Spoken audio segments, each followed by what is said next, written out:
Why, hello everyone, and welcome to the official Action RPG live stream. My name is Aaron, owner and operator of the YouTube channel Action RPG, and today we are back playing Little LE.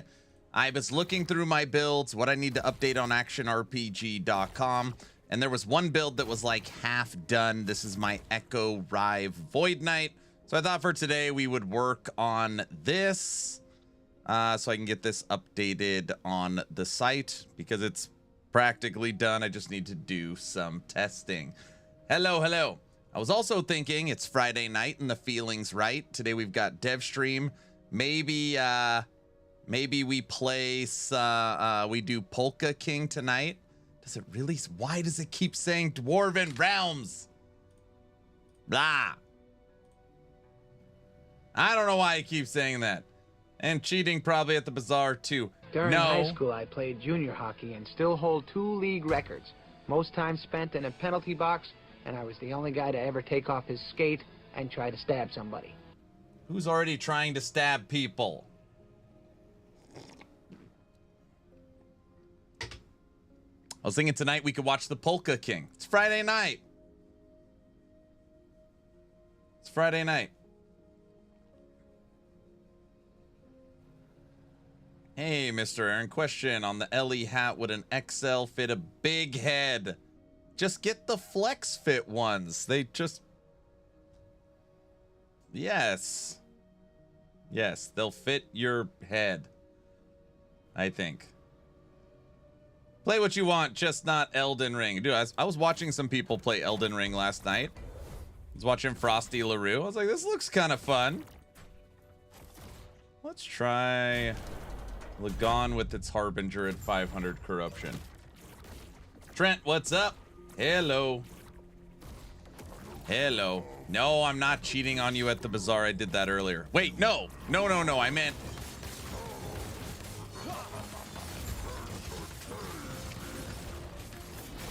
I'm already done.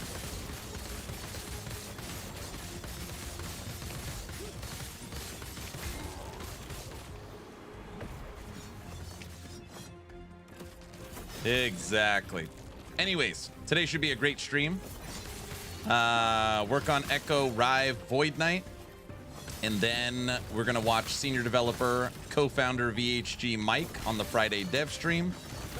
And then maybe tonight we'll have movie night for the Polka King. It's kind of my thoughts this Friday.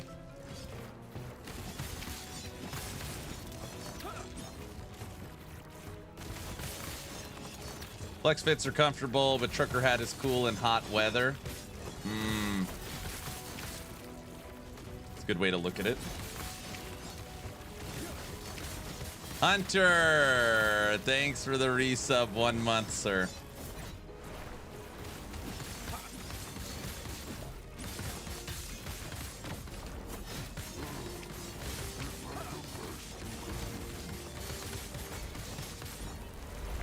Okay, this build feels on the stronger side of things.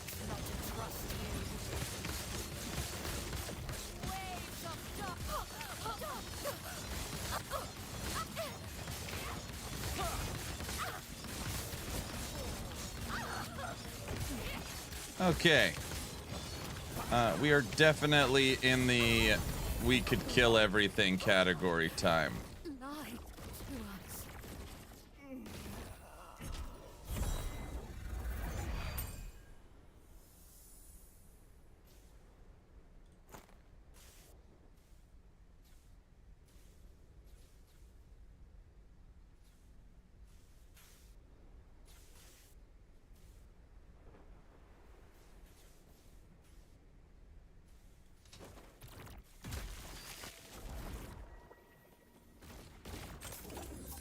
Aaron, I've been playing your Heartseeker build. It's great fun moving over to only minions. Only minions. That's a good idea. That is a great idea, sir. I'm glad you're having fun. What's everyone up to today? Got any plans Friday night? You gonna hang out tonight and watch the Polka King? I promised at the end of the subathon we would watch the Polka King. and I like to not go back on my promises. So I thought it's Friday night. We got the dev stream. I feel like if it gets any later, I'll just forget, or we won't do it. So I think tonight's the night. Love your all minions build. Can't wait to give it a go. Sounds awesome, Trent. Been out on my vintage motorcycle all day. I want to see a picture of it. Put it in Discord. I want to see a picture of your vintage motorcycle.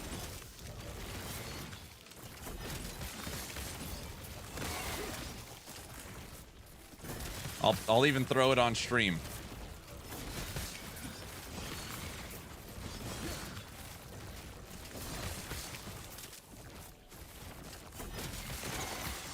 This build is so absurd.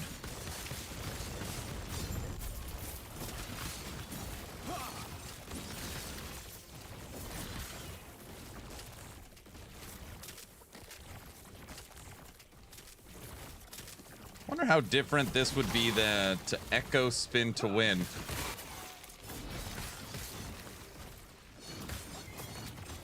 I think I might have to mute DR with all the Drell cores now. Or maybe I can't do that sound. Something like that. They should have lots of audio options to turn that crap off.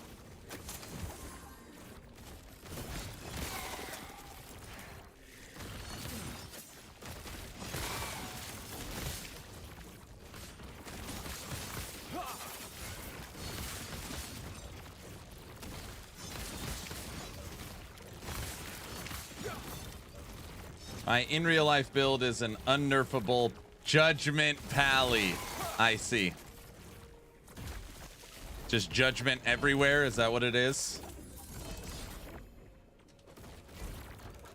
Okay. Do I really want to jump like that? 900 corruption? I want an in-between. I want a tweener. Alright, we'll go here. Consecrated ground everywhere? Oh my gosh. I haven't finished my coffee today. Okay, it's early, 10:30. So we still have 3 hours until Mike takes over. Gives us time to deck out Rive, do some shop, do some item acquisitioning, and testing.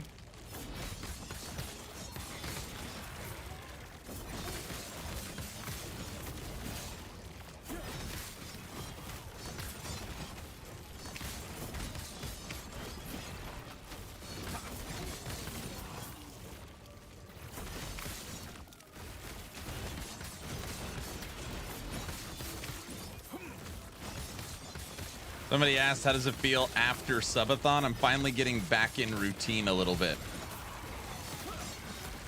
For a while there, it's like you're just kind of in a haze. The haze is starting to lift. Also, next week, I leave on summer vacation with the fam bam. So I'll be gone 4 or 5 days.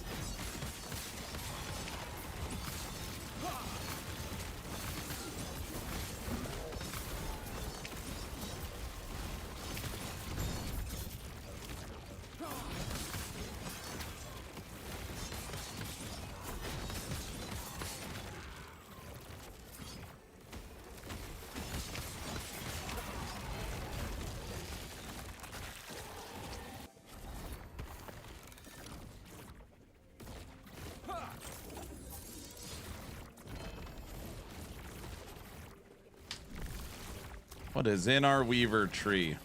Oh, geez, a racing strike. We definitely don't need phantom grips.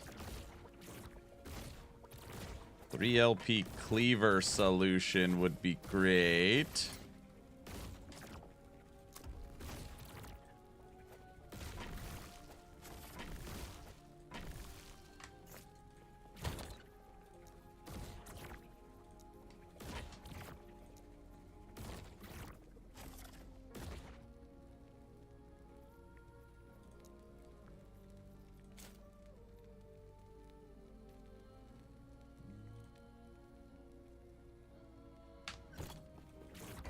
What's with the glasses? New look? No. My eyes have been melted off after the subathon, so I've just been wearing blue light glasses. Actually, I've been working, I don't know. I've been working in the yard a lot. My allergies are like, man, my allergies are in fuego right now. So, I don't know. I feel like it's like a mental thing where I tell myself the glasses help while I stream.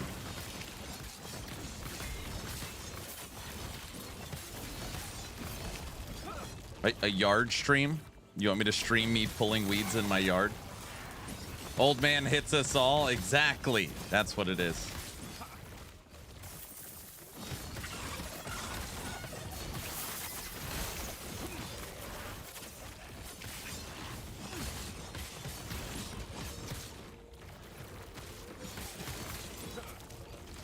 Dev stream day.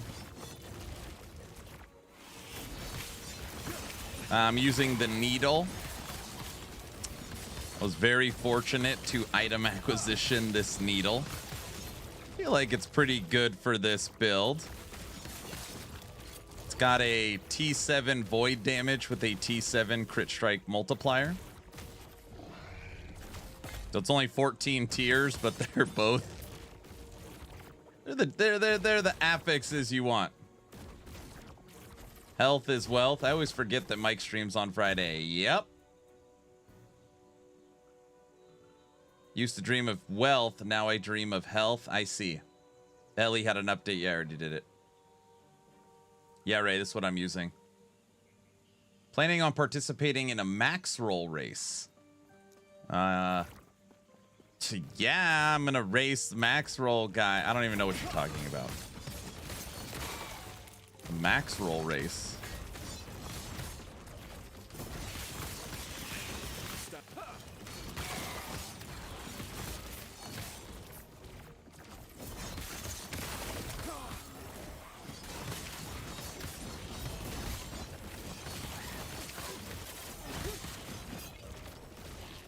Is it first one to kill Uber Aberoth with Judgment Paladin? What is it really? I have no idea.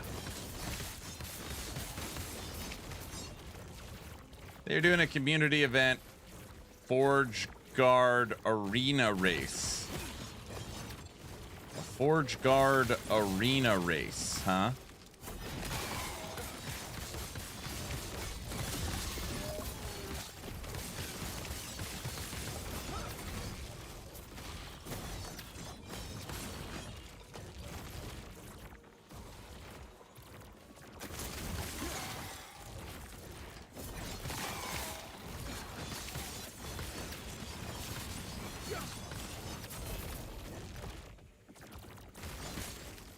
No, I will not be participating in a Forge Guard arena race.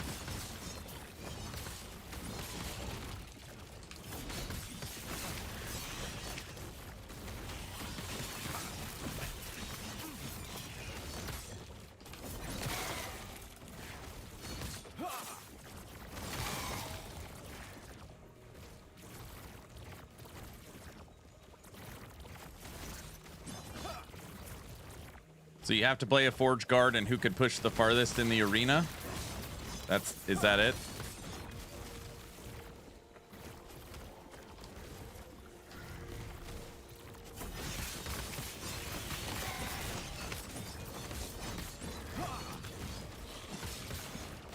Pretty much. And what's the winner get? What's the grand prize?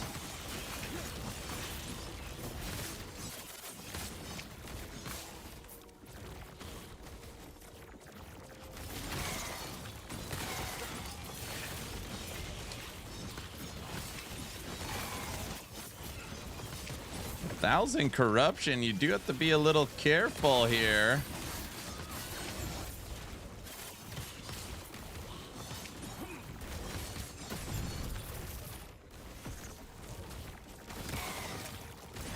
Belly wubs.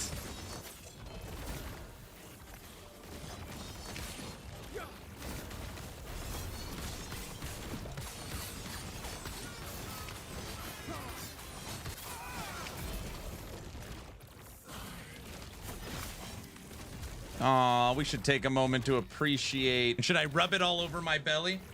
The subathon with belly rubs. And should I rub it all over my belly? Like this? Woo-hoo-hoo-hoo-hoo. Should I rub it all over my belly? Like this? Woo-hoo-hoo-hoo-hoo. What is wrong with me? Why did I do that? Oh my gosh. Solo, it's not that funny. Solo.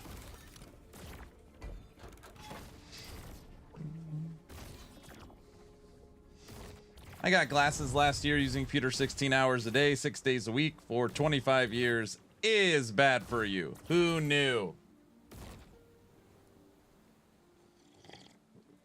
I'm still laughing about the tub stream. Oh, jeez.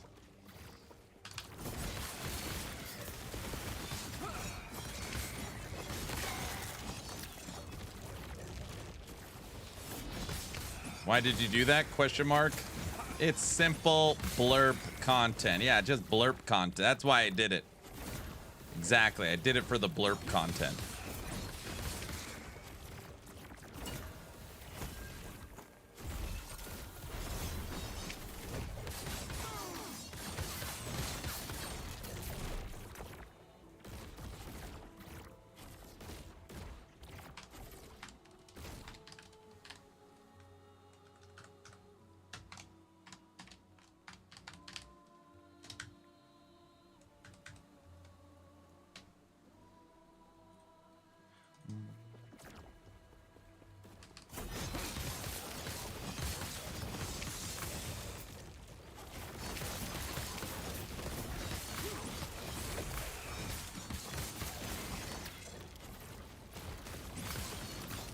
I think my damage is somewhere in the 2 to 3 millions now. Nice. Hey, lady. Good morning. Happy Friday. I'm gonna reach out to Mike right now.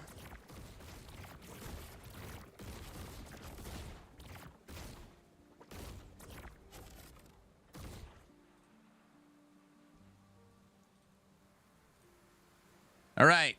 Vintage motorcycle riding.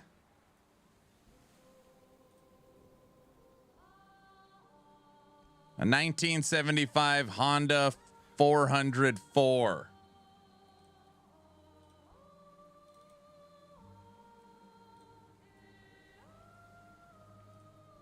Eldrick said he was out on his vintage motorcycle ride. We said we don't believe him. So I said, picture, it didn't happen. It's a 404. Nice, you like this one?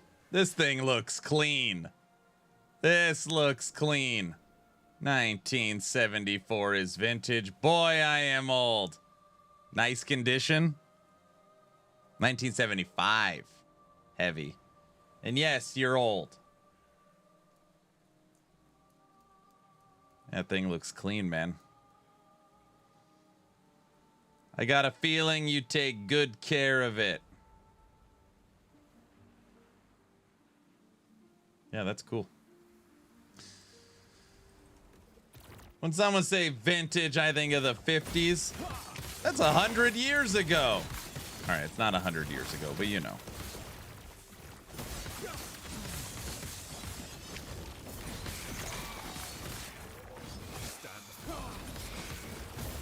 Brain risk calling your viewers old? No. We are old. What are you talking about?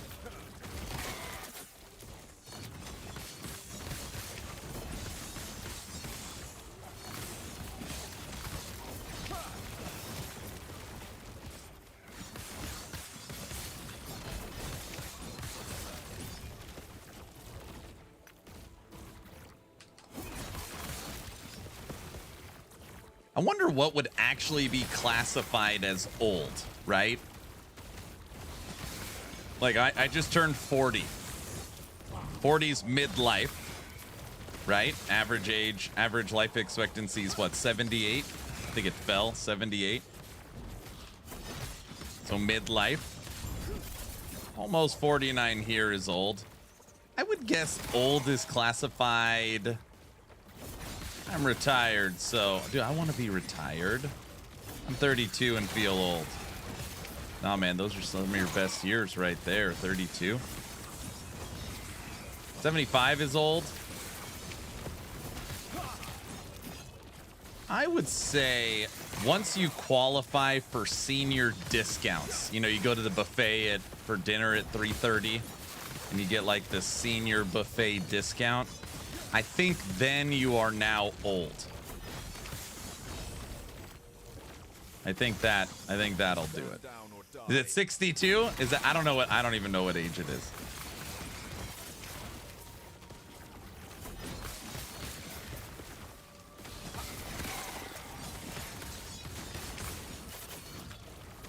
My back's hurting since I was 20. Am I cooked? Oh, you're done.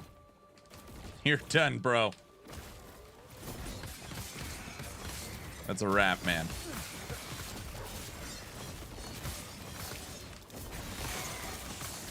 I hate it when I tweak something in my back. There is nothing worse. Nothing. Back pain is like paralyzing pain.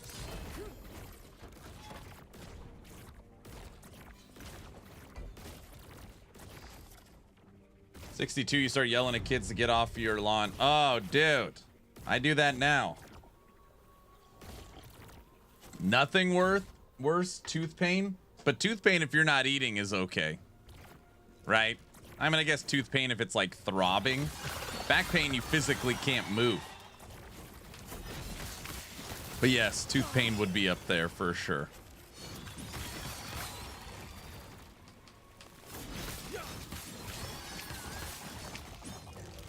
Oh, you finally finished the subathon. Yes, sir. Almost made it 41 days. Almost made it 41 days. We are now going through and updating all the builds on actionrpg.com. Got a couple of new things coming to the site. My kids are now out of school, so it's summer vacation. We got a little family trip planned. I leave on Tuesday. We're going to Lake Tahoe. So that should be fun I'll be gone 5 days.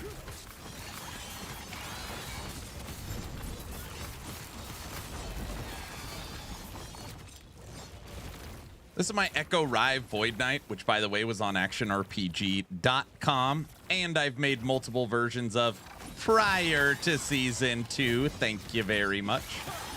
So right now I got to go through and update all the builds on the site. So if anything, you guys are copying my OP build. Is that? Mr. Aaron, did you update only minions? Yeah, I posted it this morning and it's pinned in the comments at the top. 75 is vintage. Any of you call me a grandpa? I come from a time you can smack other people's kids. Oh, brother. Is this the Void Knight build? Yeah. This isn't what everybody is playing this season. Everyone's playing a Racing Strike. I'm just updating my Echo Void Knight. This is 987 corruption, so we are playing at 1,000 corruption. That's exact. We should fight a Shade of Oribus to get this over 1,000. You guys will never accept 987. Well, Aaron, you're not technically at 1,000 corruption. You're at 987. I already know how you think.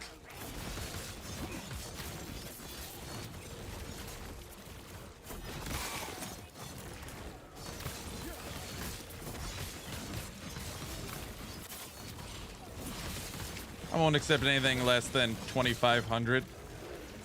Oh man, who has the patience to grind to 2,500? Jeez.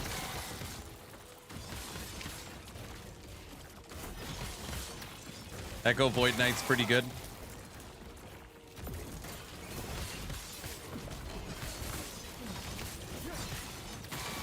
One-handed axe.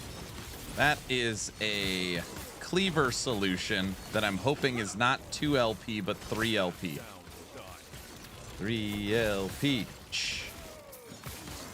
And one dude on YouTube hit for 10,000. 10,000 what? Corruption? Why?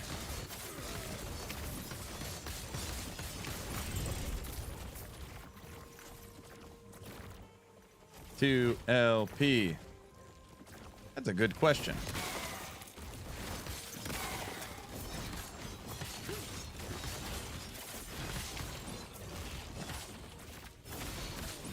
This is such like it's so interesting to me.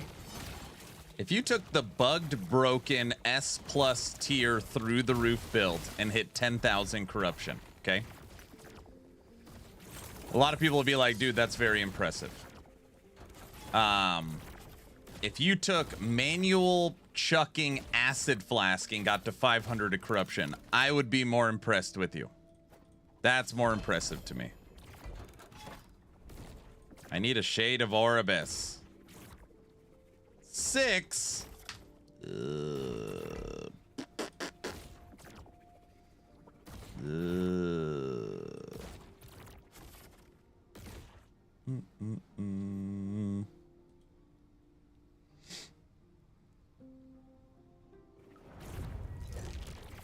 But he also uses AHK. AHK. AHK.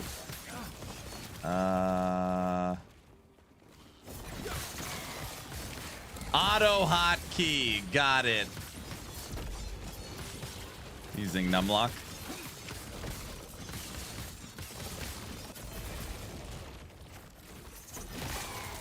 Also, what build is he playing?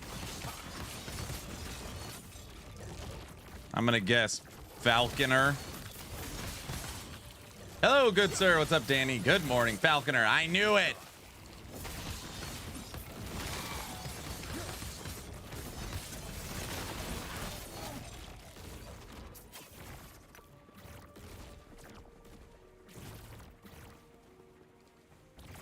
You're old when you get tablet creep.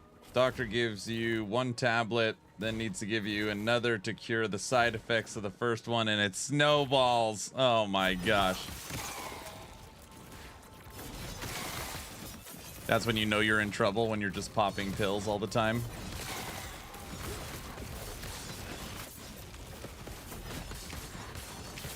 Ghost, what up? Hello, welcome to Dev Stream Day. Today I'm going to finish up my Echo Void Knight. Echo Rive. In a minute here, we're going to push up Corruption. We'll fight Aberoth. I mean, we could already crush Aberoth, but I got to see it.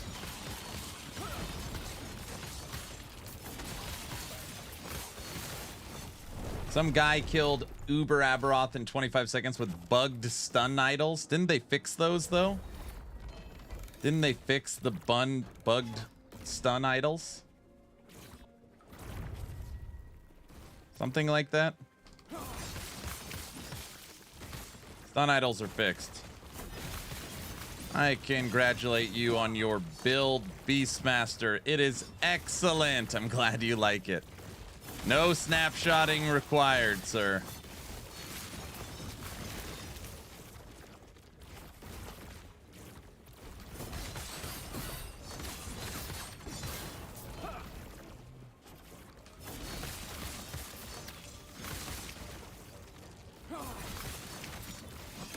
Yeah, they fixed the bugs on stun.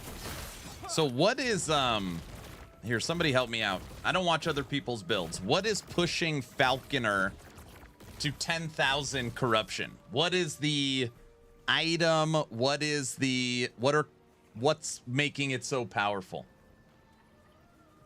Is it still the dive bomb?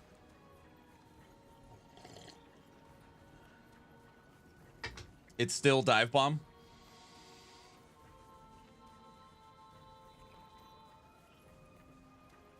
Yeah. So even after they nerfed dive bomb, it's still ridiculous. Or did he get 10,000 corruption prior to the nerf?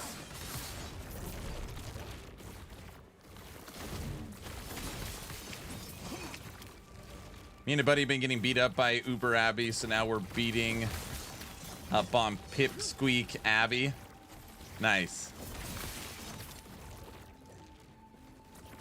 Still struggling with my Falconer.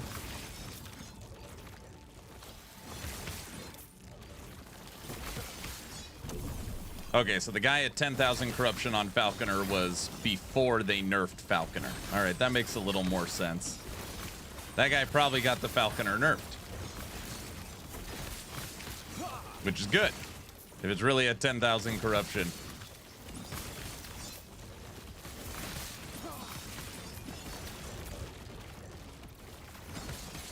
$10,000 is insane. Well, the game is supposed to be balanced around 300. So if you take 300 corruption as the where you want the builds to be, and it's at 10,000, that is insane.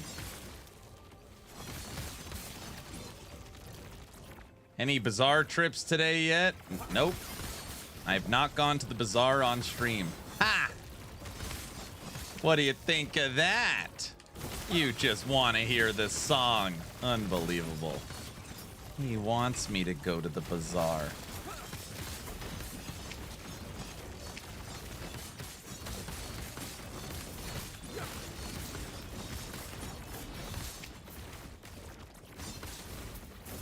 I mean, I did log into the bazaar, but then I jumped out and got into an echo.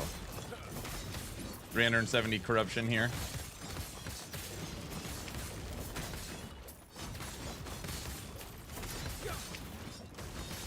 Yes, on stream, I have not been to the bazaar. That's correct. Mr. Logout.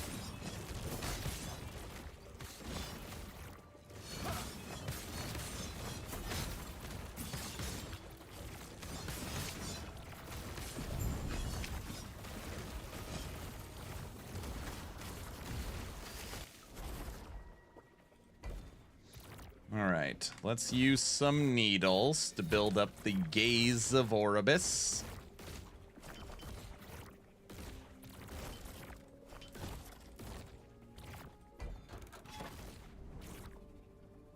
Oh, it's Spirits of Fire. Alright. Those songs are extremely catchy earworms. I was doing some pool maintenance yesterday, and that Bazaar song popped into my head. Oh my gosh.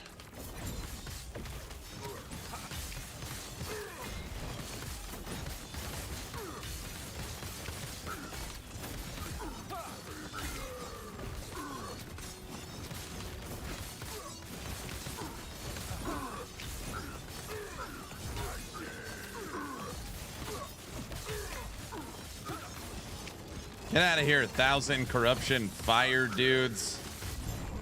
All right.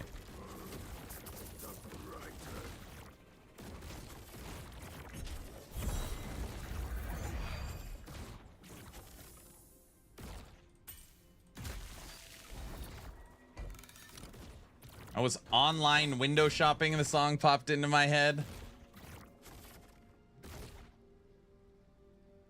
The day just started. He can't focus when there's gold to be made. I can focus. I can focus. I mean, it depends what, what we're doing. All right, let's try that again, but with the Harbinger.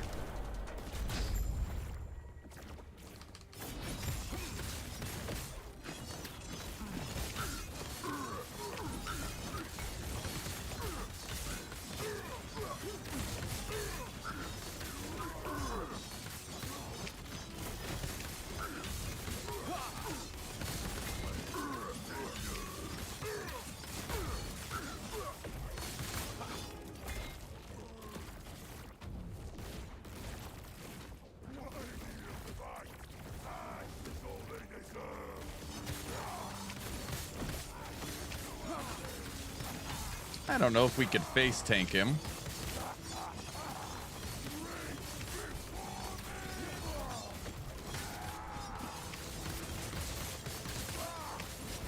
Man, damage is very solid. 987 corruption Harbinger. Okay.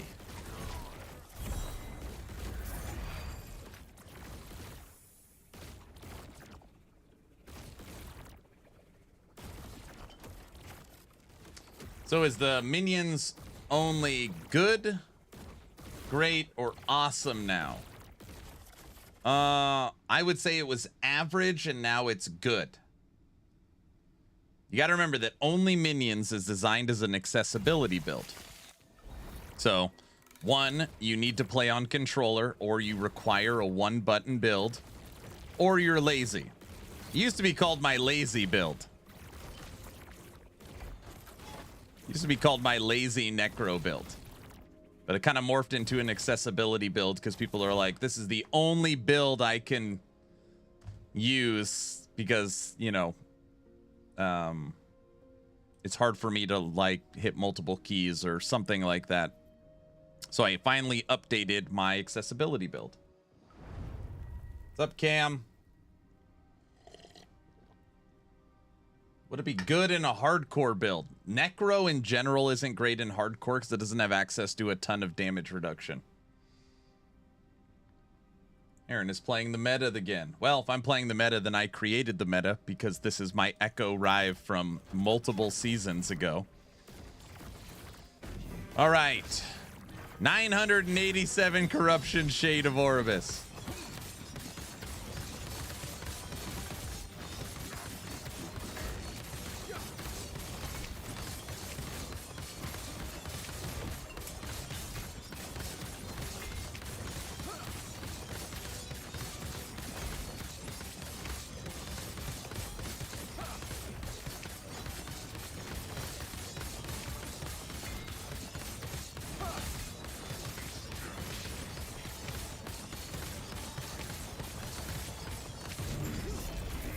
Done.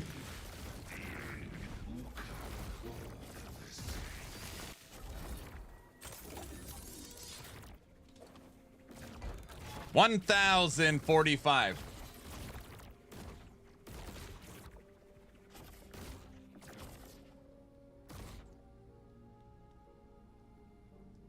How do I get out of my slump of wanting to play but not wanting to play? I don't know. Hold on, I have my phone's ringing. 1 second.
Confirmation on my dentist appointment on Tuesday.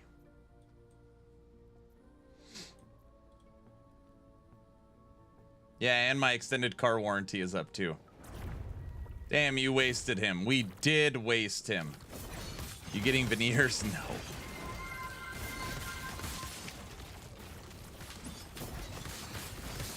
I had to check with the wife because we leave on family vacation on Tuesday. We're going up to Lake Tahoe for 5 days. For our family summer vacation. Streamers actually do human things? Yeah. That's true. Morning. What's up? Good morning.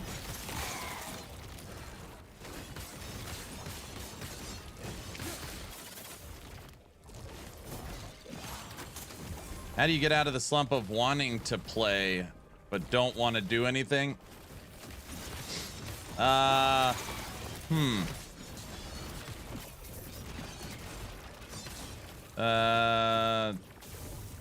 Pick something you've never played before. Try not to follow a guide. That's normally it. I thought being with us was a great vacation. It was. It was. It really was. But now I need a vacation from the vacation. You've heard of that, right?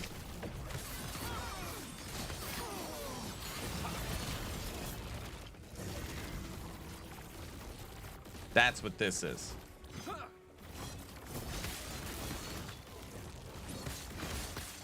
Stand down or die.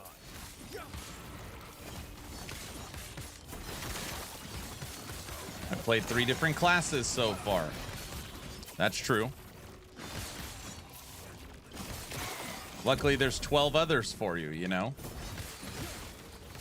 Unless you're talking about classes, not masteries. Oh no, we didn't make it to 14. 12,079.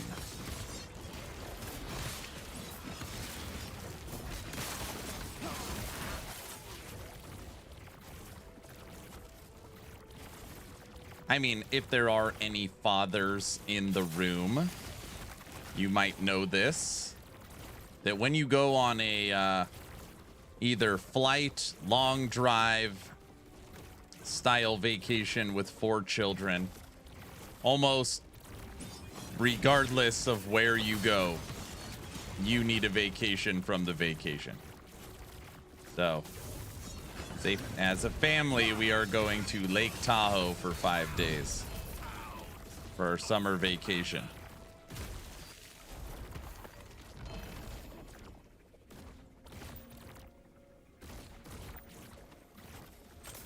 You played Necromancer, Beastmaster, and Falconer. You should play Forged Weapons, Forge Guard, just to stick with the minion theme.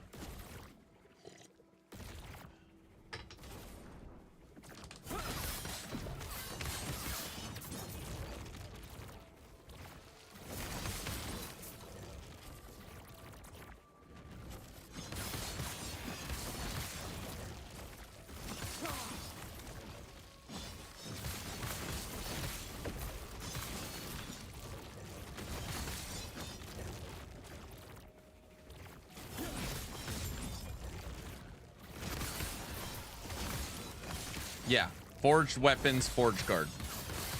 Yep, 1,000 corruption build. Very strong. And it's a different take on minions. You might like it. Pretty cool. Stand down.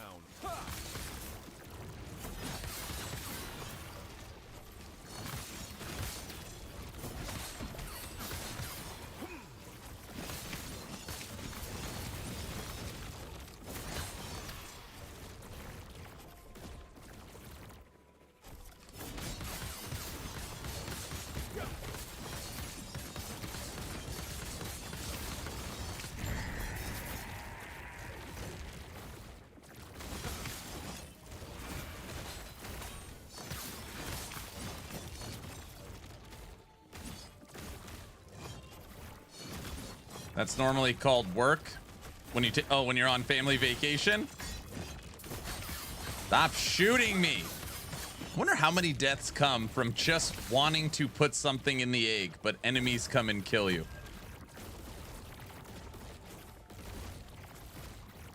We'll take our Herald of the Scurry for whatever reason.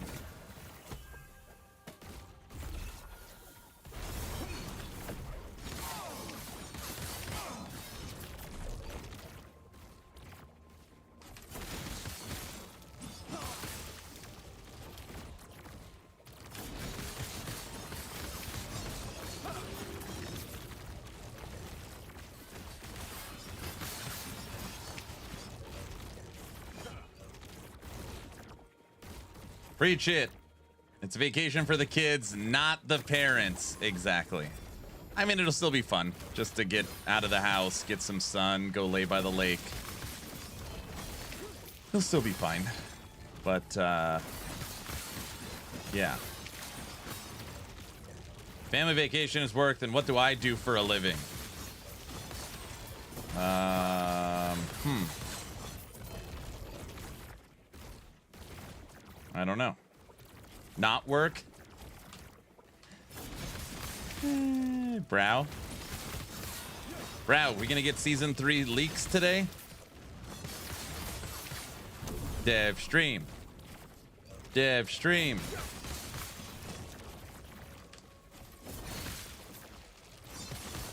What do you mean not likely? I forgot to mention Mike.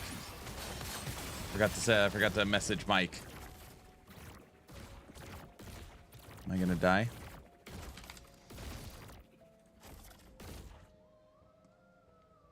Good morning to you, sir.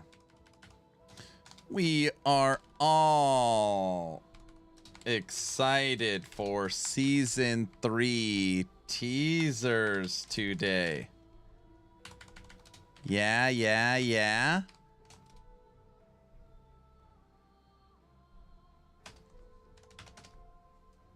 It's gonna be like, leave me alone. Something like that.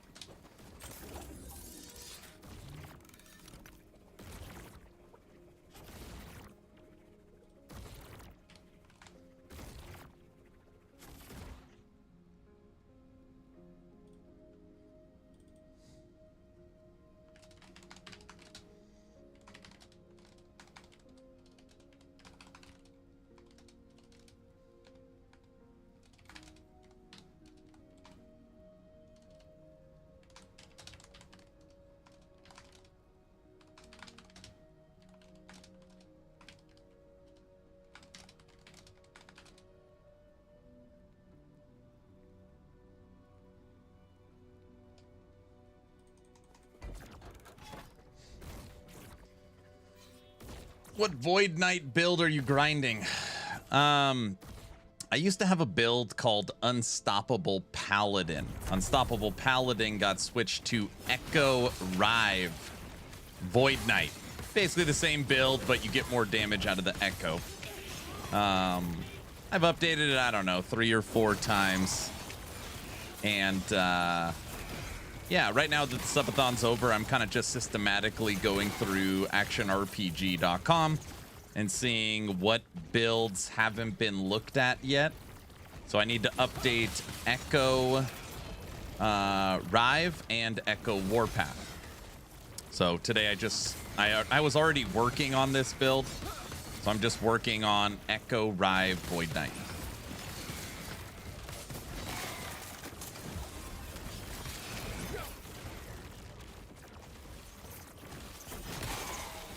And we are currently playing at 1,045 corruption. 1,045.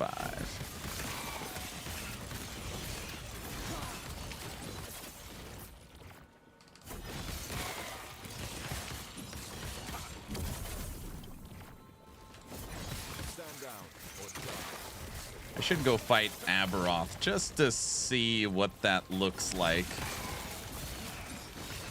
Any plans for Town Portal? Yeah, I want to do a Season 2 recap with EHG.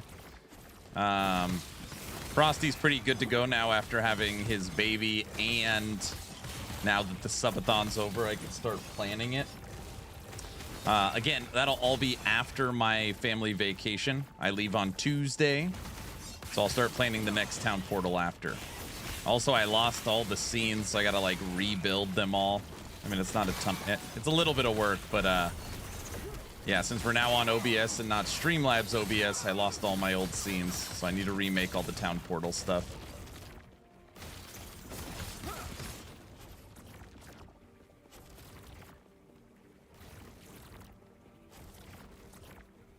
Poison. Stand down or die.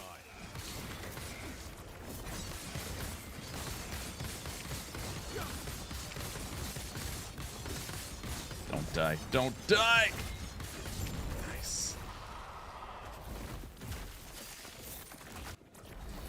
Did I just blame us for the lack of town portal stuff?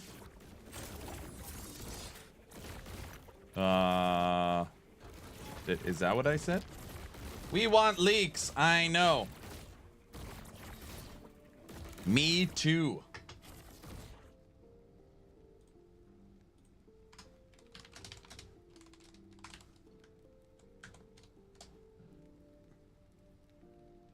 Me too.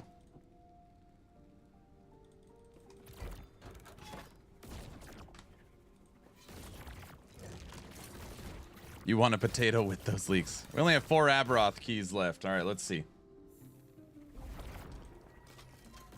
All right, let's see.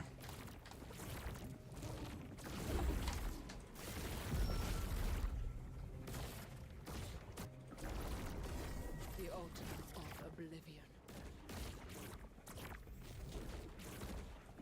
So you finally returned to me, and with a guest. But first, prove yourselves worthy. Aberoth! Face us. Your now.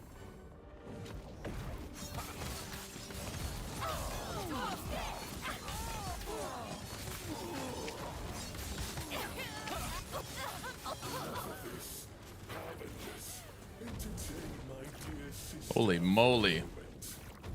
Well, that felt pretty good. Such wasted potential. All of this would have welcomed you.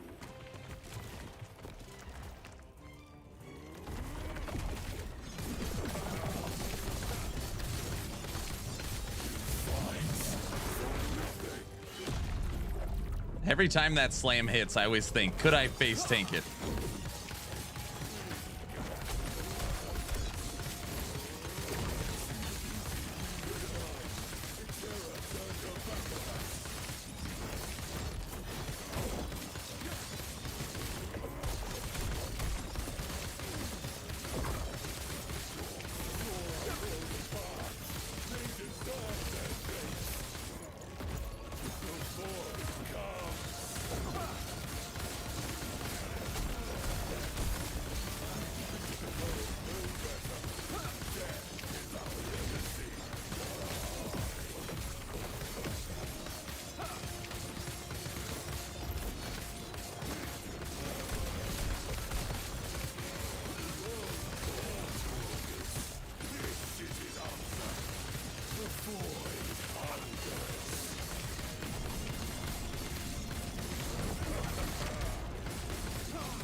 Okay, well. No. Atrox.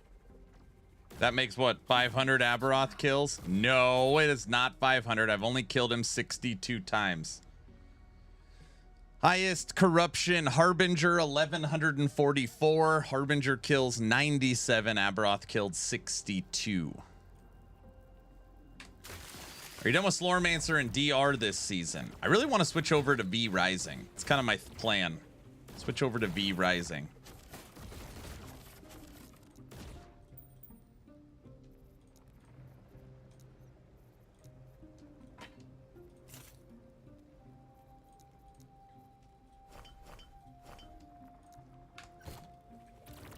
Just crushed Aberoth.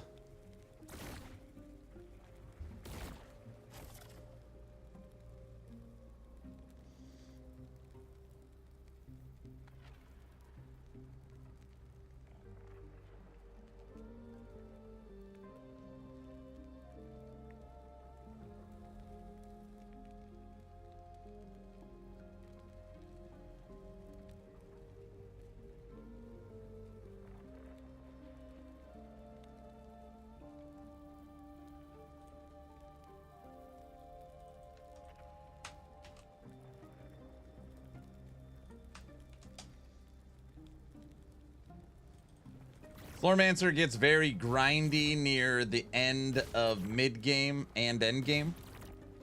can't see the screen, just blasting enemies.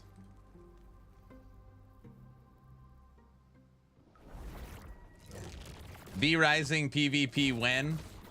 Last time we did a PvP server, it was insane. Because I kept blowing up people's castles, and then when I went to bed, they all ganged up against me and destroyed everything.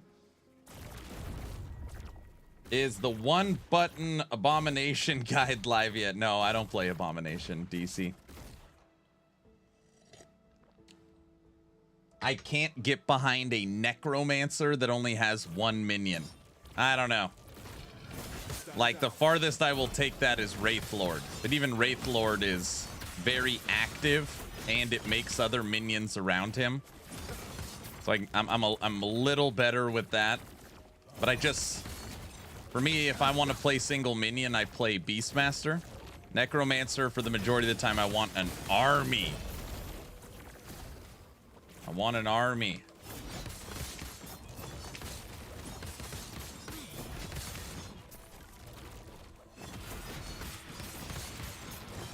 I'm on it, Solo.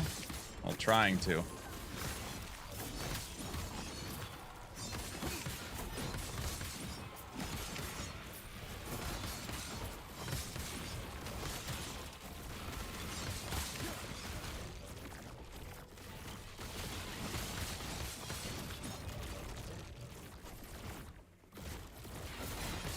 Where do you find those stats at? Oh, you hit Y. And then you go to your Forgotten Knights faction. And then it's going to pull up rewards. You click on Harbingers. And then up here, it'll show you your highest corruption Harbinger kill, the amount of Harbingers you killed, and your times you've killed Aberoth.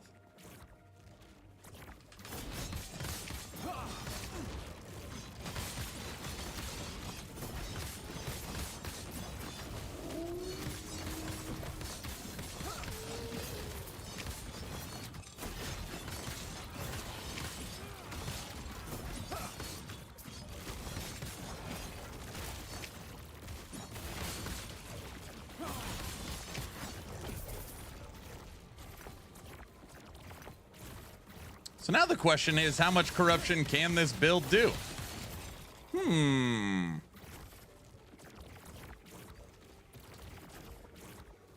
This is where I wish there was one stepping stone in between regular Aberoth and Uber Aberoth. I don't want to go get Orin's Eye and double red rings. Like, I don't want to do that.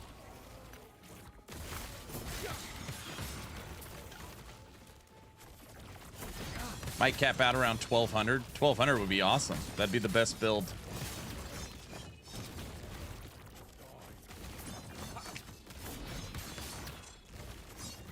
Sorry, I was vacuuming the lawn. Can you repeat that? Wait, repeat what?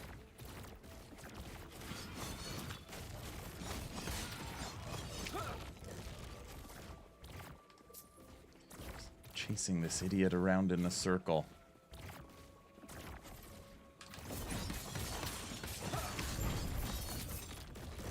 He was vacuuming his lawn.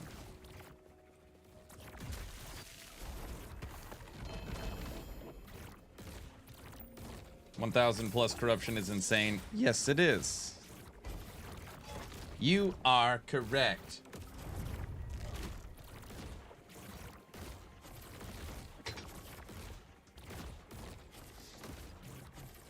How do you do this, streamer client? I have access to the bazaar. Gives me magical powers.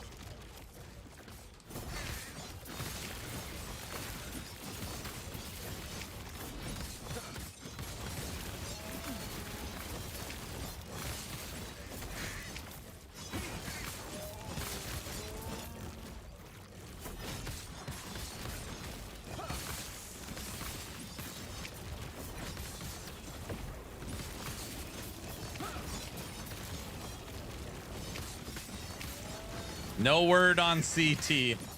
Trust me. I promise I won't keep it from you guys. I don't have to say...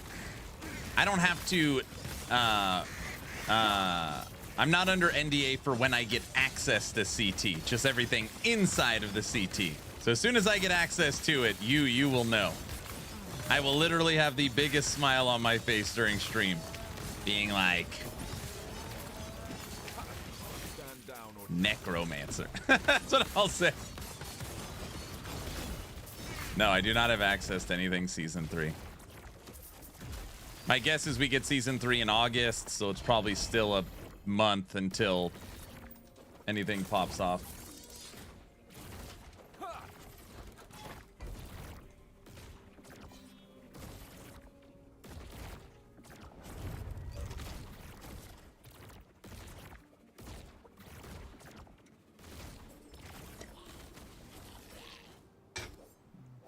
Made it 350 corruption, beat Aberoth. It's not impressive, but it's the best I do. No, that's awesome, man. You are probably the 1%, sir.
Man, this thing is rocking and rolling.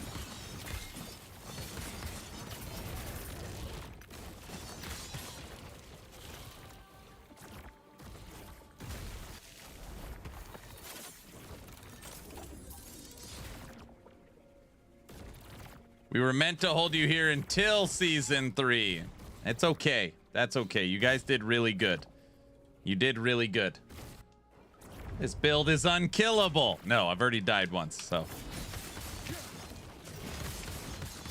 Granted, we are using two-handed. I wonder how much stronger we would be with a shield. Well, I mean, we wouldn't do as much damage, but we would definitely be tankier.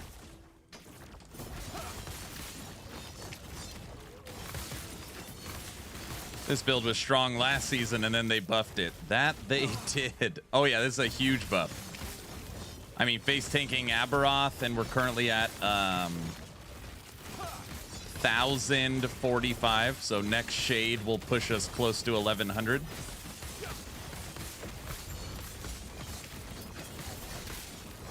Primalist Solo Raptor is our highest corruption pusher right now. That's at 1,144. 1,144. You want to talk about off-meta? Solo Raptor. I bet you I am the first person on the damn server to play Solo Raptor.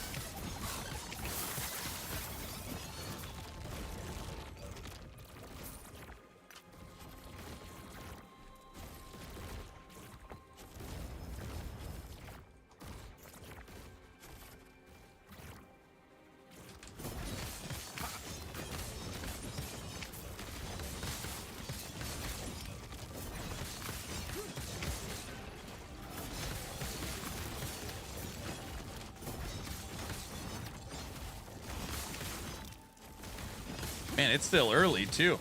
11:30. Got 2.5 hours till Mike takes over the stream.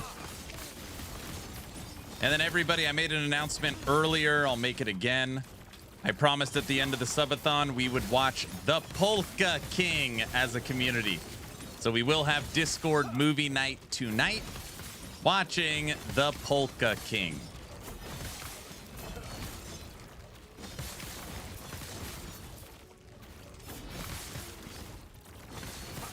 Dude, I need to upgrade my Discord membership too. Every time I go to stream a movie, it says, upgrade to Nitro, so you could stream it, blah, blah, blah, quality. I just need to do that.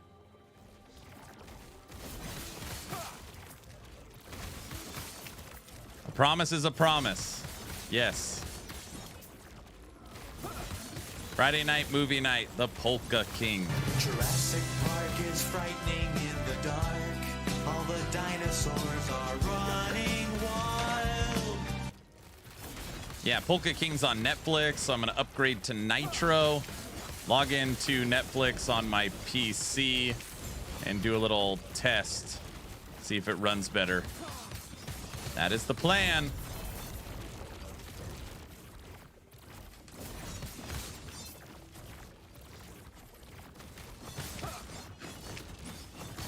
Have the wife take over so she can rename your tabs. It's actually funny since I never need to organize my tabs for seasonal. Like she can't. They're already unorganized, so it doesn't even matter. Actually, I don't know how much I like that. Merchants Guild has made me very lazy in the organization department. Since I don't need to save anything.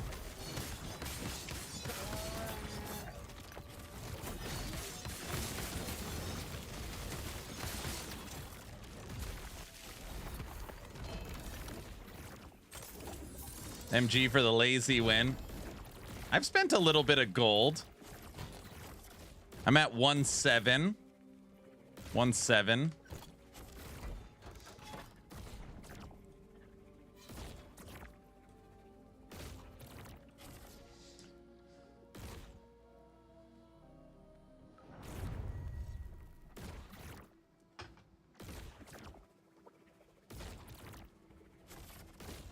Wait, I've got multiple offers for free Nitro in my message inbox. Hey, you can have those multiple offers. If anybody is looking for art, I've got 700 different people with the same art style. If anybody's looking for artwork. Most of them are in college just looking for a tank of gas. So if anybody is looking for that, I've got hundreds of connections.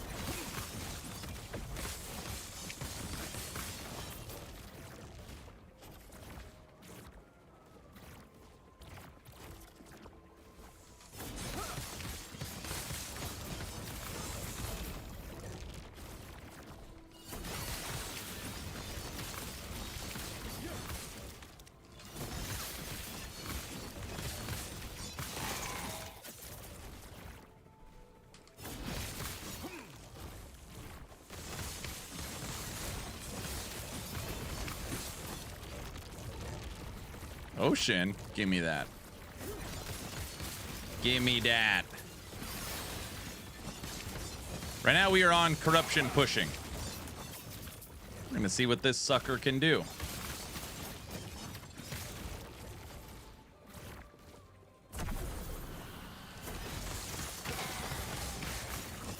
$1,200 would be sweet.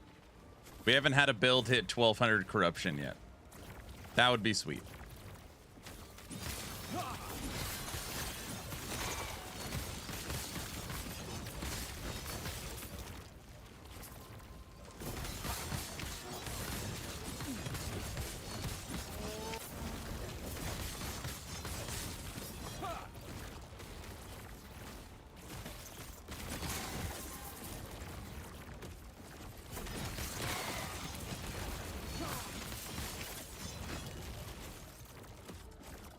If we get 1,200 corruption, we'll just mess around with Uber Aberoth and just see what happens. We need to add to our death counter anyways.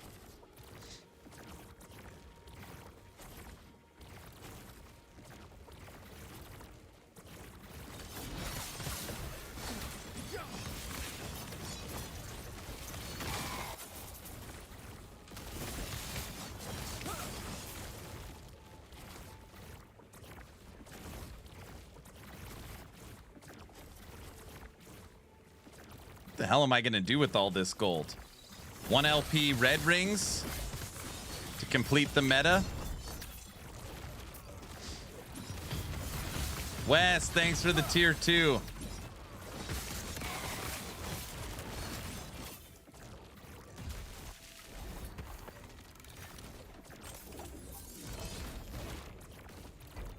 I got to remember that. West Tier 2 is right at the end of the month.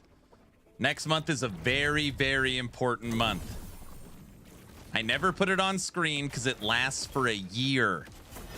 My Twitch Partner Plus expires next month. We hit April and we hit May. That is going to be the big June goal for the channel. Twitch Partner Plus. It's finally expired. Happy Friday. Bragging about your gold again? No, I'm not bragging. My gold is getting depleted.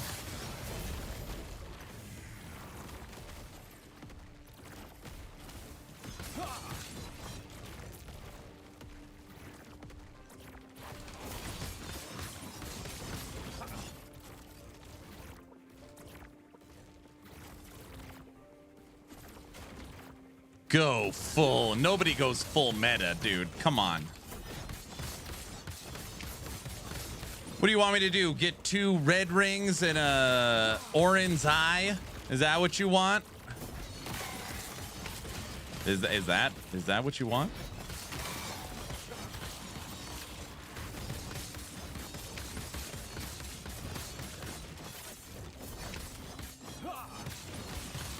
Yes. 1 LP red rings or gold cap. So I mean I could afford 2 of them.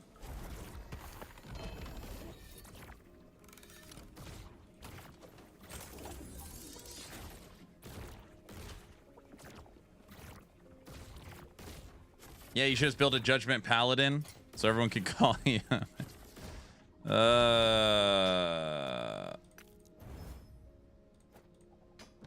What else do we got here? Sentinel.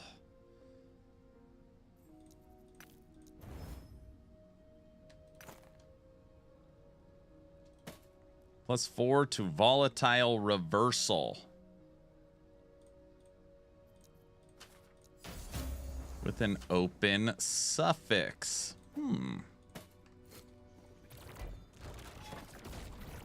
Then he'll be broke for sure.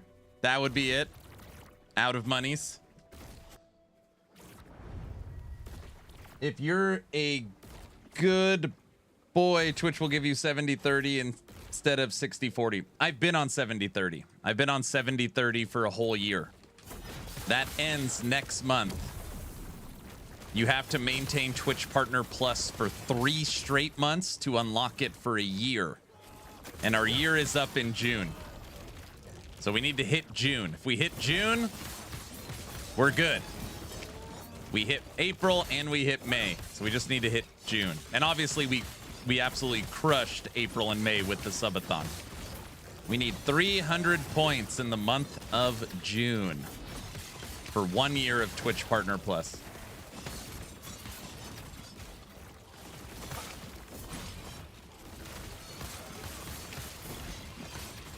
Even getting banned, huh? Even getting banned. Even with the 12 hours off Twitch, we still made it. Yeah. Also, keep in mind, I appealed the ban and it was approved.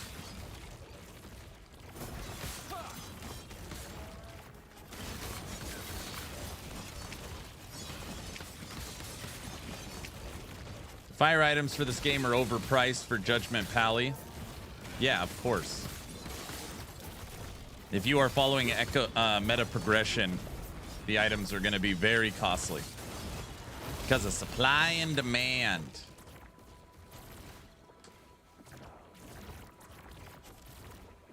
Yeah, Hoofprint, that's going to be the big goal.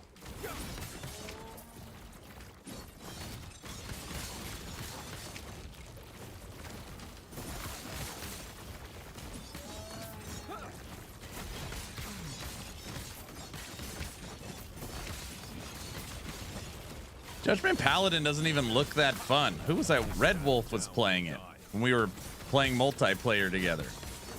You like spam?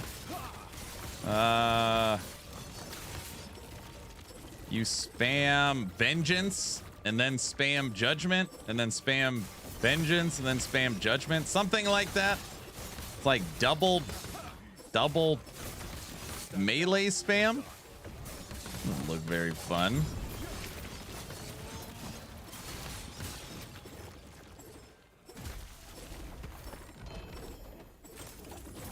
That sounds exhausting. I was just like, what? That's how it is.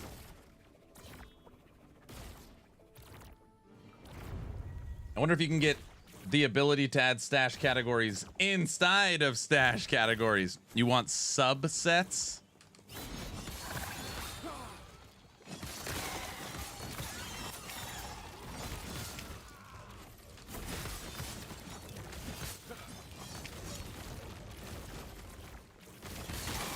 If you have Vengeance after Judgment on the hotbar, you can hold down both and it will queue. Oh, brother.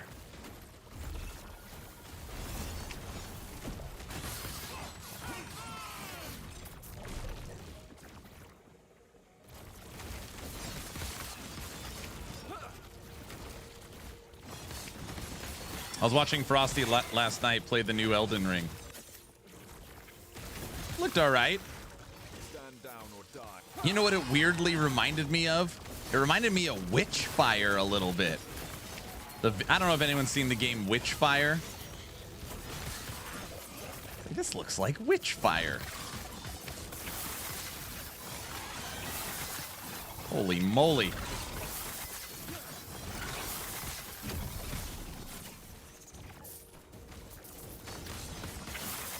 Witchfire's awesome. That's what it looked like. Like, is this Witchfire? It's without the guns.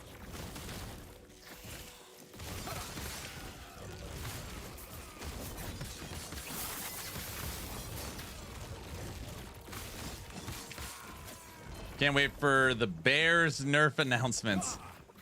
I do have a question for Mike today. There is something new to this season, and I say new to this season because I've never noticed it before. The minion slide. How the minions like go off the map and then like slide. They're so weird the way they move. The minion slide. See if there's any updates on that. By the way, I fixed it.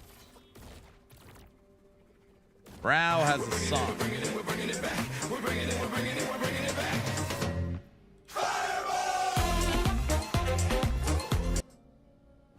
How long is it? 9 seconds? Thank you, sir.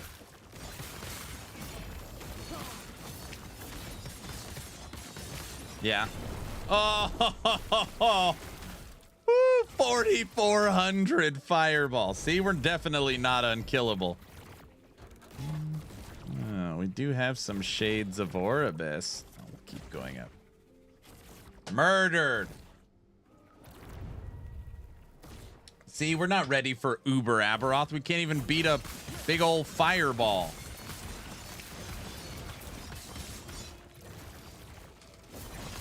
Thanks, Guilty.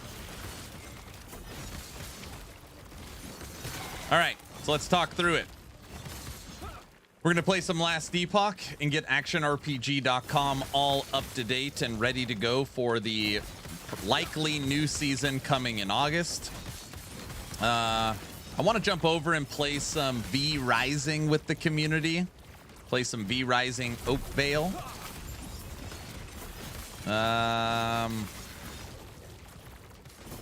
I have said it and want to continue to I gotta at least try hotfix 2, 3, and 4 for No Rest for the Wicked. They made updates for the bow class, and I want to see how that feels. So update the website, play some V Rising, play some No Rest for the Wicked. What else do we got? I have family vacation this coming Tuesday. I will be going to Lake Tahoe with the family for a little summer vacation. I'll be gone 5 or 6 days. I'll bring my mobile setup. I got to get the mobile setup running so we can do some tests on the lake. That'll be fun.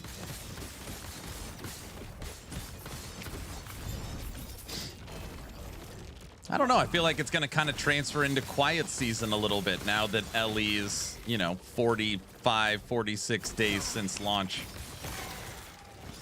He's running away from us. No. My kids are officially out of school. It is summer. It is summer. You aren't allowed to go on vacation, sir. You're supposed to stay here forever. Nope. You guys let me escape. You let me escape. Wait a second. Am I blaming you guys again? I didn't mean you guys. I didn't mean it like that. Going to Lake Tahoe? Yeah, man, I wanted to try out MG after COF was trying to identify was items I could put on or not from my staff, and now it makes me want to separate them. I got it. That makes sense.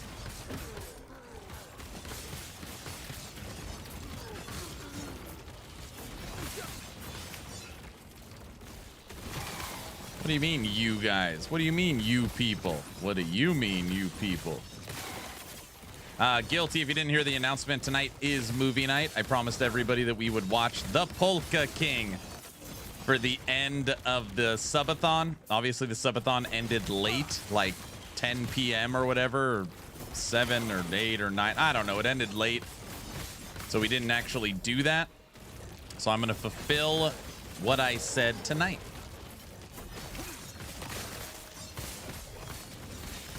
The Polka King. Tonight on Discord. Movie night. Woo! Hey, you. Don't run away from me.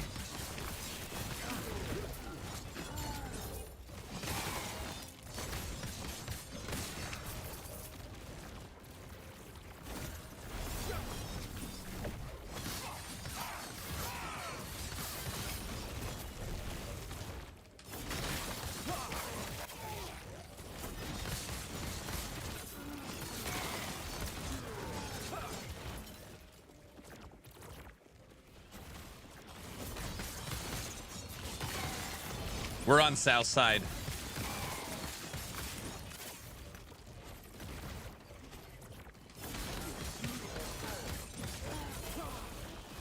It's worth the drive. I don't know if that's true. We have other family and friends coming up. Adding even an hour or two in the car when you have kids waiting to go on the beach, I don't know if anything is worth that. Especially the drive back. I don't know if it's worth it.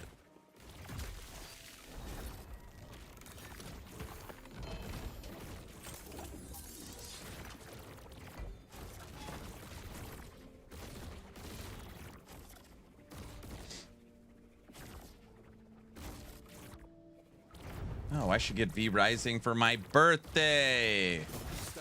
They charge for all the DLCs, right?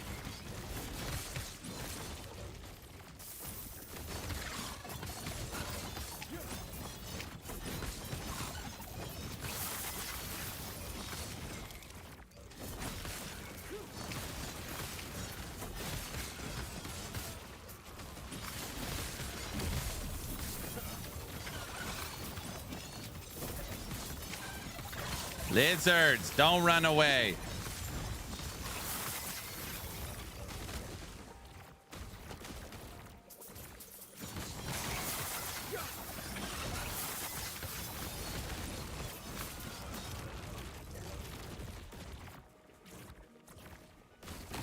V Rising DLCs are cosmetic only. Is that true? So if you have the base game, it gives you access to Oak Vale and the ice level and all that stuff. So all you need is the base game. I didn't know that.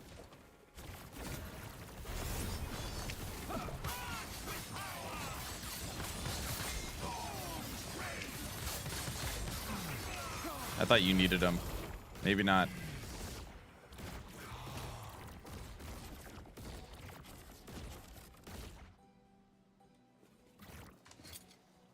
We're going to keep this crappy legendary with 2 affixes because we can get this to re-roll a 2 LP. If we ever found a 2 LP.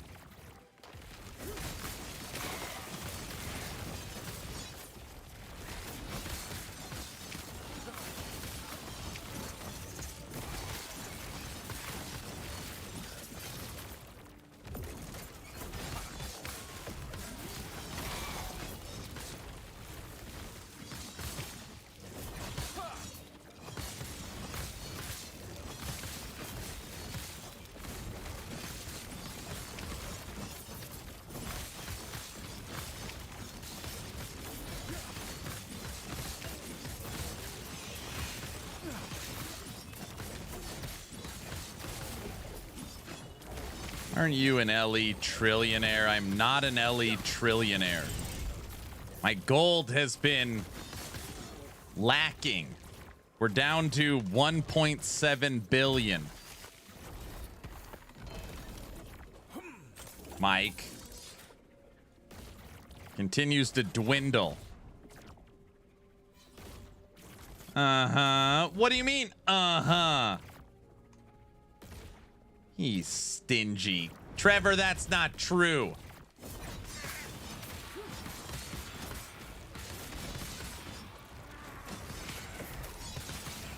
And then you put it in a brown paper bag.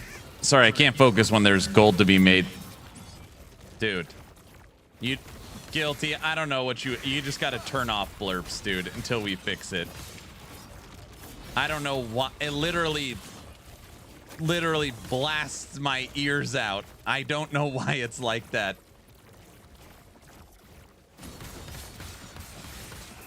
It's for sure anybody with headphones just literally screamed. I was fully pinged to the red audio level.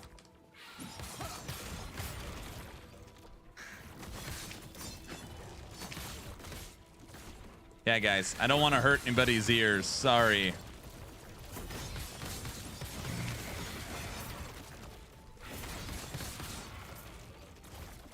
I'm awake. I've had people before DM me and be like, dude, your audio's so loud it literally hurts my ears. I can't wear headphones. That was fully pinging red, like decked out, like as loud as it can go, pretty much. That blurp woke me up. Yeah.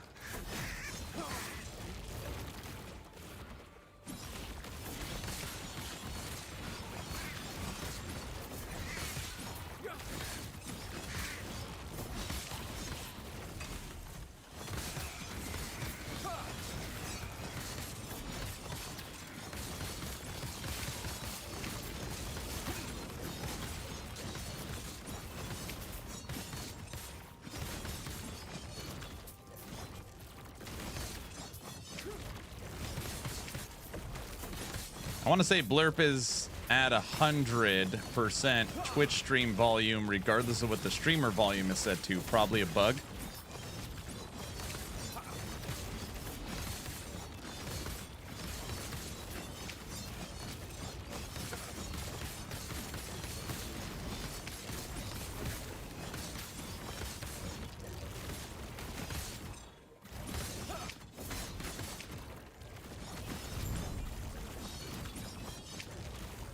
My audio settings are pretty much always the same. Hold on a second. Look at the fence for a minute.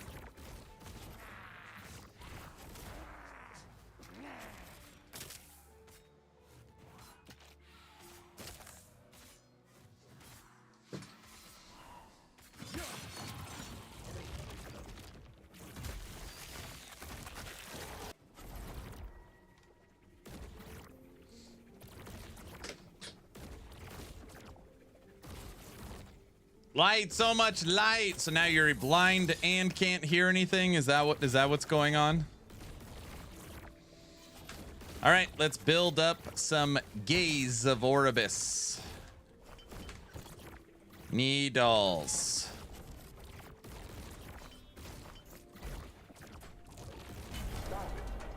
Get some help.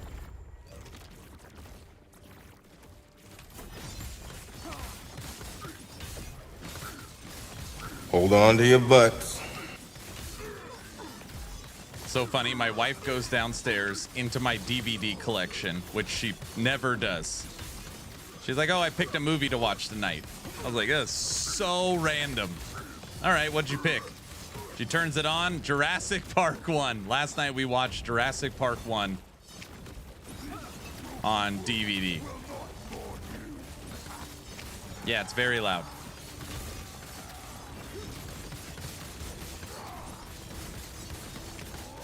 You should just go into the global settings and turn everything down. It'll update every single one.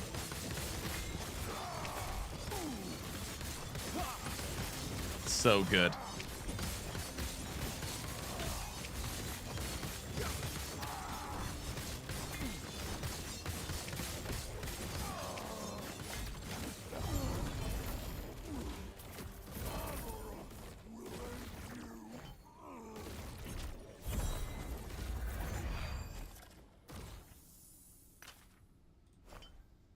Guilty pause blurps, everyone. Get him.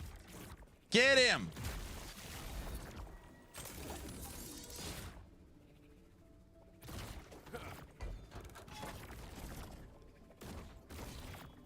Time to riot. Go. Yes, that's what I like to hear. Never liked Jurassic Park. I never liked Jurassic Park. I was one of those who were, OMG, why do people love this movie? I think people inherently like dinosaurs.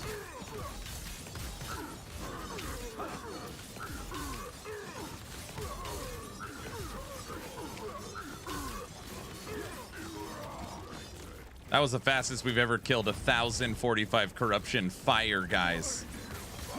Yeah, there's a little LE 1251 update.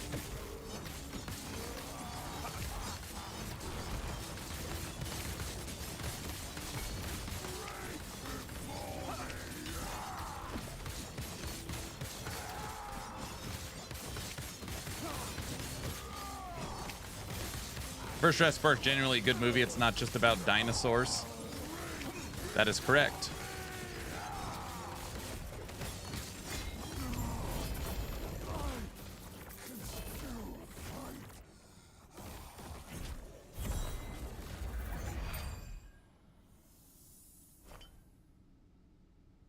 I feel like they really should have paid off Alan Grant at the beginning, not wanting kids or truly not liking children, to by the end really being like a father figure to the two kids.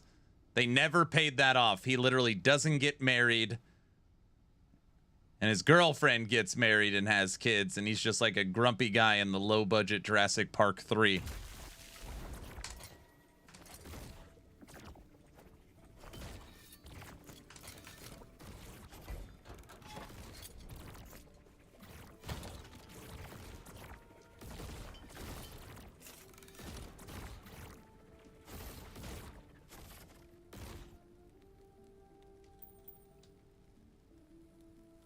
Don't get me started on what they did to Luke Skywalker. That's different. I do think, I mean, I hear what you're saying. I do feel that is different based upon, you know. All right, the franchise has taken 40 years off. Let's bring it back. And then a different studio has control of it.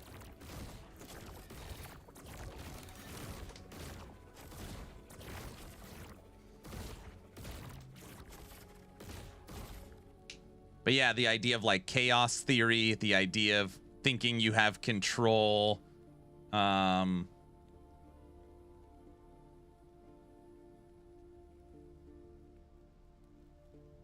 with the kids.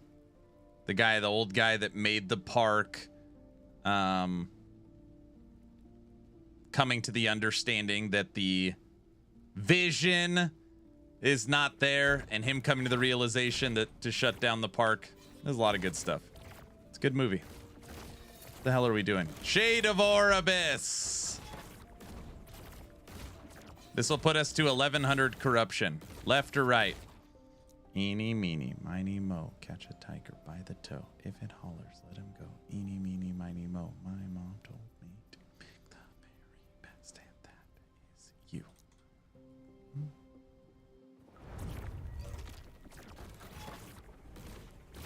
We ready for 1100 corruption? Let's see.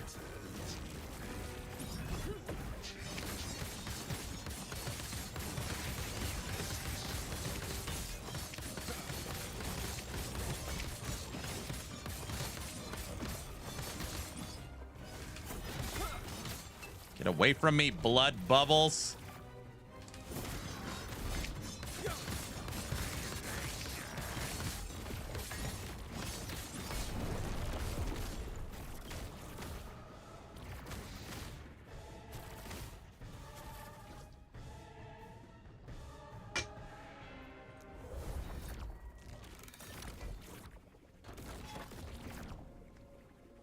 All right.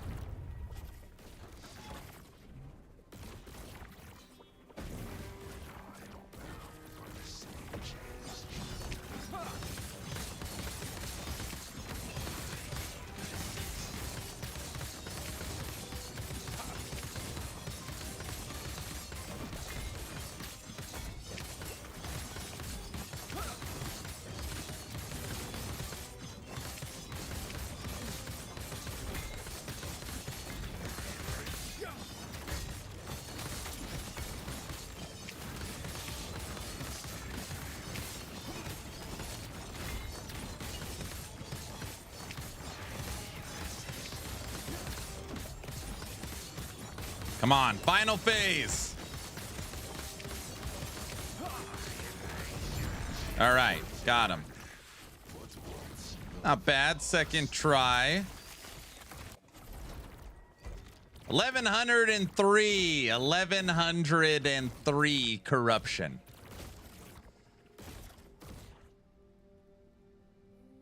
Medic, I see you as a friend, you know. You could come in and say, hi, how's it going, everyone? It doesn't always have to be about a controller, you know? I just want to know how your day's going. How is your day going? All right, let's see. Shade of Oribus, dodge.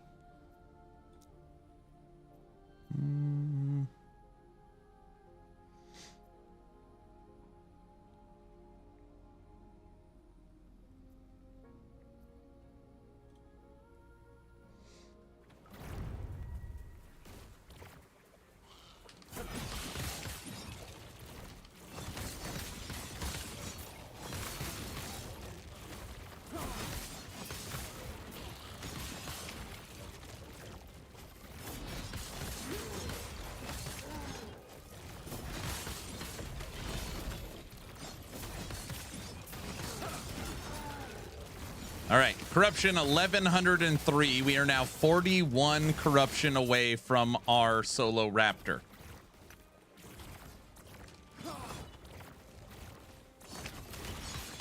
But sad is the extended canon that they ignored. Luke had a wife. That version of Luke was a lot more fun.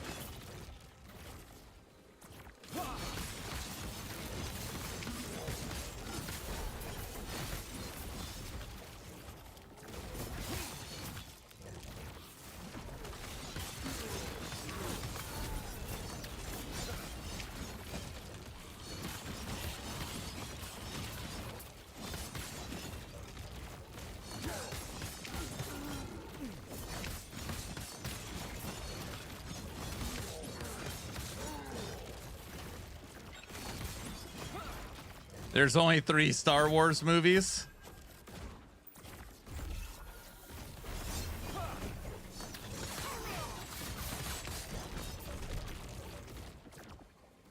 Six? There's 6 Star Wars movies.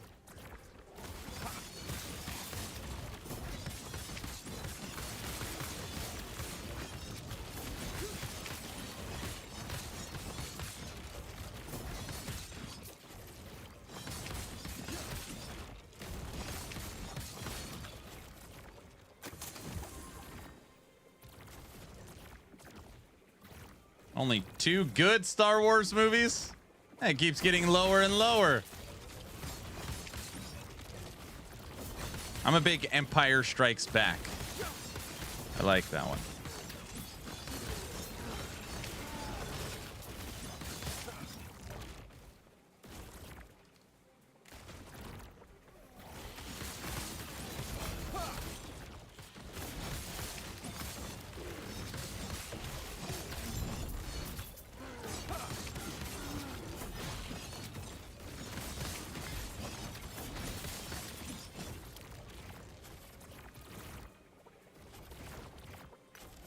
Jar Jar Binks was the only thing good in episode 1, and so many people hated him.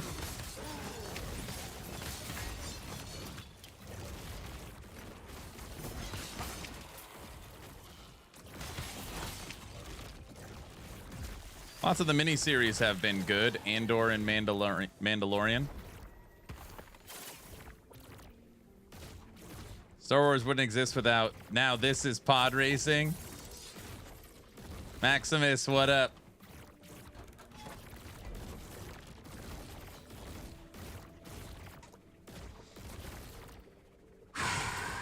Jumping right back to it. Ahsoka, I heard, was very good. Ahsoka? I don't even know what that is. Ahsoka from the Clone Wars? I liked Clone Wars, the animated.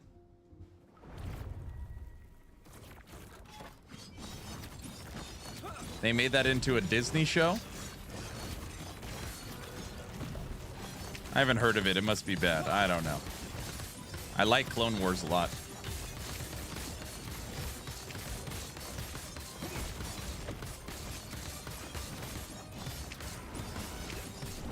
Holy smokes, how much damage was that? 1,000 void damage jump.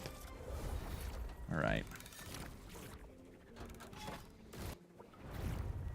Look at that baby face. I know, right?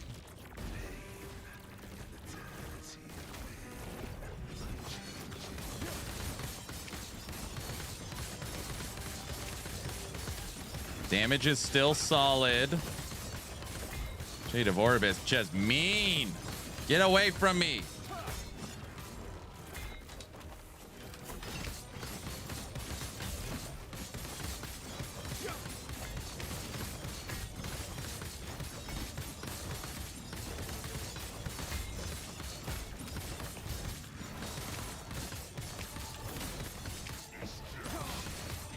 All right, final ward phase now. Come on. And okay. Woo! All right, highest corruption for the season achieved. We just passed Solo Raptor. All right, 1,161. Rogue One and Andor are hands down my favorite Disney product produced Star Wars shows. They rival the original trilogy in my opinion. I've seen Rogue One, I haven't seen Andor. The Acolyte was F tier. The Acolyte. The Acolyte. On another note, you look best with the beard, yeah? I liked the Bad Batch more than I should have. I don't even know what the hell you guys are talking about. These are all Star Wars things? I just stream for you guys. I don't watch TV unless it's my wife picks up Jurassic Park, you know?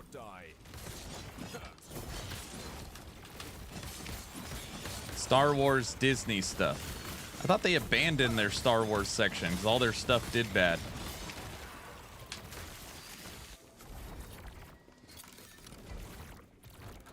Five. Yes.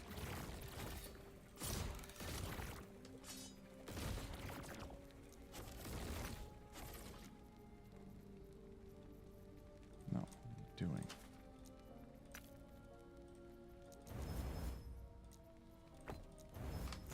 Yes. Orange, what's up? No, they abandoned their fans. Ah, I see. That's what it is.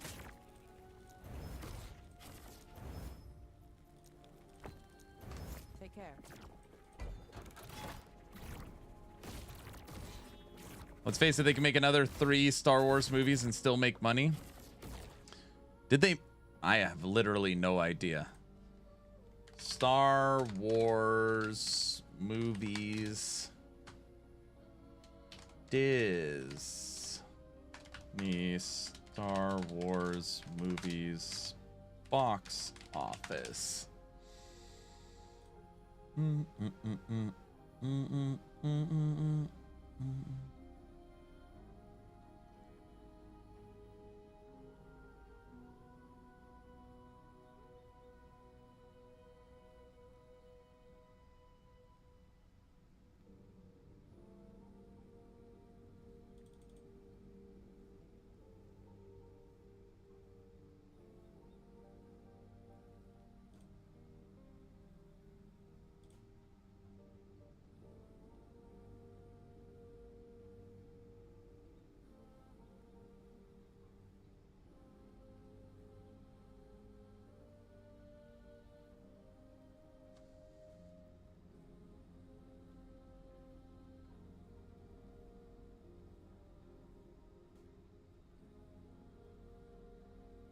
It looks like The Force Awakens did great.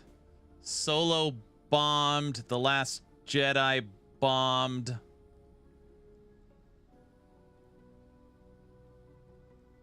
What was the second one? Rogue One did okay. Can you show us your woven tree? Sure.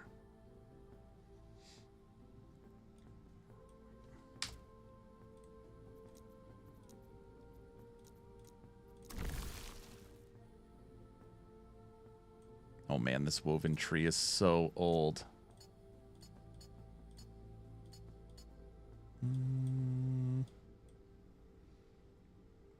That is good. That is good. I like loot lizards.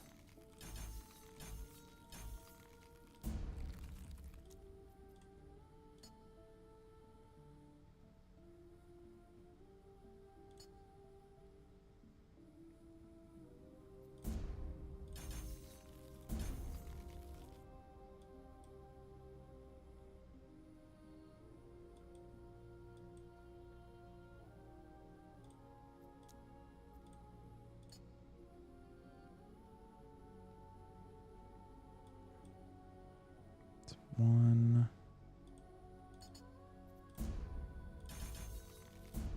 Boom.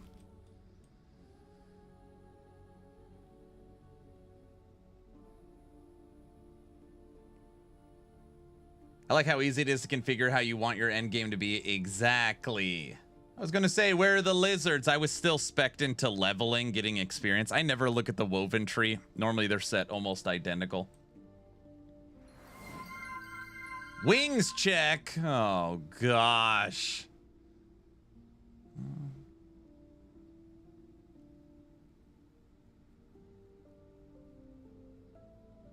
I honestly stopped playing LE Season 2 because the fast pace doesn't work with a cooldown on dodge roll. In Season 3, they need to axe the cooldown on dodge roll. Axe the cooldown on dodge roll. So you could dodge roll indefinitely? I don't know. I think that would be bad.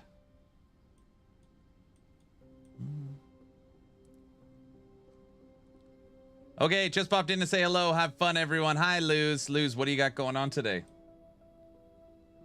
Yeah, like evade Spiritborn. No, that's a horrible idea. Oh my gosh, bringing up evade Spiritborn just made me feel sick for a little bit.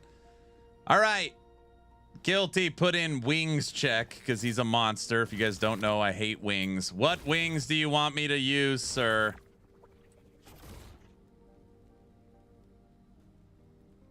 PoE 2 has no cooldown on dodge roll.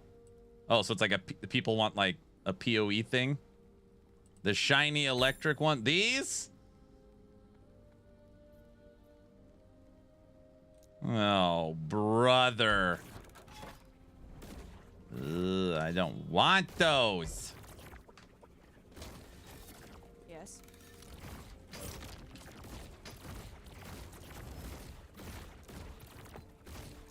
Yes, take that. Give me a needle.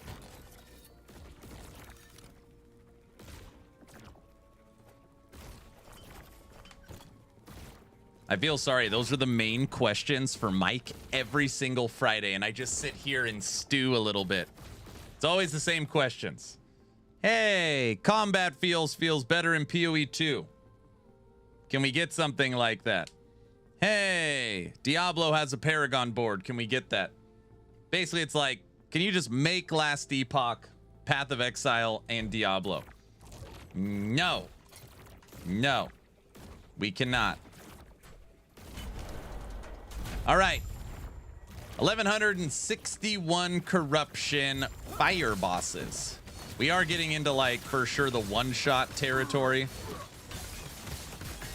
where we will get randomly one-shot, so. We have not had a build hit 1200 corruption this season. I'm hoping Echo Rive will be it.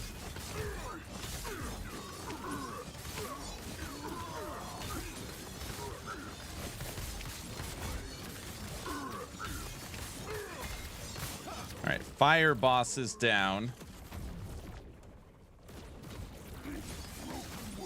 Thank God Ellie is nothing like PoE or D4. I know. I know. Games need their own identity.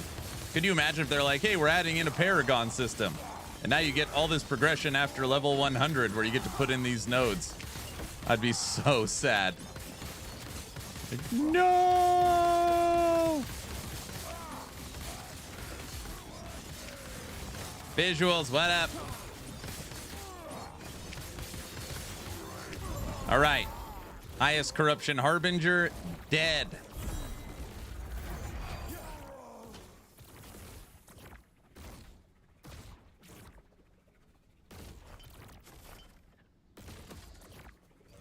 The game would snowball out of control. It's just then you move from, you know, millions to billions of damage, and the numbers get bigger, and now the requirement is you have to hit 100 and you have to hit Paragon 50. So now the time investment, it's just like there's like you don't want it ballooning like that. Right now, how do you customize your character? You have your 5 skills that each have 5 skill trees. You have your passives, which you have access to 4 different passive trees. You have your blessings that you get from your boss kills, right? You have your Weaver tree. You have your gear. You have your idols. Like, there's a lot of customization in there. A lot of customization in there. Trying out your Raptor single. It looks good. Thing's a monster.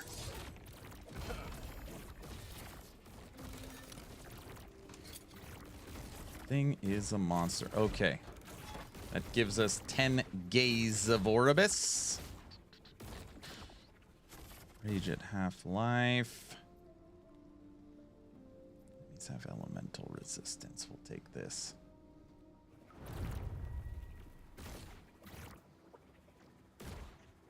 But at least Ellie has endgame meta progression.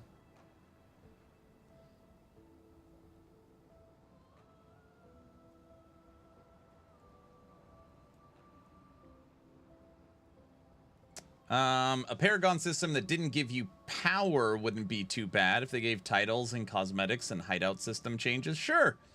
Any system that is tied to cosmetics or fun stuff like that, I'm all for. But I mean, you know, people would want it to give power.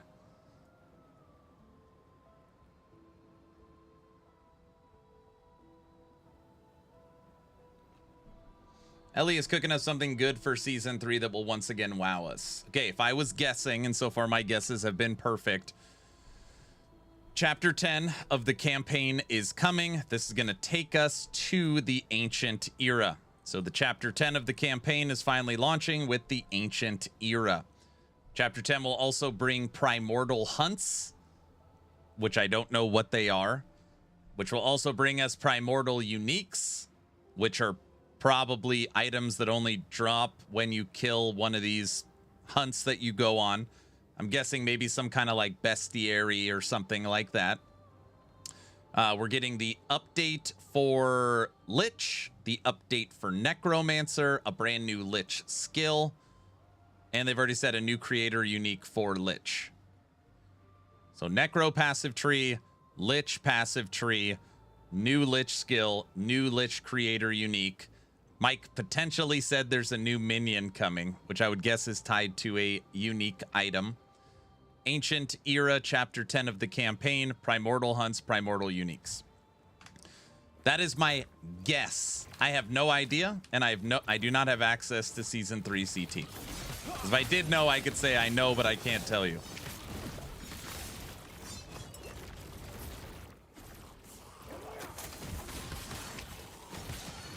Might be Gazzy's unique. Gazzy has a unique coming to the game?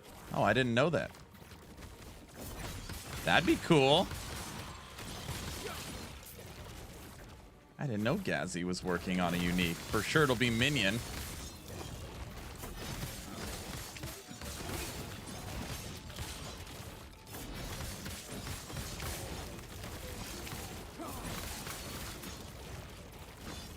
I doubt we get skill sigils. I doubt it. If it's everything I just mentioned and skill sigils, that's like another super season. I don't see skill sigils happening. I'd be happy if it did. Man, that would be incredible. That would be incredible.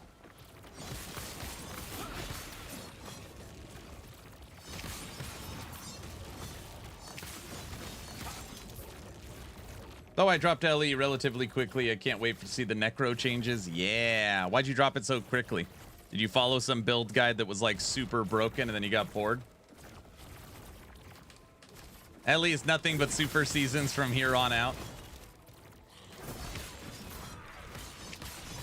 Having a new skill for the classes that are short ones would be great. Yeah. Well, Blade Dancer needs a skill. Paladin needs a skill. Lich needs a skill. Shaman needs a skill. And Rogue in its base class needs at least 2 skills. So I don't want them working on anything crazy until all the skills are dropped and all the passive trees are balanced. I feel like that is so important, like core gameplay. That stuff needs to be done.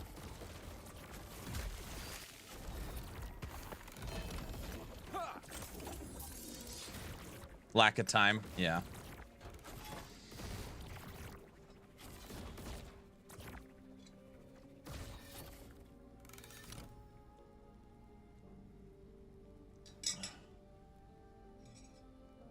Core punk. Core punk. No. Hey, what's up, Shin? How you doing, sir? Happy Friday. Happy Friday. Today, we are one shade of Oribus away from our goal of 1200 corruption.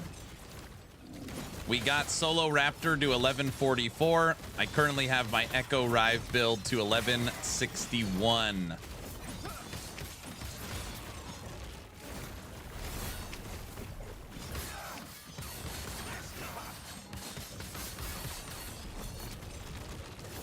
Stand down or die.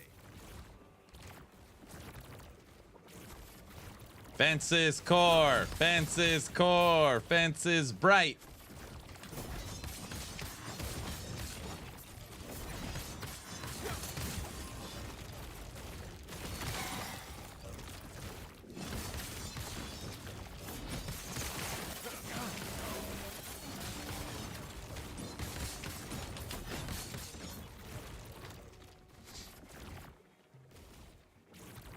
Oh yeah, there's no new class coming for a long time. That's like way out. That is way out.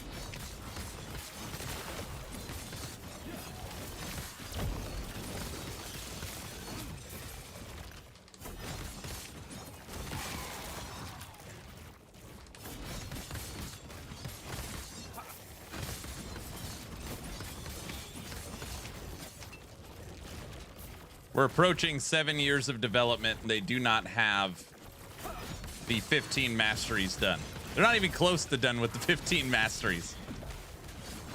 Figure it'll take, I don't know, maybe 4 or 5 seasons to finish the existing before they probably start talking about a 16th. It's my guess. The Anubis, what up?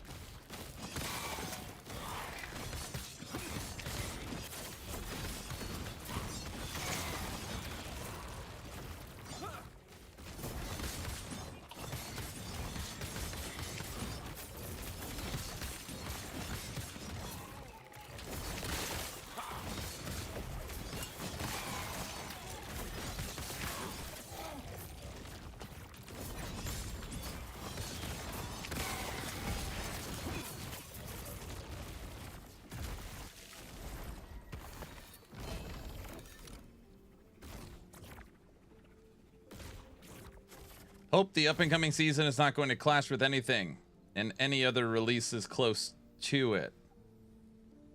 I mean, that's, you know, it's kind of an impossible task to make sure there's nothing. It's about where you put LE on your priority list. If it's at the bottom, it's always going to clash with something, right?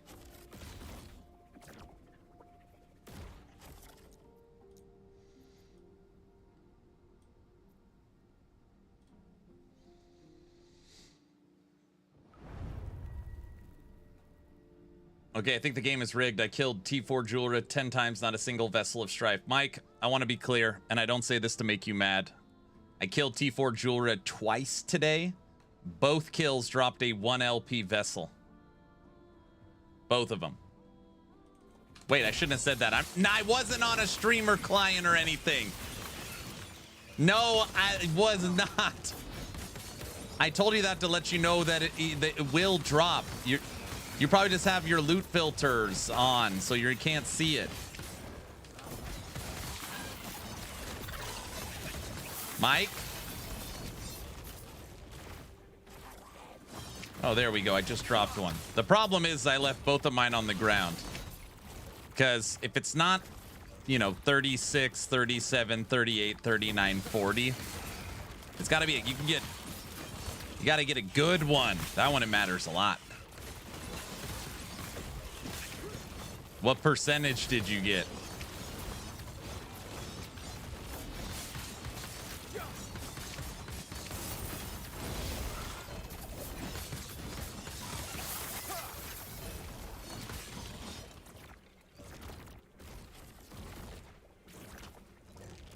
Which stat? It's the top stat is what matters. You 40% is perfect. 40? Yeah, you got a at 1 LP. It's worth big money. It's a 40. See? You just had to be patient, sir. Oh, I didn't finish it. I'm trying to balance it out, which means... But man, this month was hard. Dude, this month was hard. PoE 2 updates, Diablo 4 season, Torchlight Infinite season, Expedition 33, Last Epoch, V Rising, No Rest for the Wicked, D4, Dwarven Realms, Doom. There's so many games that dropped. See, Aaron's got gold on the brain. No. Are you playing Night Rain? No. No.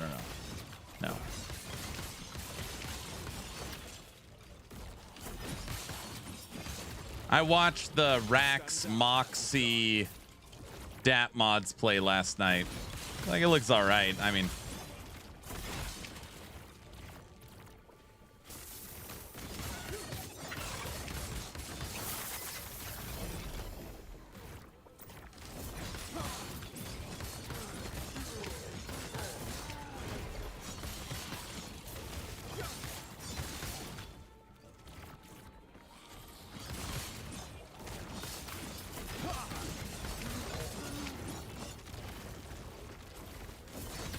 I actually listened to the PoE interview. It was interesting, good information. We watched it yesterday. Talkative try.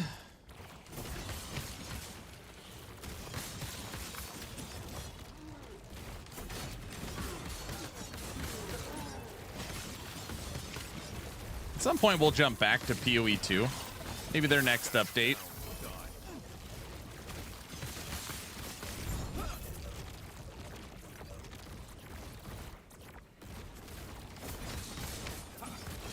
Yeah, the interview was fine. Stand down or die.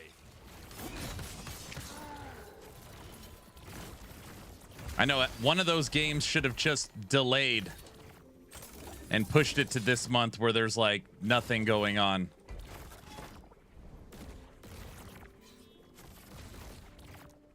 All right.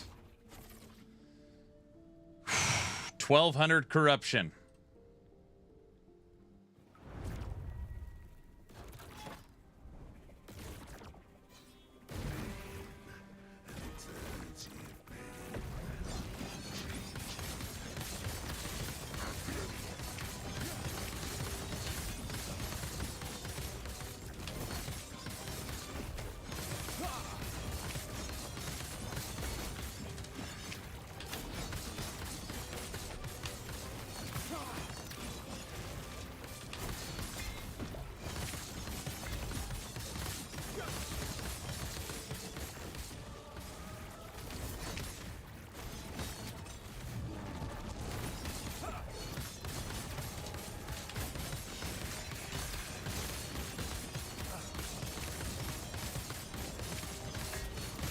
Stupid little blood things.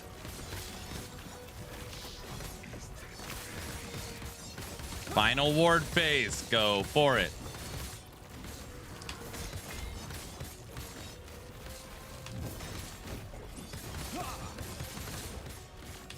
You are dead. All right. 1200 corruption achieved. Very nice. 1219. 1219. Oh. The higher the corruption, the better loot. Yes, but it's like diminishing returns, you know. Have you seen Riker's endgame progression suggestion for D4? Awfully similar to a specific game's endgame progression, but it is better than anything the D4 devs have cooked up. I have not. Are you just talking? Is it a mapping system? Is he recommending a endless progression mapping system? If that's the case, that would sound familiar.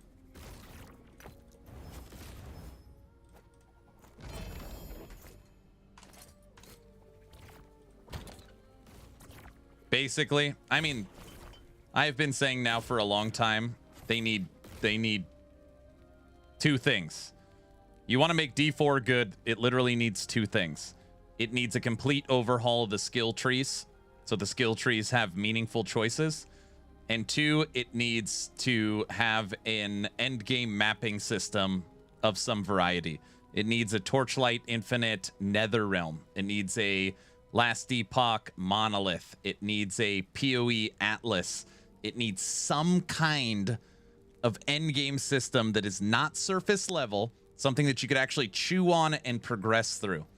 I don't want to go to Legions, and then Helltide, and then Strongholds, and then Infernal Hordes, and then regular dungeons, and then Nightmare Dungeons, and then Dark Citadel, and then the Pit, and each one of these, like and then go to the Fields of Hatred.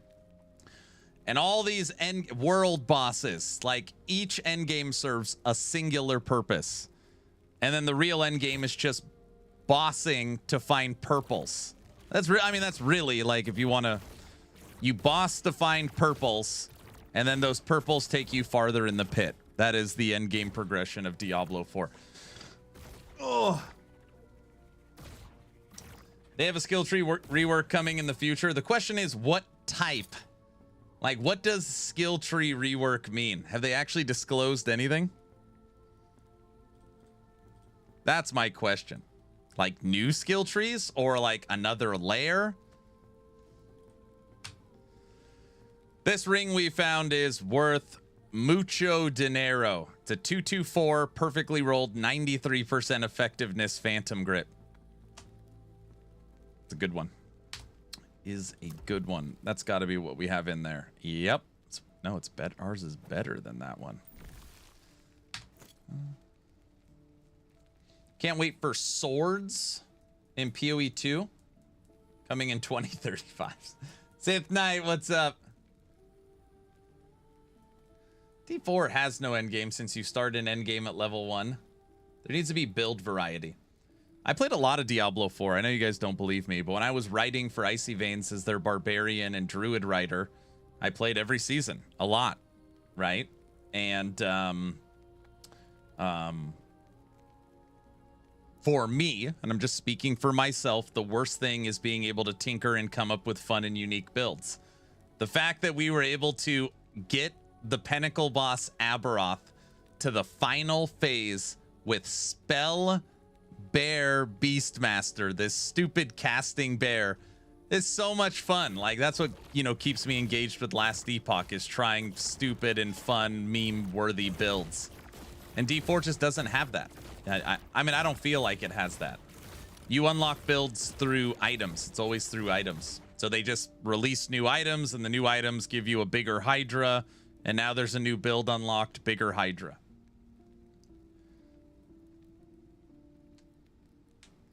I still play every season as I have to collect them all. Disease. Got to get the loot and shinies for each season. I don't even know what it is. What do you get? Cosmetics? Waiting for Cyclone, even though technically you could run Cyclone build already. I wish Ellie added more woven echoes that affect the surroundings, like Lost Folly. Different farming strats are fun to try.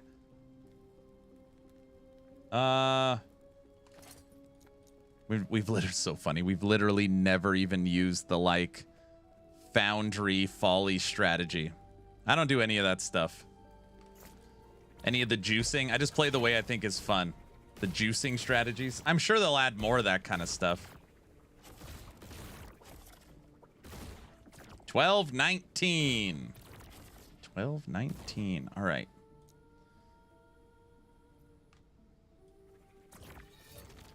Non-meta builds in D4 just hit walls very fast due to how much higher the meta builds scale.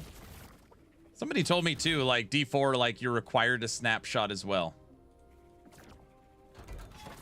People are like, oh, you're not using the juicing strategy. I was like, no, I just play what I want to do. Like, you can use the juicing strategy.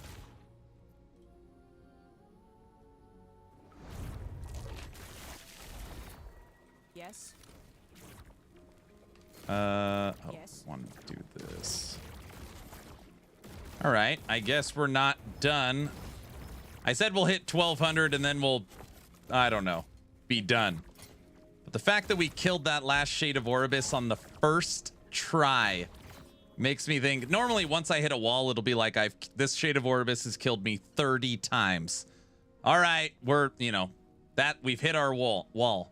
We killed that last one in the first attempt, 12-19. Which makes me think there might be more in the tank.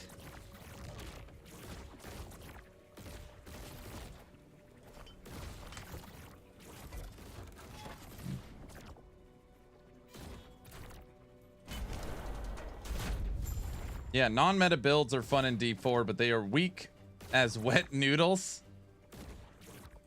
I mean, my spell bear sucked.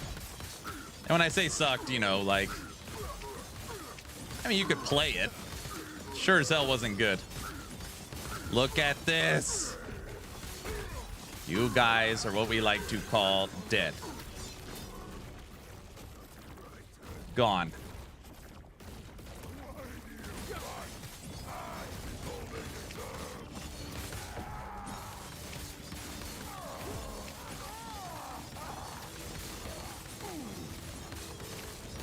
Good. Keep stunning him.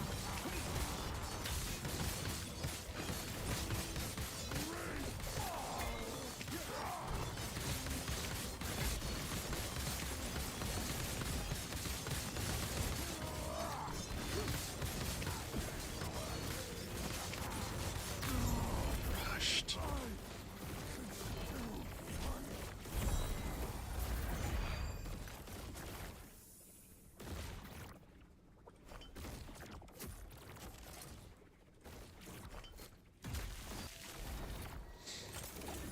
I want to charge bolts build, but it's absolute crap in D4. It sucks.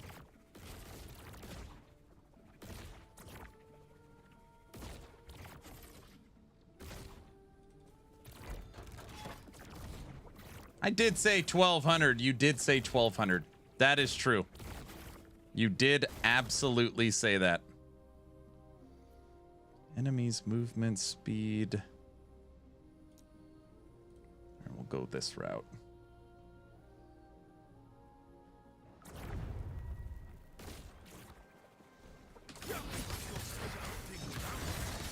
Biggest problem with D4 is it has no end game. After hitting T4, you're basically done.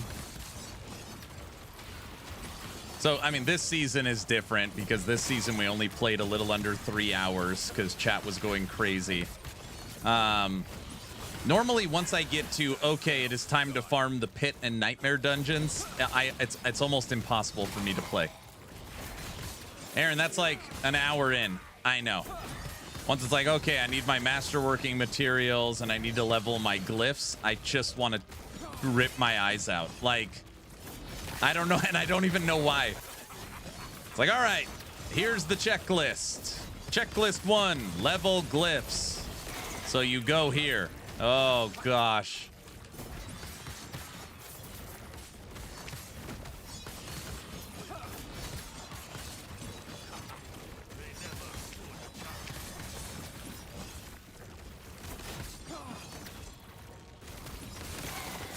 Did your recent subathon make you a millionaire? No, it did not. It did not.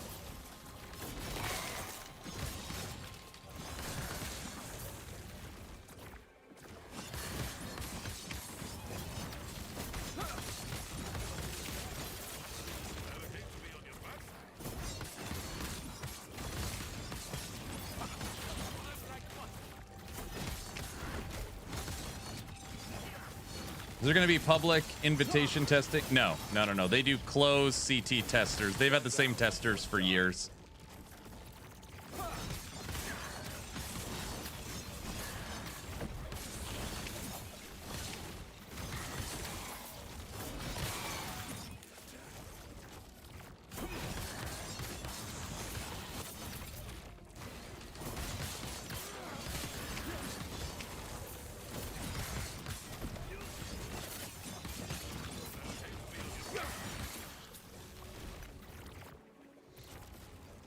I hate the changes in Season 8 for the Uber bosses. You are forced to play the mechanics. There's no one-shotting anymore. Well, you got to see what's going on. Cody, thanks for the follow. By the way, we still have an active giveaway up from the final night of the subathon. I will draw that today. As long as you are following the channel on Twitch or subscribed on YouTube, type in !a giveaway. For an action RPG hat. I'm guessing most of you are already in it.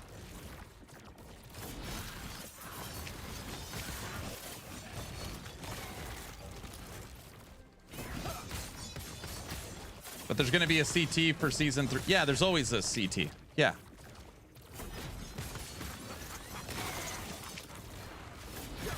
Yeah, it's a private CT. It's not public. You're under NDA. You cannot share anything. And they're not accepting any more applicants for it. There's hundreds of us.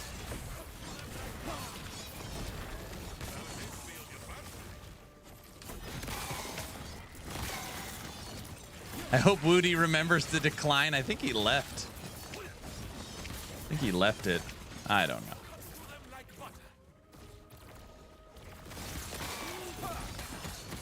Basically, the CT is just filled with all like the OG people.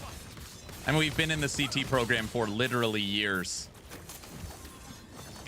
So just like the same community testers from back in the day. Free hat, give me. You want one?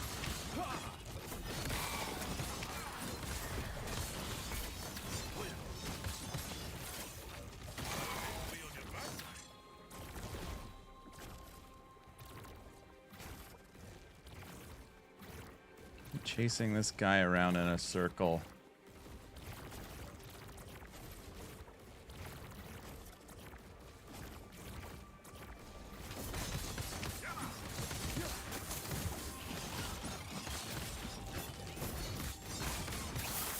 Come here, lizard.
All right.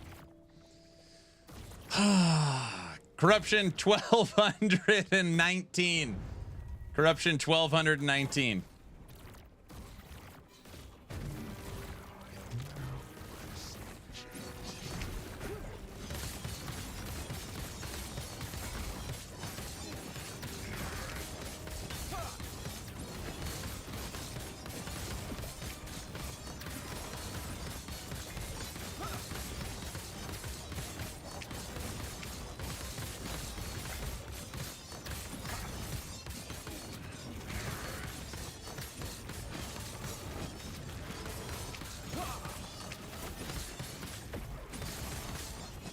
All right, Half-Life.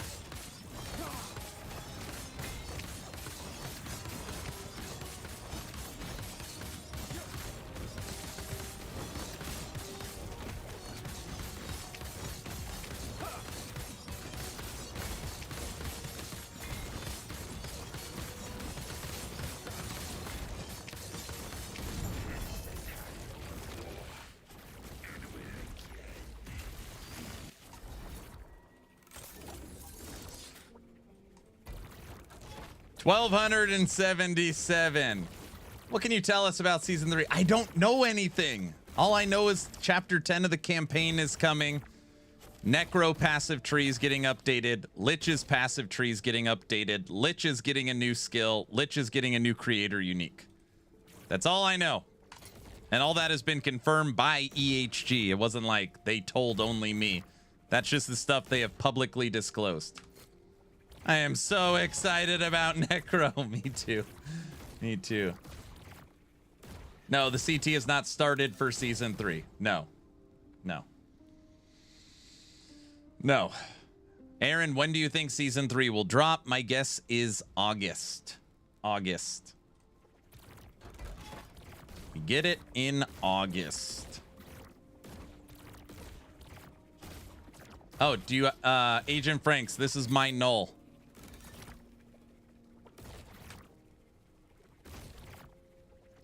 It's a good roll. Plus Rive on it. 3 days before PoE 2. Oh, gosh. Oh, what about Warlock? It's one of the weakest masteries in total. No, Warlock won't get touched.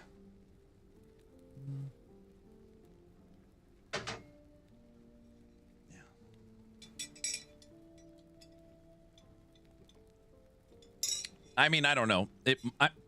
I shouldn't say that. I have no idea if Warlock's getting anything. I would just be surprised if it did, seeing as it's a new mastery and has a new passive tree. And they just buffed all the whip and Warlock and Witchfire stuff.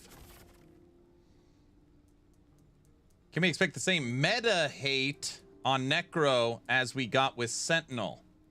Same meta hate. I don't follow build guides. We'll just be creating our own for Necromancer. So whatever people come up with, my guess is that the meta will be snapshotted minions or whatever comes out of Lich. So we won't be doing any of that. Okay. Well, one more shade to 1,300, huh?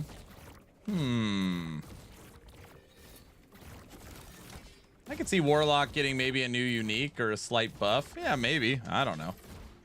Just to, like, you know, the fact that Warlock is going to get access to half of the new Lich tree and half of the new Necro passive tree could be an indirect buff.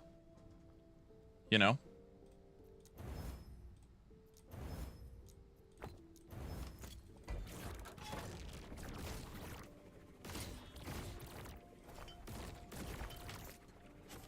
We will have to wait and see. We will have to wait and see.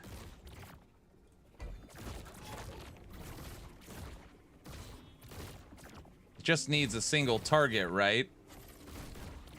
We haven't played a lot of Warlock this season. I rebuilt my Wheel of Torment Warlock. And then there's been requests for a Ghost Flame. Holy moly. Which I haven't done. Come on. 1,277. Oh my gosh.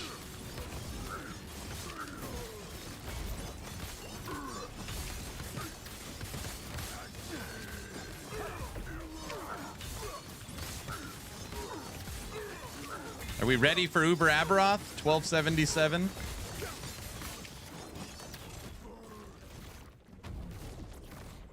I hope Skeleton Warriors are not going to be in this. Just get rid of them ASAP. Man, I hope Skeletons get some love. My biggest thing is I don't care what they do with Necro. I just want buff for army. That's it. That's what I really want. I don't want single Golem. I don't want single Wraithlord. I don't want single Abomination. I don't want single Archmage. If I want to play a single minion, that should be really over on Beastmaster. Necromancer should be a big army that you could blow up, that you could send places, that could guard you. Like it should be an army. Should not be a single minion. I'm gonna feel very sad if they buff single minion.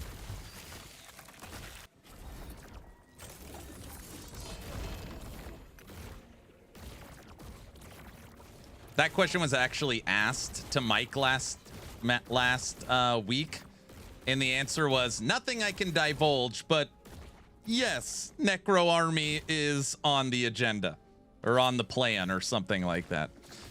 2LP Exanguius.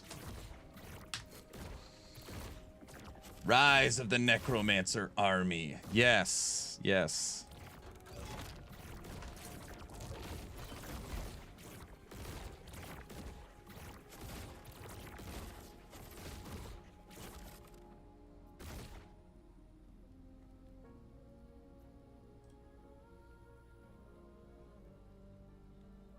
Skeleton warriors are tough, man. Skeleton rogues are okay. Skeleton archers are okay. Skeleton warriors, though, whew, they are hard to keep alive. You got to take that node where it's 40% chance to revive when they die. When they die, they keep popping back up. You'd love some type of resummon itself. Do you play Path of Exile 2? That's in the game. You just have to invest in it.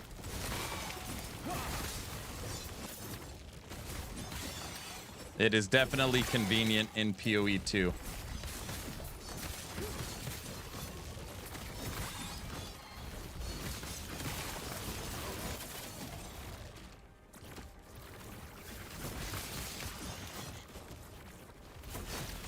Yes, Necromancer should be commanding your army. Exactly. Commanding your army, and they're disposable, right? You blow them up, you send them into harm's way, but then you raise them back. Where a companion is like man's best friend. When they die, you have to revive them. They have their own abilities. Very, very different play styles. Right now, the main way to play is you pick one minion, you put double shades on it, you buff it, and then you follow around one minion that does all the damage. You snapshot it, you do all this dumb crap, and then that's how you play it.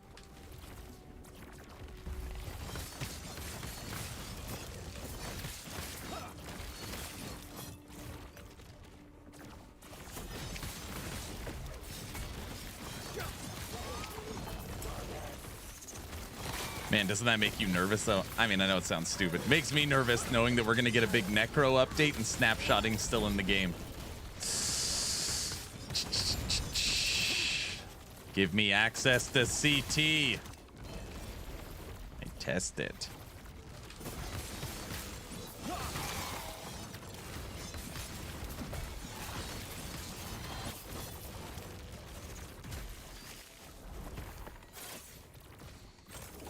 Also, all the different summons in your army could add different benefits to other summons. Yeah. They could buff each other. Yeah. Or you could put in affixes in the passive tree that, like the threshold nodes, is your minions get multiplicative damage buff based on different minions you have summoned. So it's like Vanguards, Bone Minion from Transplant, Zombies, Golem, Wraiths, Skeleton Mages. So now you're trying to build up tons of different minions based upon a multiplicative buff. Stuff like that. Like, that's what you want to see. That's what I want to see. Stuff like that. Okay, this one's going to be tough. 1277 corruption, Shade of Orbis, and he's got a modifier for increased damage and crit chance.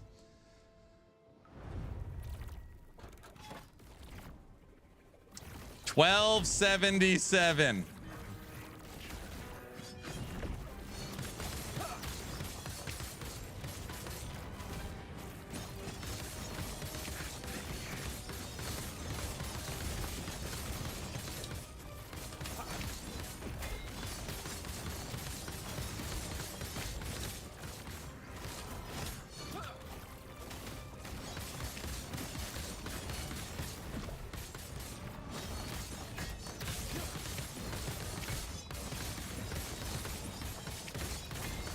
Get away from me, blood pools.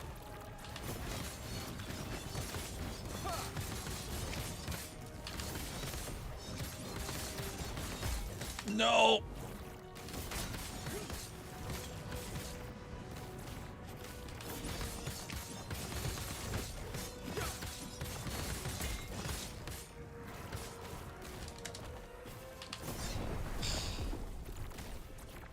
His blood pools are gnarly. We can for sure beat him. All right, 3852.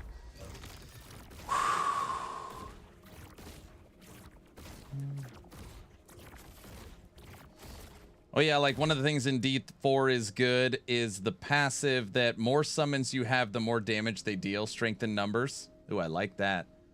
You tried to lunge through it. Well, I didn't. You're right, I'm not spec'd into lunge. I'm used to invulnerable while lunging.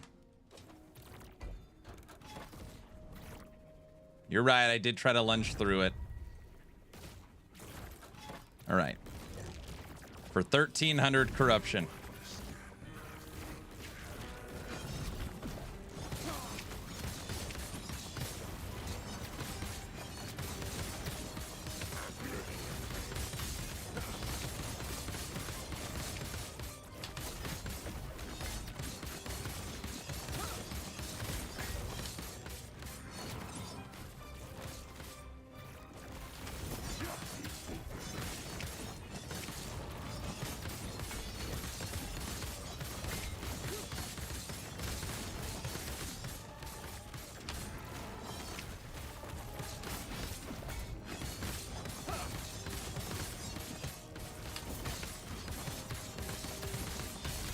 Get away from me, blood crap. Oh, gosh.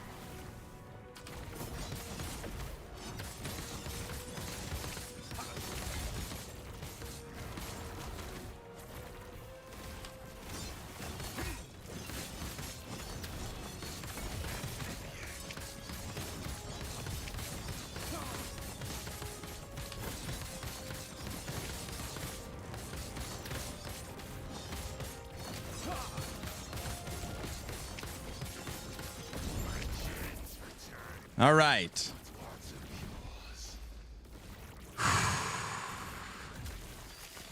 They're voting for Richards. 1135 or 1335. He turned on the streamer client to win. No. The little switch I have under my desk is switched off right now. It's switched off.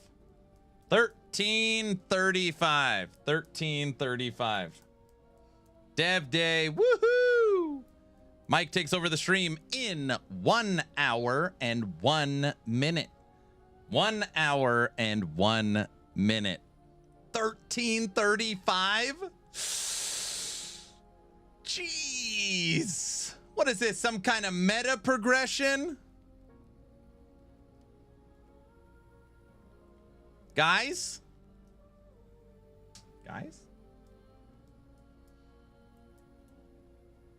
How do you like your bread? What?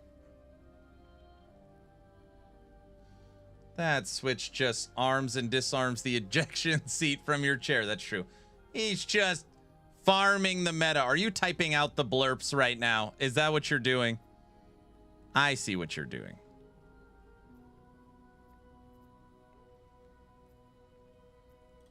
He's just farming the meta.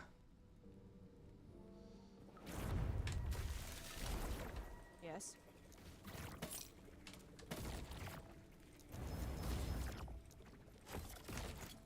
Yes.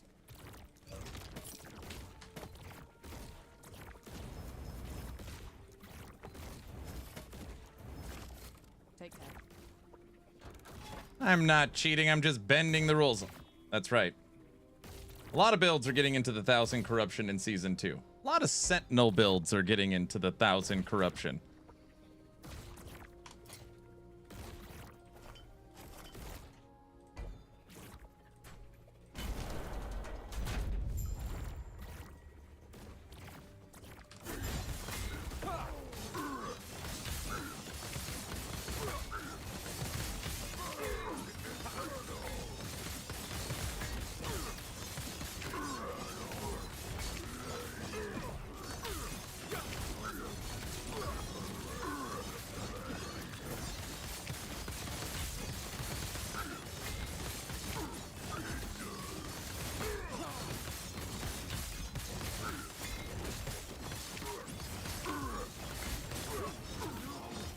Is 1,000 corruption considered good?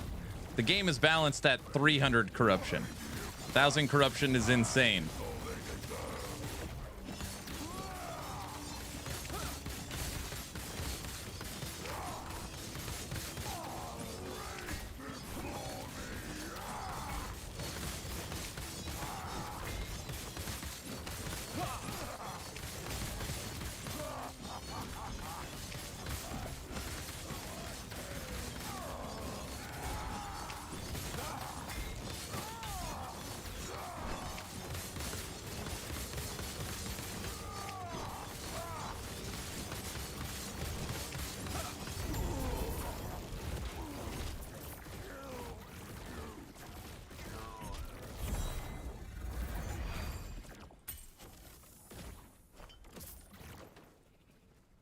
This doesn't look like Smythe. Will you let Smythe die? Hopefully Guilty and Brow didn't hear that. Yeah, that's not what I meant.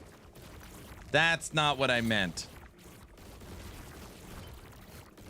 Hello, I'm new to Last Epoch and early monoliths. Is it worth to do the Tombs of the Erased or not? You could do them. You're going to get good experience. It's where you get a lot of idols. Yeah,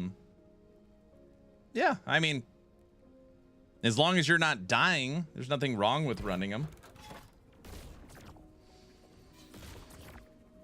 Smythe is king. Oh, brother. Mike takes over the stream in 57 minutes. Don't forget to type in !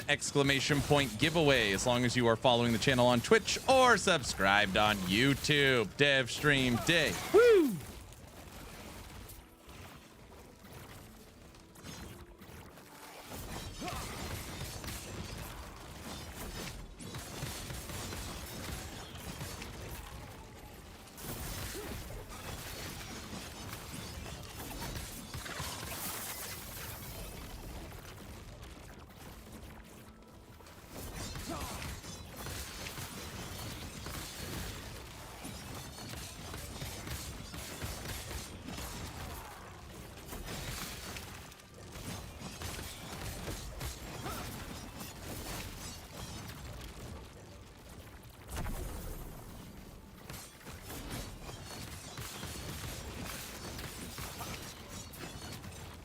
Dev stream bingo. Maybe next week we'll try and do dev stream bingo. Next week I'm on vacation. I'm not even here. Not gonna be here for the dev stream. What's gonna happen?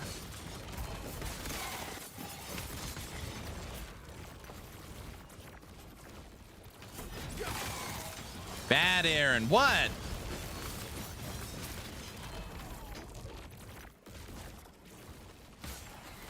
Where's vacation? We're going, my kids are started their summer vacation. They are out of school. We're going to Lake Tahoe,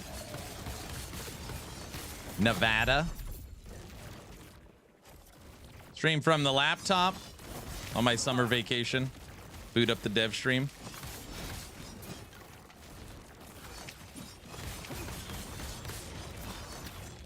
She should remove Aaron from the testing program. No dev stream. That is bad, right?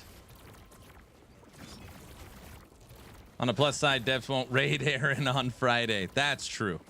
That is true. Yes, I'm taking the family fishing with Hog. Yes, correct.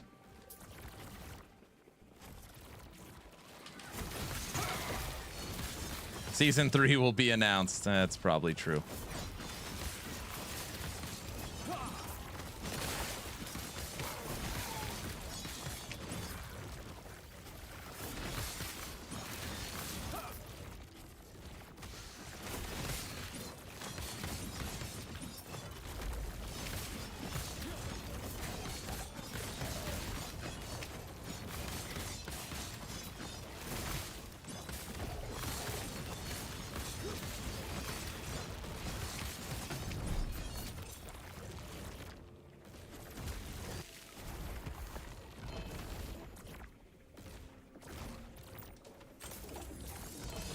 When season 2 was announced, I was on the hill snowboarding.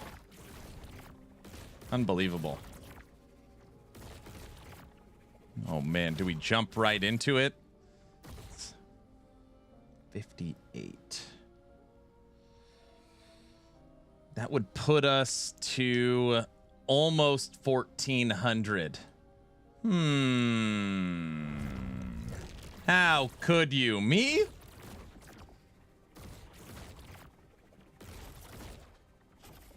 Don't go on vacation.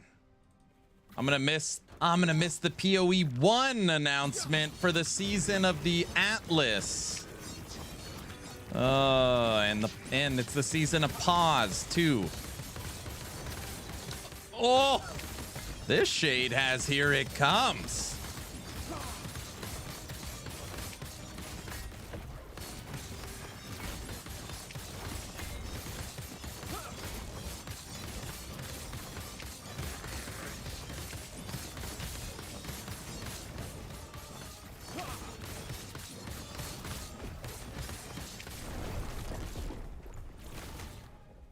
Uh, 5,000 damage. Hey, what's up, Diesel?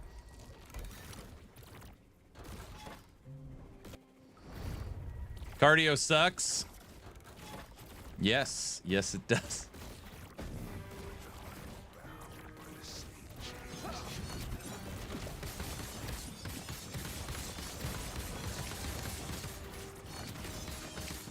Things almost hit me 3 times.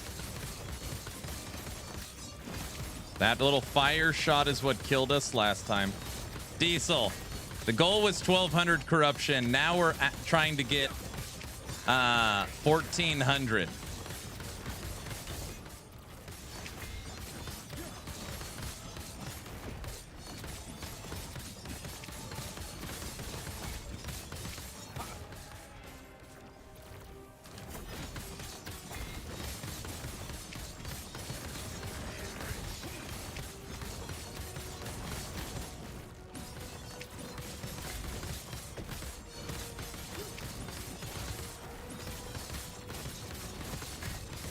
We got this, Shade. We got it.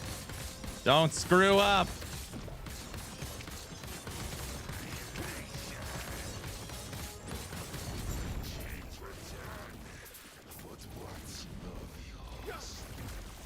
It's close. 1393. 1393. I forgot how much cardio sucks. My calves hate me right now. 1393.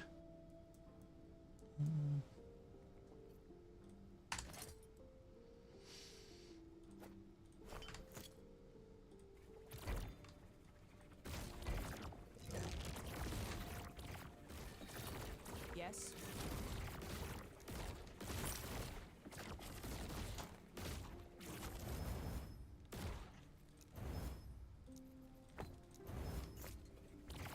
Right now I'm updating my, this used to be Unstoppable Paladin, which I updated to Echo Rive, I don't know, a couple seasons back. It's like my 3rd or 4th iteration on Echo Rive. And, I don't know, we started at 980 corruption. And I told myself the goal is 1,200, but we haven't hit a wall yet. So until a shade kills us 20 times in a row and I'm like, okay, we've hit our wall, we might as well see how high it can go. I don't know. We're at 1394. The next one will put us to 1450. The next shade would put us to 1450.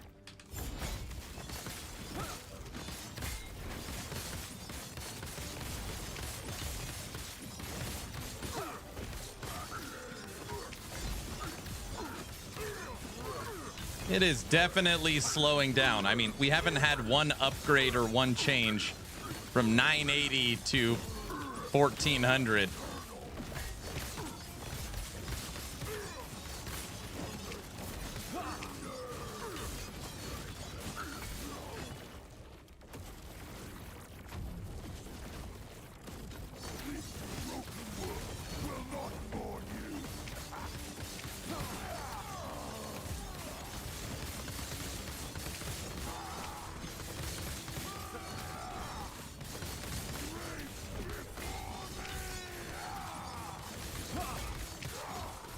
Look at this guy's baby face. I know, people say I look way younger. I went from wise old grumpy man to punk kid.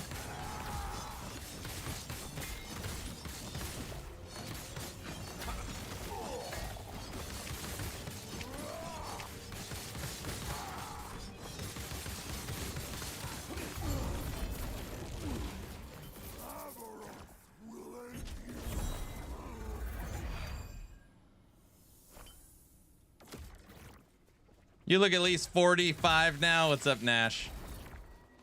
Nash, you all pumped up for the new PoE 1 League?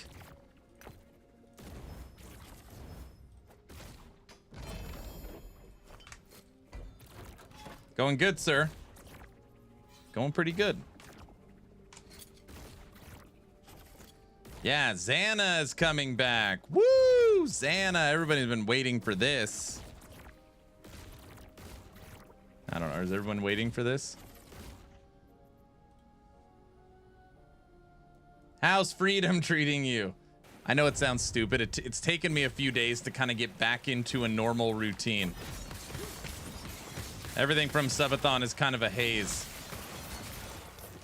I'm staying strictly LE last Epoch. Looks like, if I had to guess, new league or new season for LE in August. So we got a couple of months. We gotta wait.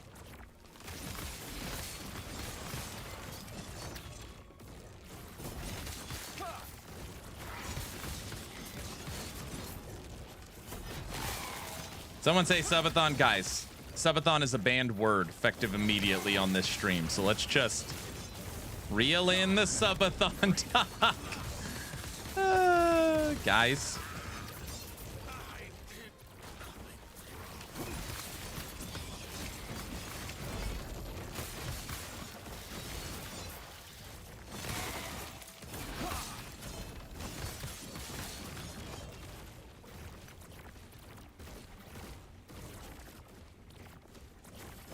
Did he just say Subathon? Dude, that last Subathon, I was nervous would probably be an understatement.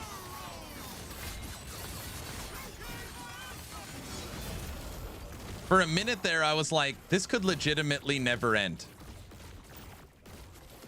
I was like, this could be a forever-a-thon.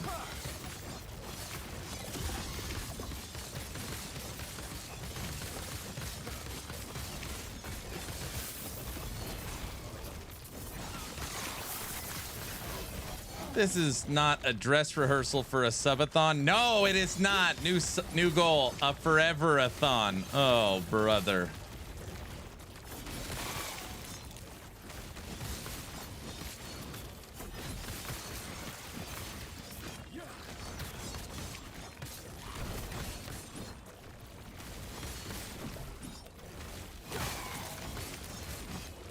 Just slammed a 3 LP countenance Majasa, T6 block, T7 block effectiveness, T5 reduced bonus on block. So you're cheating. Unbelievable. No! Jeez.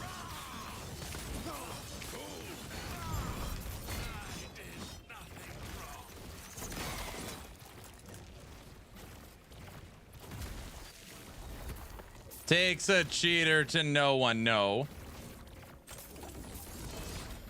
Aaron doesn't do an auto bomber build. Alley on last Epoch's tool is what you are after. Alley on last Epoch tools.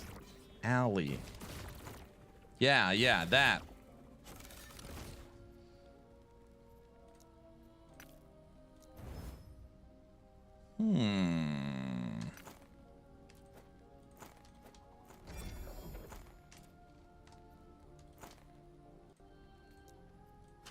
We need movement speed, not minion dodge, not vitality.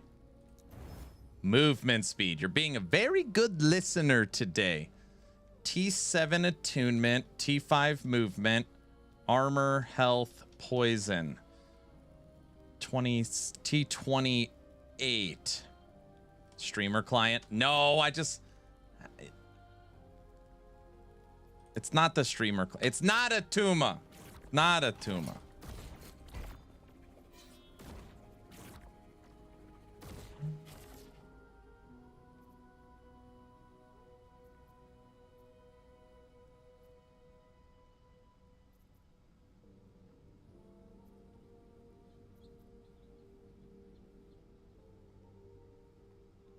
"44 minutes till Mike takes over the stream."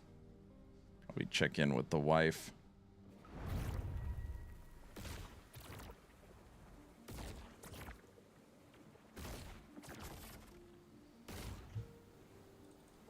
I just asked.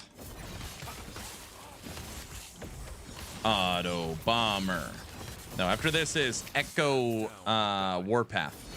There's 2 builds on actionrpg.com. Echo Rive and Echo Warpath. So that would be next. The egg.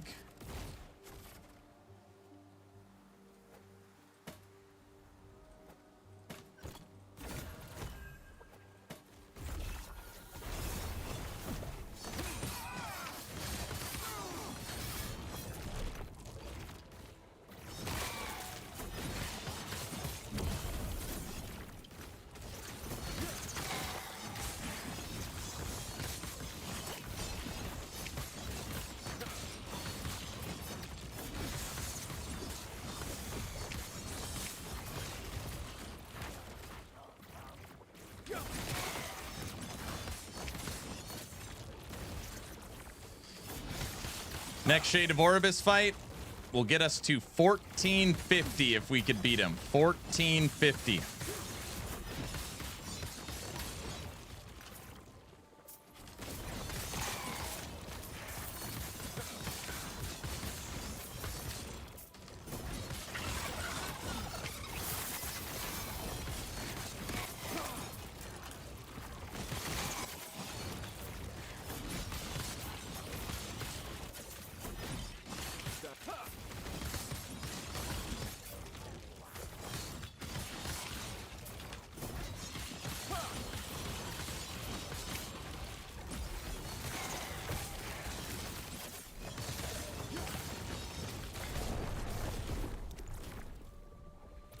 Crit!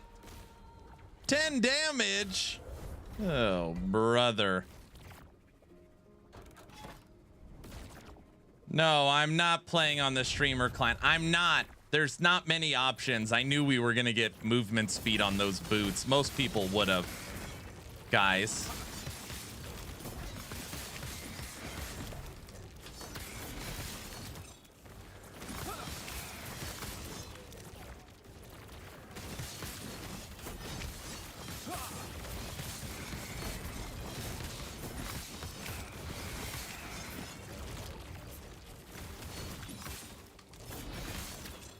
All right, I promised if we got over 1200 corruption too, we'd mess around with Uber Aberoth.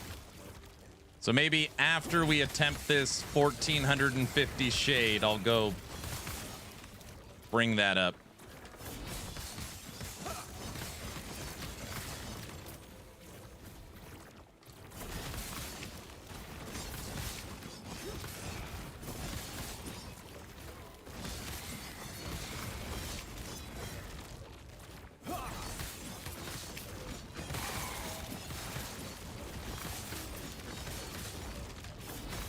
Time for the walk of shame.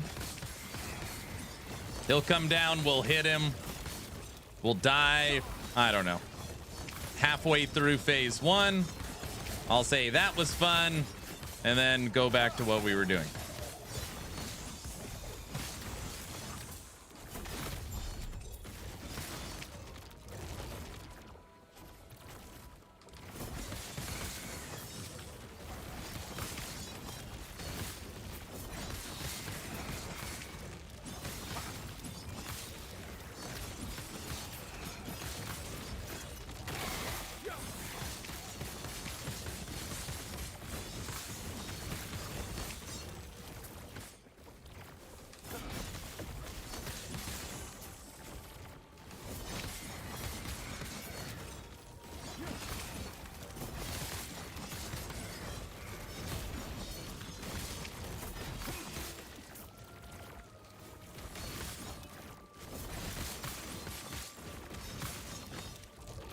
Did you kill Uber Abbey right now? That is the question. No, I don't think so.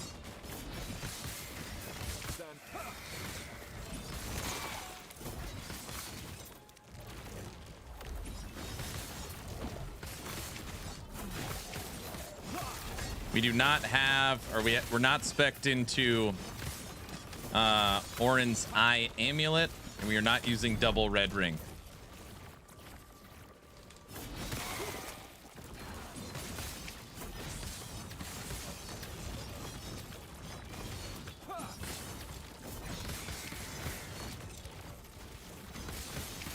I don't think the corruption matters, does it? I mean, right now we're at 1,400 corruption.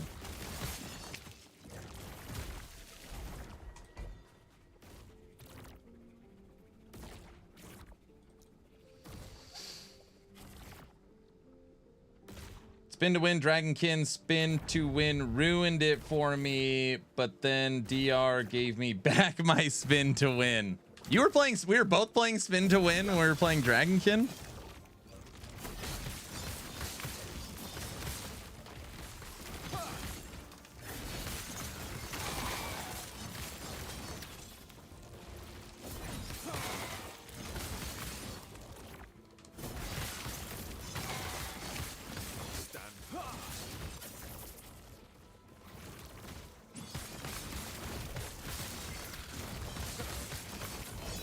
They said you need 500-ish to get close to kill him. No, that's not what they said.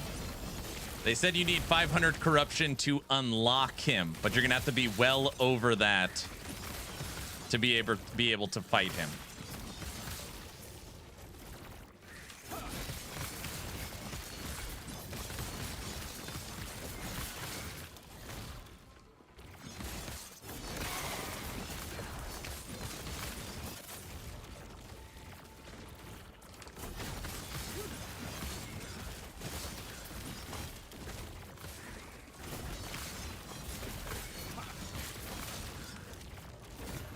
I feel like 500 corruption's what you need to fight regular Aberoth. And likely 1,000 corruption in a ultra S tier sustained meta non-minion build.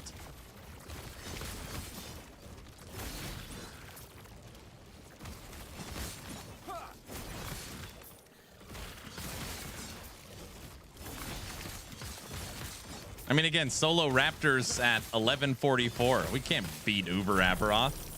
Raptor would die in one hit. It's impossible.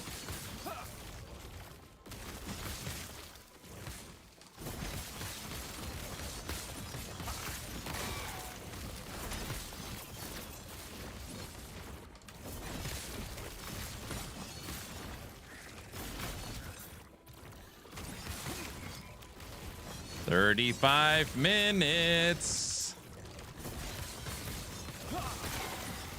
Now this is a true melee build. That's right. This is what I would like to say is like the closest you'll get to Barbarian. Lightning 13, 36, 13.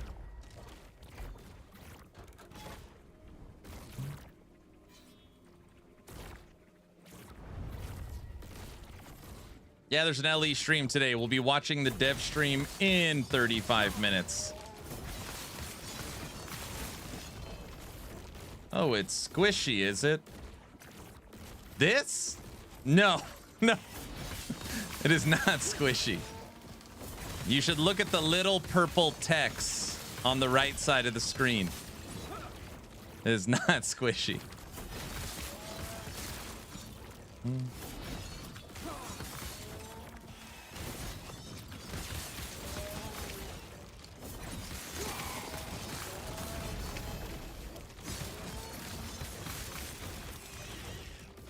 What's up, King?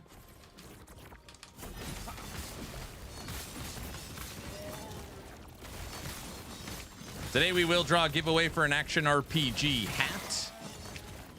Going good. Highest corruption of the season so far. We have taken Rive to 1,393 corruption. I'm trying to see if I can get it to 1,450. That's the goal. Yeah, it's Rive.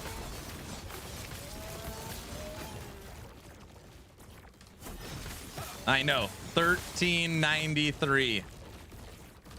We started at 500. Then I was like, okay, this is nothing. We jumped to 980. And I was like, all right, 980 feels pretty good. People are like, you have to go over 1,000.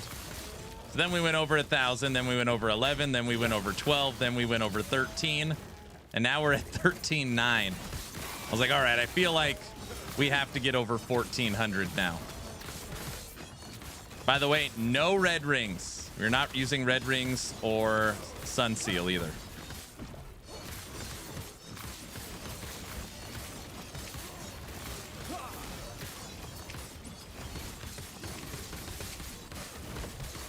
No. Booyah.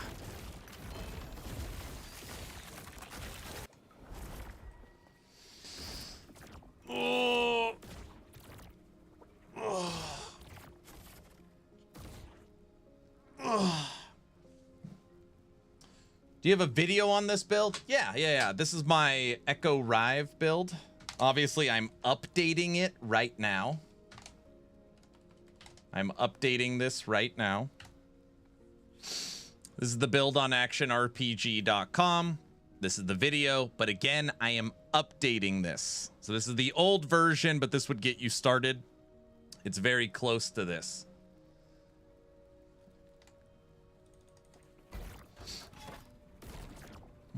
Okay. Where does that put us? 1, 2. We could try an arena.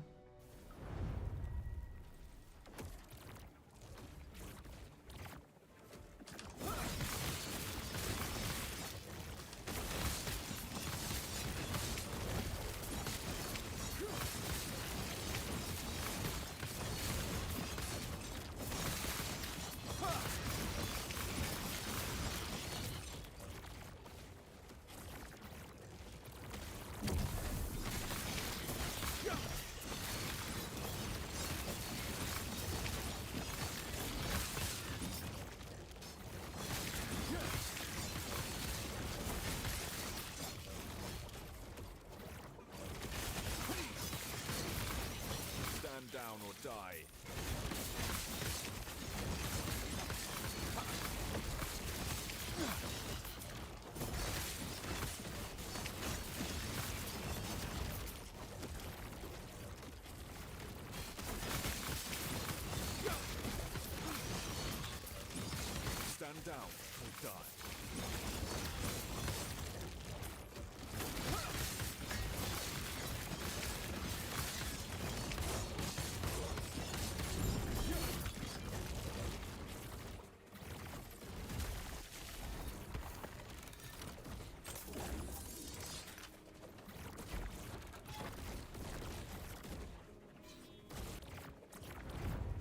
Minute warning till the dev stream. 30-minute warning till the dev stream.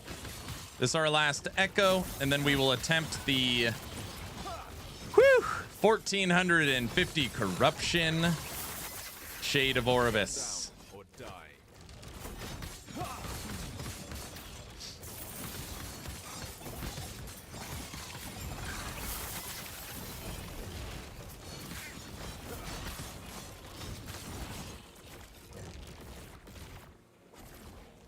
I think you could push 2,000. I'm not gonna attempt 2,000. Nice try. 1450 is fine. If we literally kill the Shade of Oribus on the first try, we will go to 1,500. Stand down or die. I don't think we will, though. I think this next Shade of Oribus is gonna be the just wanna stop pushing.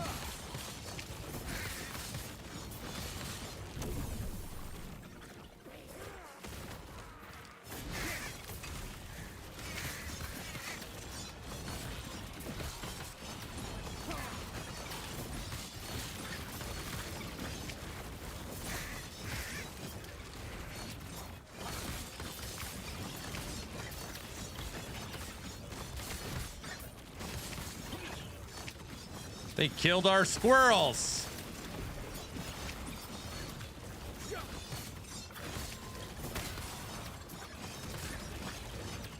It's kind of interesting. I didn't even realize that. Your squirrels die from the shrine. You could literally revive them like companions.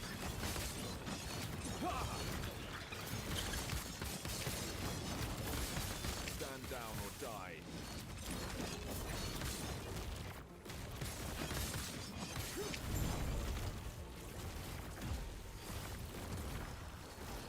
Class is trash, bro. Should have just picked the crit build.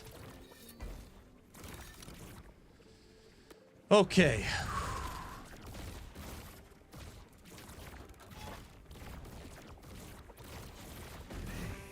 This is for 1400. Poison.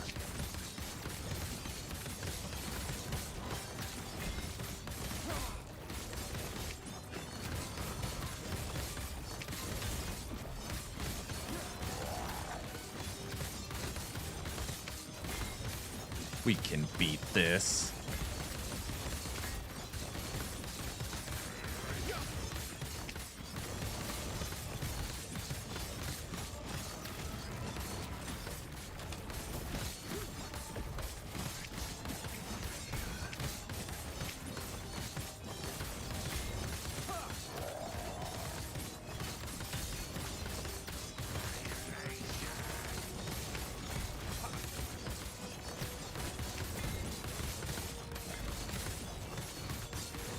One more ward phase.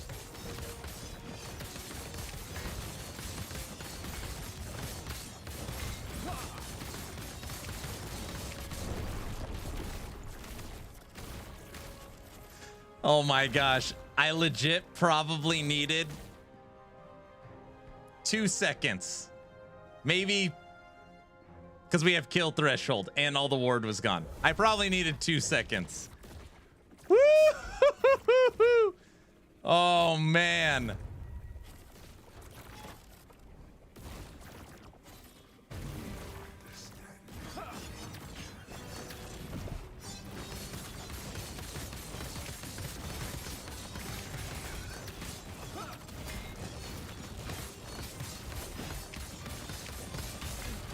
Don't let it rattle you.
One more ward phase. Come on.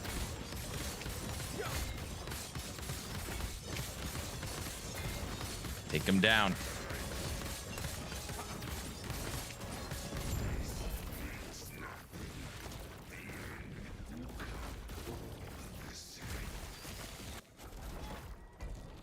$14.51.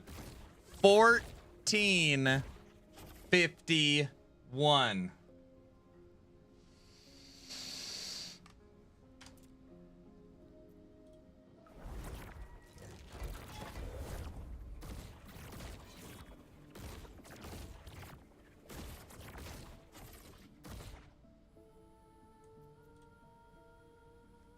What do you mean time for 1500?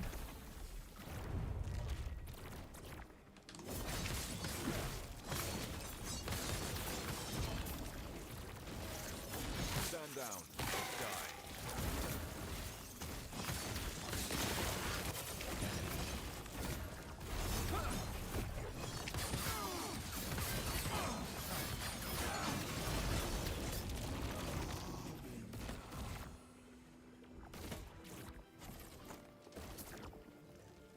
You ain't 1500, you're last? Oh, brother.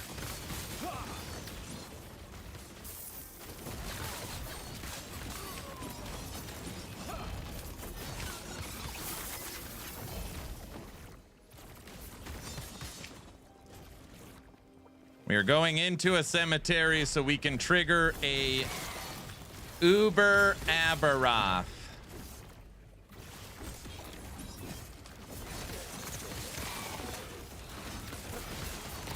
That was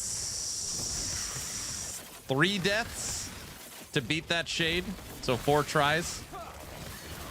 It's not terrible.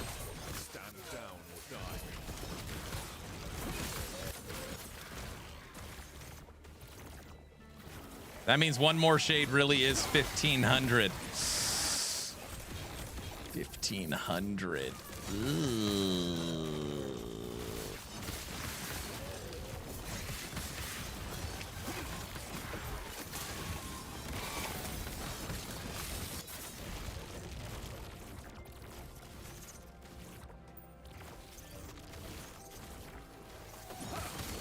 Okay, fine. 1,600. What?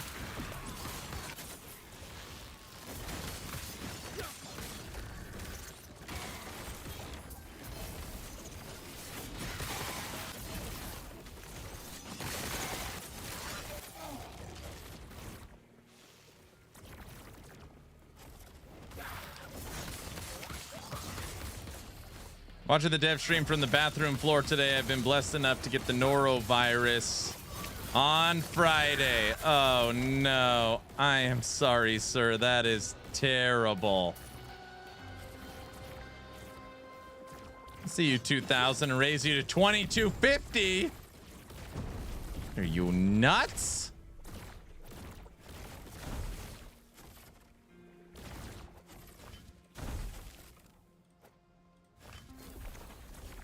Are you nuts? Yes. Oh, okay. Just making sure. Wow, we don't use this one very often.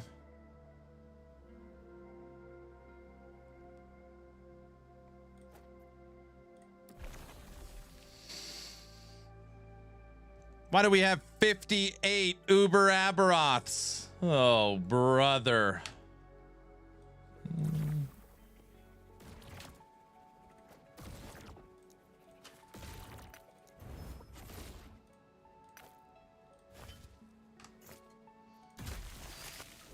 That's why I'm here, I see.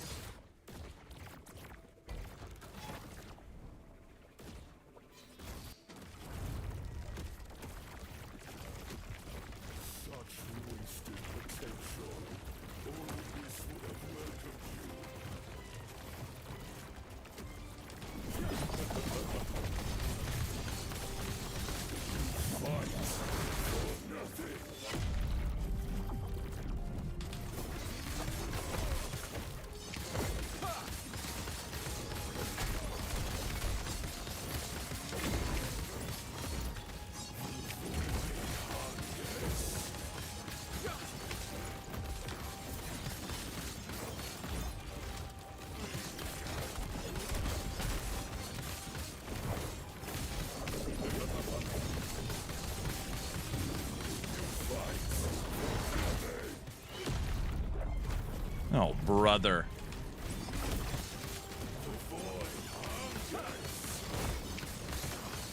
I'm hitting everything. Gosh.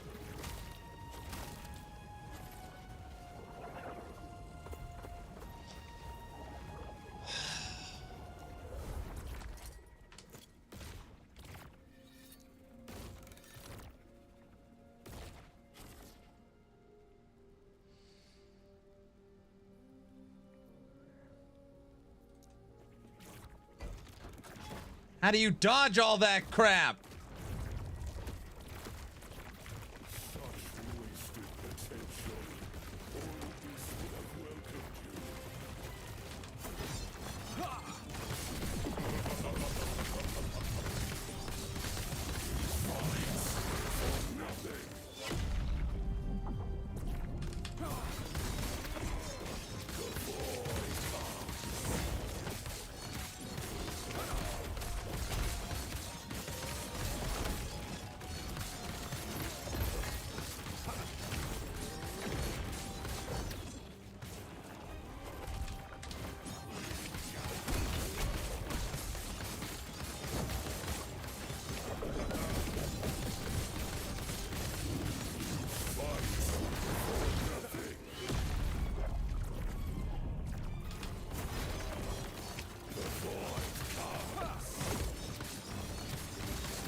Come get me.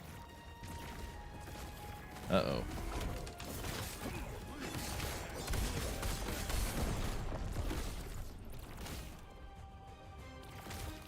All right, I think maybe we need 100% crit avoidance.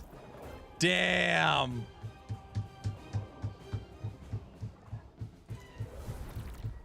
Blah, blah, blah, blah, blah, blah, blah, blah, blah, blah, blah.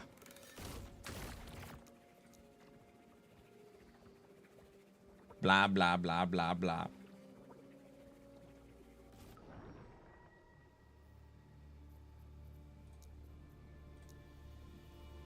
You could definitely kill him. Oh, brother. Yeah, we almost got him out of the first phase, you know?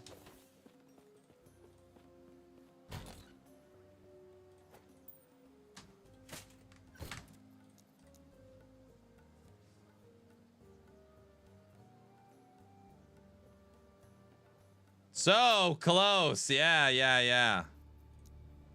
Stupid wings I gotta look at. 14 minutes till Mike takes over.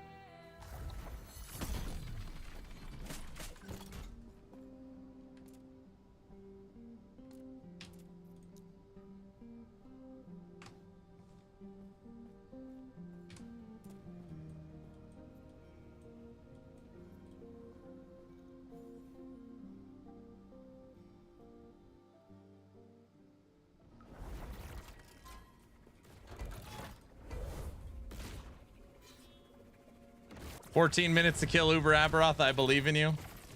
I just want to see a green phase. How about that?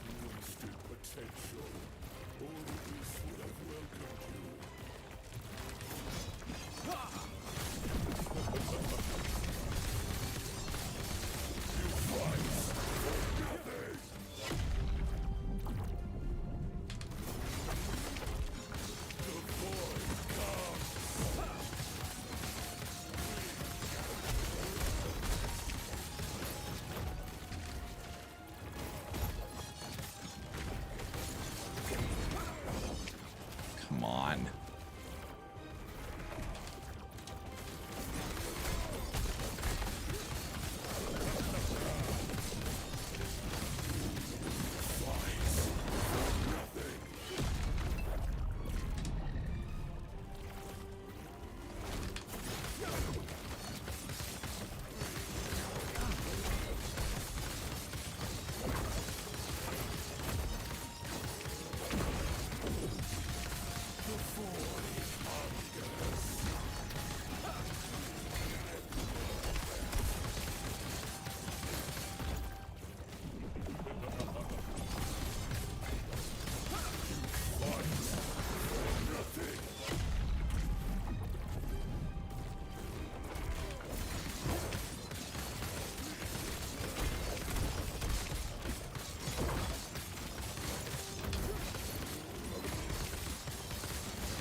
What's great is that you don't have to really dodge that much stuff, you know?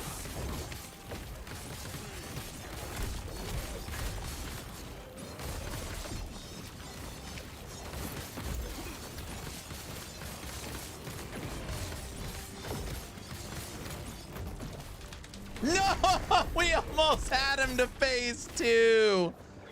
Oh. Oh. It's a start. You lasted longer than I did. Walking right into it. Good try. Have you killed Uber? No, we haven't. We don't fight Uber Aberoth. We're at 1450 corruption. And we can't even get close. It's a very silly fight. I mean, literally not even close. Not to stand in which pool? Which one, Kaiser?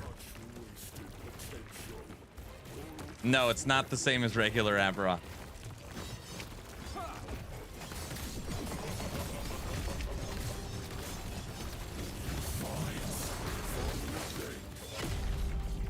Only Kaiser would come here and talk crap about an Uber Aberoth fight.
I forgot how much fun that fight is. All right, back to pushing corruption. It's like I'd rather tear my eyes out than play that fight. Okay.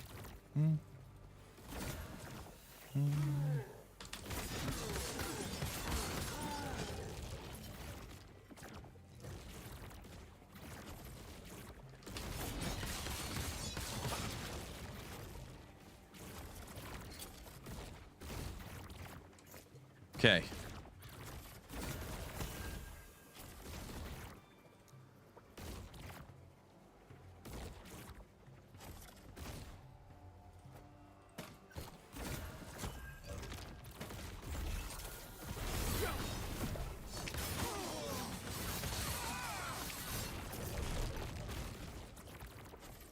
I think I gave it about 20 tries and then decided I will never kill him with Heartseeker.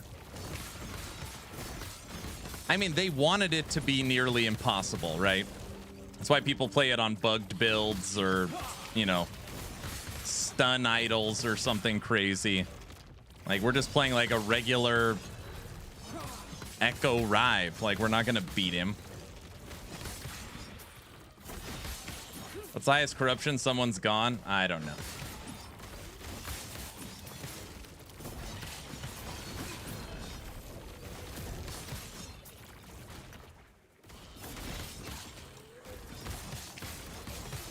I mean, if you find like a crazy bug, you could for sure push insane corruption. It just, you know, it's not real. Well, I haven't killed normal Aberoth. No, not yet.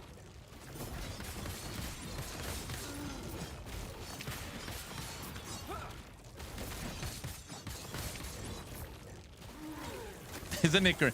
We're at 1,450 corruption, and it's not even like, I mean, we're not even close.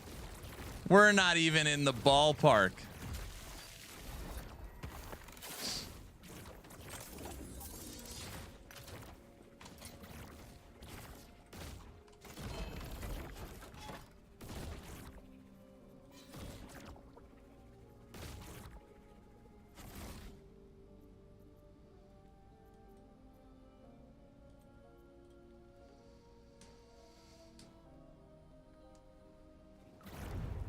Oh.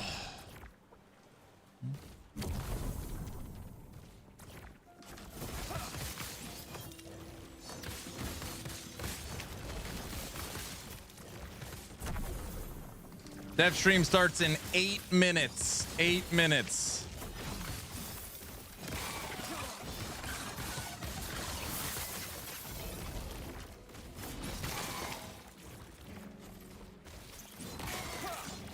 Maybe try the Harbinger mono one. The bugged one. Maybe try the Harbinger mono. Are you talking about the Woven Echo that triggers all the Harbingers? We already beat that.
All right, after this echo, I'll get Mike all set up.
It's a very long echo. All right.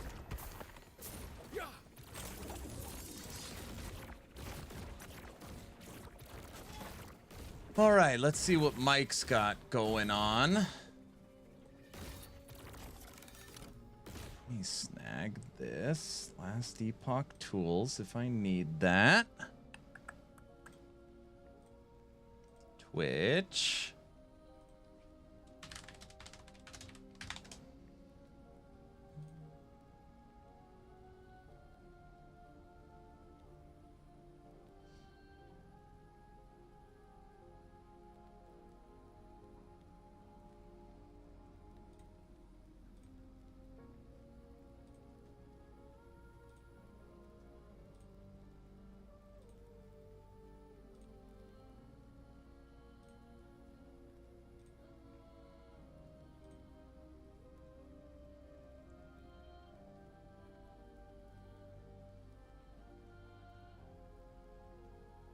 Have they not started yet? Yeah, they have.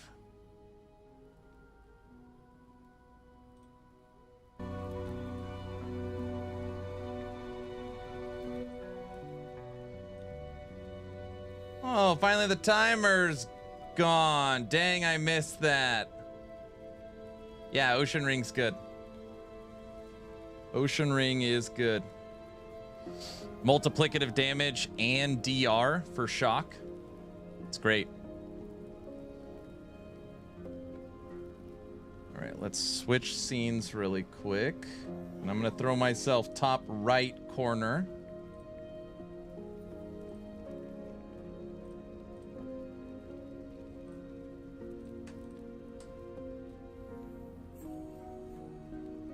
No. No. Oh.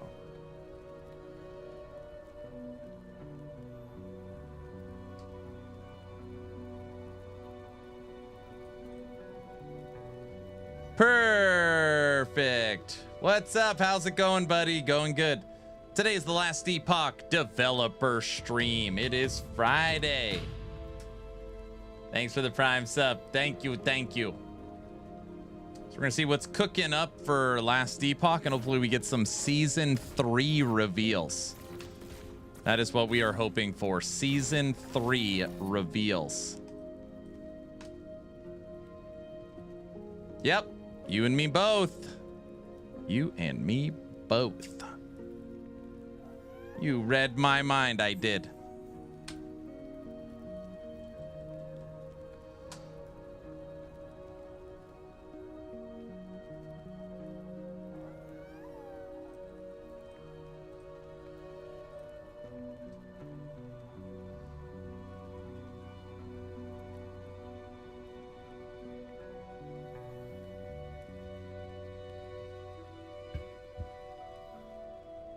See if they have a subathon going on, maybe. Last Epoch does not have a subathon going on. Thank you. How's everything going? Everything good?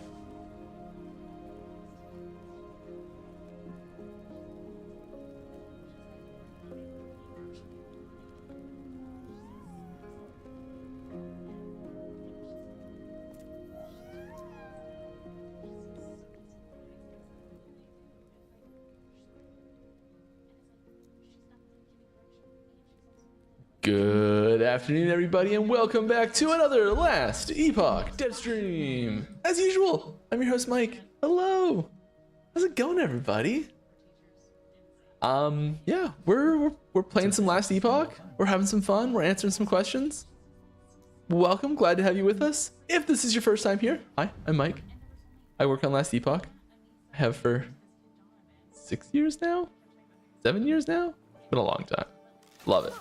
And I'm here to answer your questions. We stream for charity. Everything from stream goes to the charity above my head. Right now it's Child's Play. They do great stuff. Yeah, if you have a question for me, please put at Last Epoch Game in the chat to grab a question. I do have someone coming to feed me the questions from chat directly. Just gonna be a little bit late, so it might take me a minute before I answer any YouTube questions.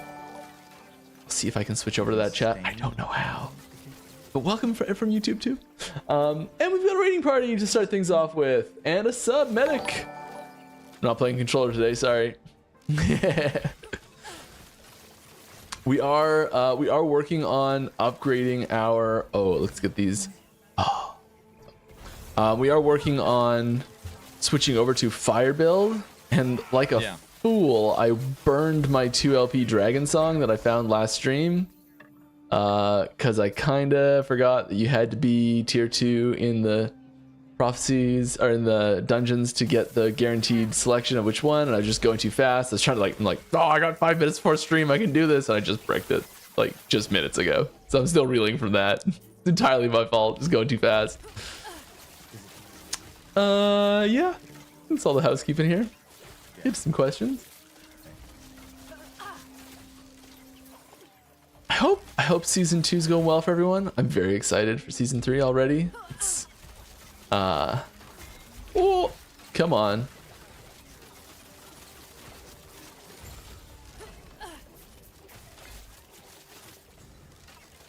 Okay, let's get some questions here. Any plans for adding more weapon types for spellcasters? Seems like there are so many options for melee classes, but only a couple for spells. Yeah, I think there's there's naturally, I think, a lot more options for like weapon types for like martial characters. So like bows and like range characters and like bows and crossbows and things like that. And there's like locked. There's no for melee options. There's so many options for melee. There's so many different like distinctions of weapons. I think we're more familiar with them in general. I feel like there's definitely room for new caster options, like wand, staff. Those are kind of your go-to options in most fantasy things. But there's definitely room for others. I'm not sure what that looks like exactly yet. Oh. Some interesting ones there. Ooh, let's check this out. Yeah, I don't know what we put for spellcaster weapon types. New spellcaster weapon types. Like I think we mean like overarching types, like so not just like different types of wands, but like instead of wand, staff, mace. What do you put there? Sometimes there's like you see wizards and mages use swords and have them be magical channeling objects. Like that's pretty common too, and we do that as well.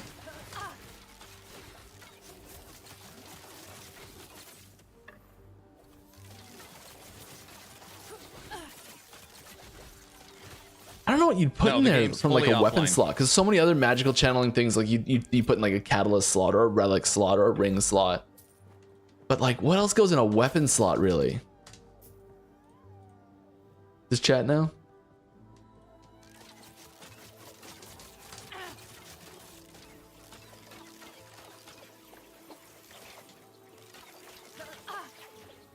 Yeah, don't forget to put at last Epoch game for questions in chat, so I'll read them.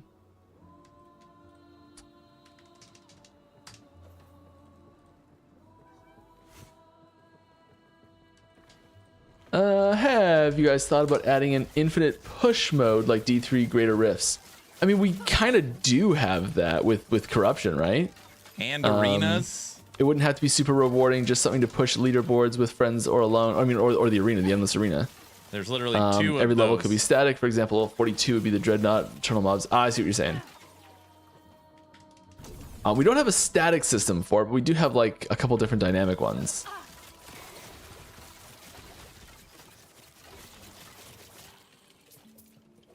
I can see that being fun though. So I like the idea. That's arenas. Get out of my brain, Aaron. I'm sorry. It's just like there's two literally endless Sometimes the options. differences in endgame modes can be pretty subtle, and still be a lot of fun.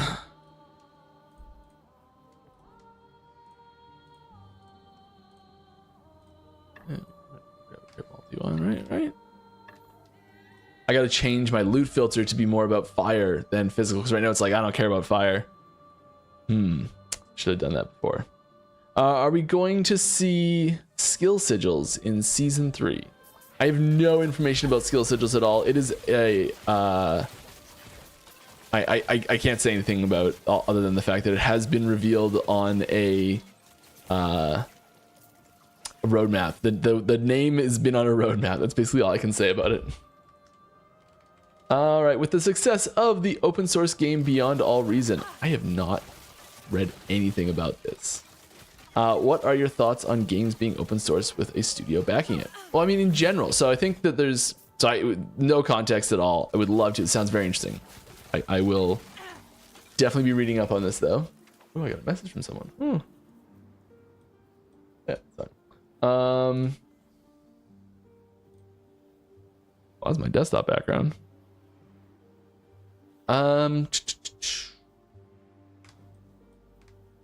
Delete that note. Beyond All Reason. Okay, I will look that up after stream because that sounds cool. It's basically just like a formalized like almost modding system, I assume, where like people are creating the game. It's almost what like an old heavily modded game ends up being in a sense. Which I think is tons of fun. I mean, I think like with the recent the re-release of Morrowind Remastered, or the release like there's Morrowind stuff happening right now. It's on sale. But there's like the the big Morrowind project, big mod Morrowind project that I don't know the name of, and I'm sorry. That sounds super cool. And then the re-release or the remaster of it or something. I think that's a really good example of a game that sort of like was taken probably in the similar direction. I'm not making much sense at all here, but I don't have much context on what the ability is. In general, I love the idea of having these projects because a lot of people have really great ideas, and I got out of your head. You can't. They don't really necessarily have the framework to express those ideas in a game setting, and like mods, and I assume an open source game creation system similar to what you're describing would facilitate that really well. Sorry. I think it's really cool. I love it. In general, I'm very pro like sharing game development techniques and systems, like engines and things like that, being as open as possible. I think is really great. I mean, people who make those things need to have ways to monetize that to make it worth their time. But like, the more tools we can get for creating games, the better. My goodness.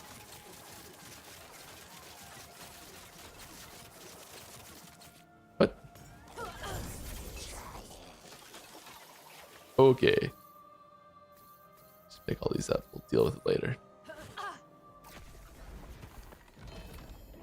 And we're back.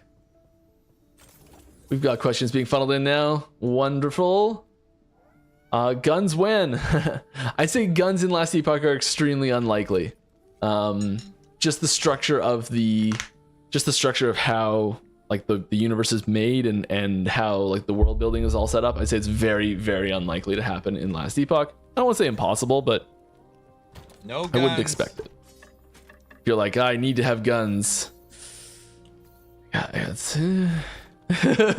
The Glob just wanted to hop in and say it's beautiful to see the game. talking of range classes, though. Is there any unrestricted, any chance to unrestrict the bow to a single class? Having a blast with 1.2. I think there's a good chance of us doing some way of having bow access elsewhere other than just on rogue. Exactly what that looks like and how that shakes out, I don't know.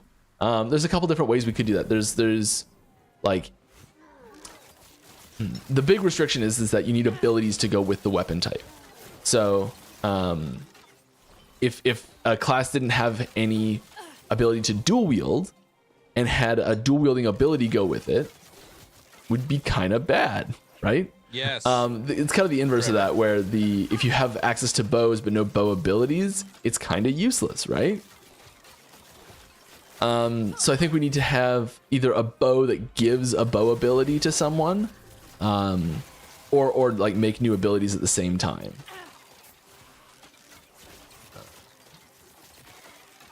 And so that's a pretty big undertaking. I think the two classes that are most well suited for something like this would be Primalist and Sentinel. I don't think that's a controversial idea.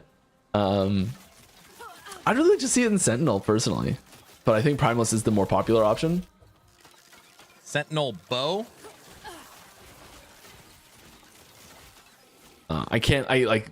There's nothing set in stone of like, hey, we're going to be doing it, and hey, we're going to be doing it in this way type thing yet. But I think there's enough request for it that there's a good chance it'll happen at some point. Have you guys thought about adding an infinite put? Oh, yeah, it's that.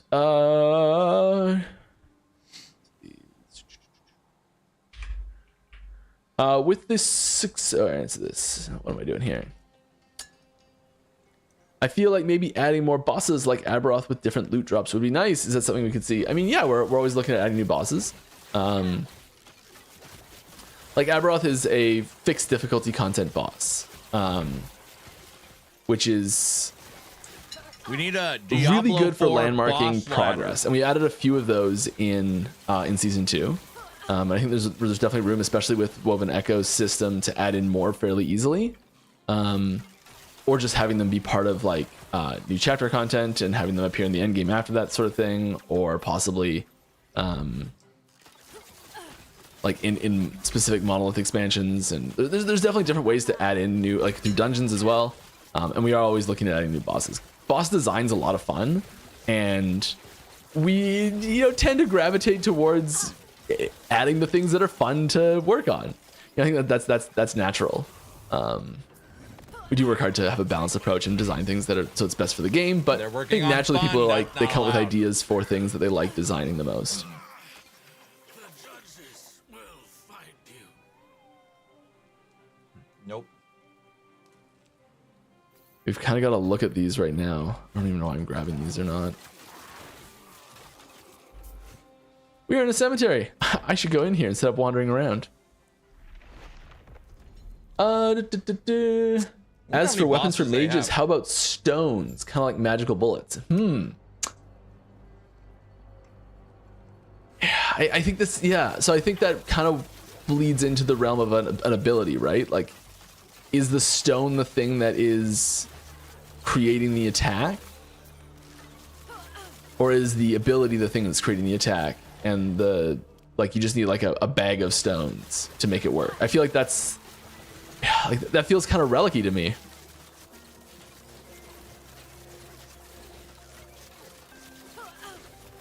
Like, what weapons I think feel like they should, upon picking up that weapon, anyone should be able to kind of utilize it to do something in that action. So like, I don't know, if the mage itself is the one that's creating the magic to cause these stones to do things, it feels a little off to me. It feels more like an ability than the weapon type. It's a cool idea for an ability though. Thoughts on making Shroud of Obscurity an all-class unique so low-life rogue builds can make use of it. The Exsanguinous is the class unrestricted version. It was specifically Shroud of Obscurity was specifically made as a Acolyte only version of that, just to get those builds started earlier, and just have some alternate version that you could choose from if you wanted to. Nothing juicy. Exsanguinous originally started out as a backer unique. Oh, Ziz, wasn't it? I think. Scroll down on chat. Is it Ziz? Someone make sure I'm not crazy here.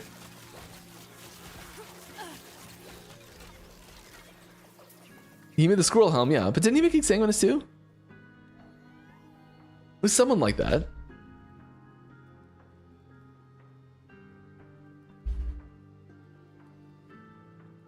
You excited for the new PoE 1 League? I do not think I'm going to have time in my schedule to play this one, unfortunately. I'm always excited to see what they do. So yes, I am excited. I'm excited from a designer standpoint, not from a player standpoint, just because I haven't got the time, just in the way the timing is going to line up with stuff happening in my real life. I just won't have time to do it, which sucks.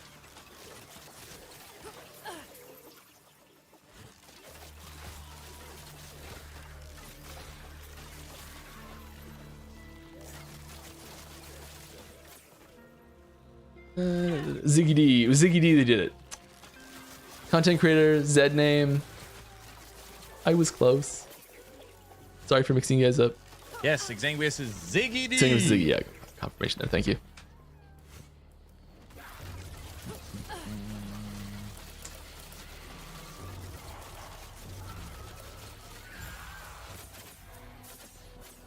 Nothing for me?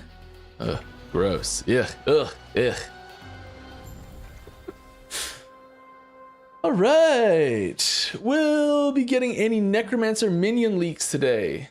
No, I don't have any Necromancer minion leaks today. I'm sorry. No. What's Now your I'm personal favorite upset. part about LE, and what do you think needs improvement the most? Ooh, that's a tough question. I have a tough time prioritizing what needs improving because I find myself being very biased. The things that I like to work on. Good question, sir.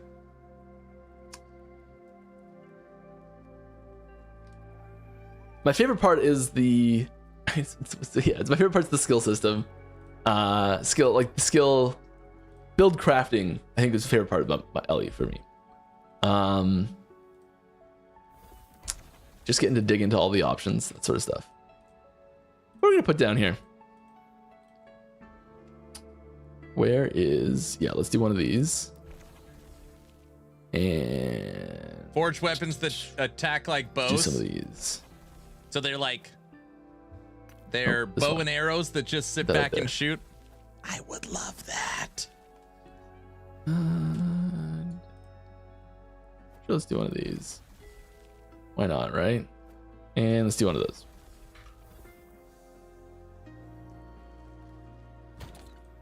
And we're gonna slap this thing. Actually, it's a pretty good one for us, for what we're building. Let's just leave it. Here we go. What do I think needs improvement the most?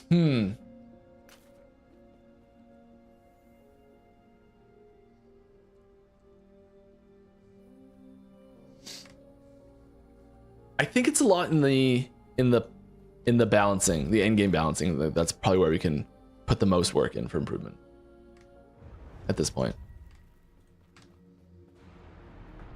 I think.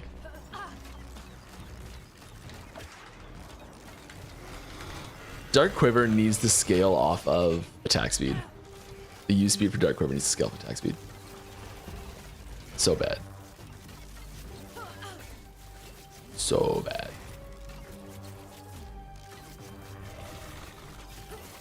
Alright. Any plans to create more items like Clever Solution? Okay, int equals strength. I think there's room for attribute bending options. Specifically, I think it would be less int strength because we already have one like that. And I think it would be more like do a vitality attunement one or something. I don't know. I think having multiple, that would actually be a bad idea.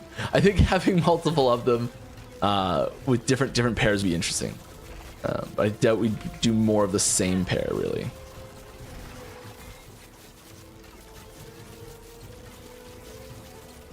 Good evening, Mike. If you were tasked to put a new damage type in the game with the given requirement that it had to be a unique idea, something that's not seen elsewhere, while still aligning with the theme and the aesthetic of the game, would you have a damage type to pick?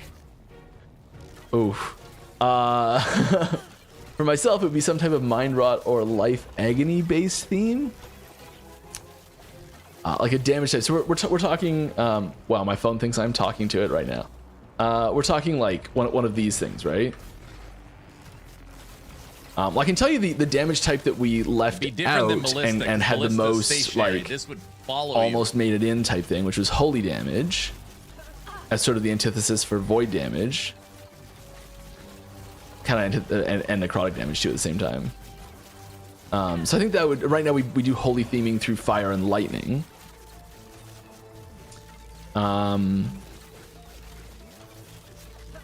It would mean that there's like an original damage type. I mean, I don't know if I can think of one. Maybe. I just kind of wonder how like water is so underrepresented in general. Like it's almost like physical usually. Water, huh? Like a mind damage, like a mental damage. I think that would be the mental damage is probably the thing. Some sort of like psychic damage. What about mental damage? Psychic damage. That's probably the option, isn't it? Mind rot, life agony. Yeah, I guess that's kind of the same thing.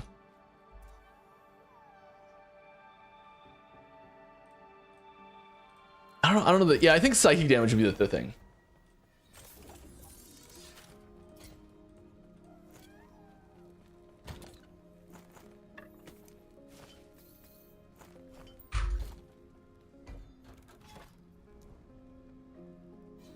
Any news on an updated roadmap for season 3-4? No, I don't have any info on an updated roadmap. I would like one though. I think that would be very useful. I don't know why we haven't updated it yet.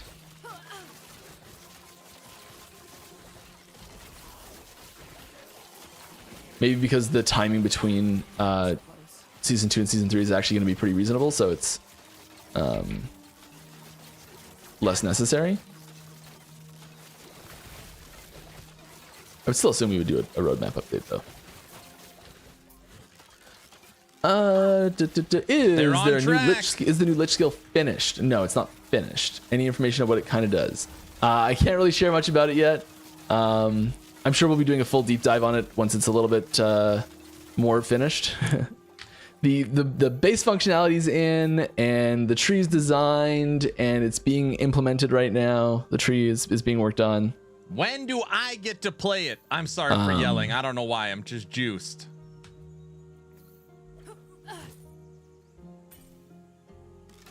Surprised that angle didn't show up on my filter. Looked like a good one. How about carpal tunnel syndrome as a damage type? That'd be a good one people would love. So I'm sorry for yelling.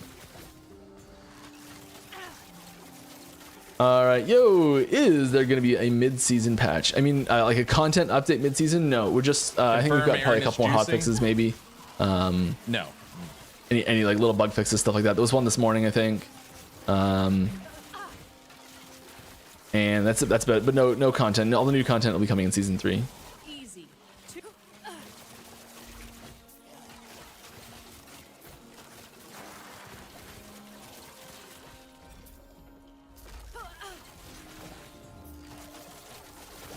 Are there plans given to give a graphics option to lessen the graphical clutter, making some builds unplayable? For example, Tornado Shaman. Also, option for multiplayer to turn off other people's graphics. This is something we get requested every once in a while, is the ability to turn off other people's VFX stuff. I think that's probably the more likely of the options.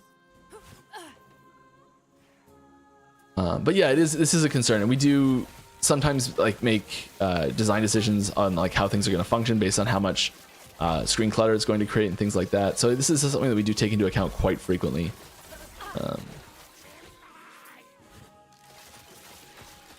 Please give me an egg. Please give me an egg. Thank you.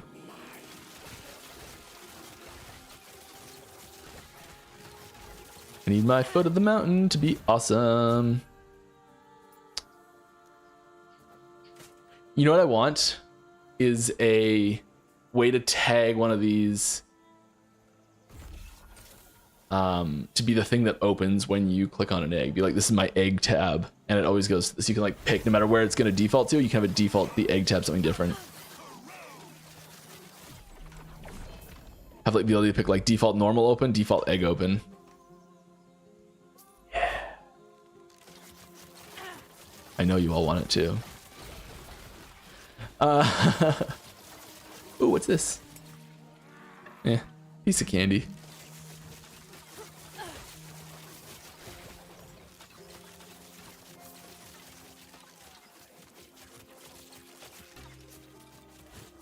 Right. Next question. I know the start of the season, Uber Abbey. I know the start of the season. There we are. Uber Abbey kill competition wasn't officially put on by you guys, but definitely added to the hype of the season. Open any plans for HG to sponsor competition in the future? Yeah, I think there's so we had always wanted to do things like that, and we just didn't think we had enough like time and bandwidth to organize the event and all sort of stuff. And Ziz kind of took that on, which was it did take that on, not kind of took that on, which was fantastic. And I think it showed us the value of that even more than we already had assumed it was going to be. So I think there's a decent chance that we'll see something like that in the future. I don't have any info on actually if it's going to happen or not, but I'd be surprised if it didn't. In some way. Most of the tools for tracking that came out of. It's great that it happened because a lot of the stuff that we updated for that being even possible was from requests from Ziz being like, I want to be able to track it this way, and we're like, let's figure it out.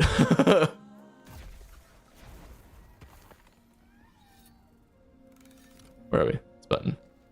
I love Citadel boots, but int is weird on them. I'm still in the habit of doing the transfer button, and so like you may see me open my inventory kind of just on my like whenever I pick up some shards. That's me trying to go for press transfer and forgetting that it auto does it. Will we get in new season finally shattered frozen enemies on death effect? Is that coming? I know it's being worked on. Hog I don't know if it's done yet. Banished his only Omni that he found. That'll either be season 3 or the next big update. I don't know which, but assuming all goes well, it is being worked. I know it's actively being worked on. Shattering I've seen an early prototype of it on. that looked awesome. I think I just don't know if it was like we made it work for this one thing to see as a like proof of concept to see what we want it to look like in game, and then we'll make it work generically, or if that was actually the generic system. I'm not sure.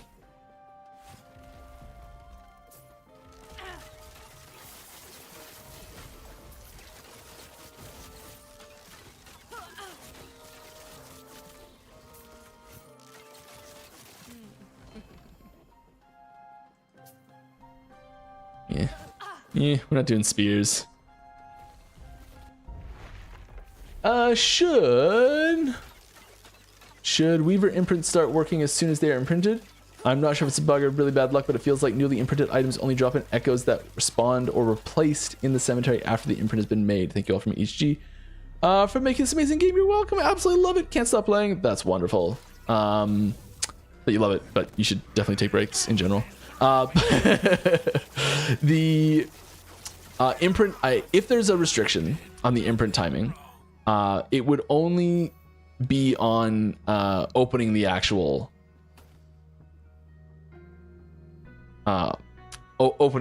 echo. So like I'm in this echo right now, and if I change my imprint in this echo, it might not apply until the next echo I opened. But it shouldn't have to be an echo that's like generated after that. Like the The information about what's in an echo and the properties that it has are generated when you first enter it, and things like that. Like for the imprinting information isn't stored anywhere, I don't think. So I think it should happen immediately regardless. But if it does have any sort of like snapshotting style effect for timing, it would be on echo start, not echo. He said the word. I heard place it. in the web. Yeah. I can check that offline. But I can't do it right now because I'd end up showing a bunch of code on screen, and I'm not allowed to do that anymore. Any plans for new Uber level endgame bosses other than Adroth for season 3? Season 3, I'm not sure if there's actually a new Uber tier boss coming in season 3. There are new bosses coming in season 3, I can tell you that. New bosses. What brand of beard oil do you use? It's upstairs, and I don't know the brand. Oh, I know. It's just the brand of the oil base. So I use a jojoba oil base. I don't know the brand of that. It's like Jojoba. I think that's how you pronounce it. Anyways, and then I just go to like a store that sells essential oils, and you kind of just pick a few you like. I don't know the names of any of them. I'm just like, that smells nice. Put a couple drops of each of these things in. Way cheaper to do it that way. Probably doesn't, it's probably not as like nice as professionally made ones. It gets the job done. And I like it.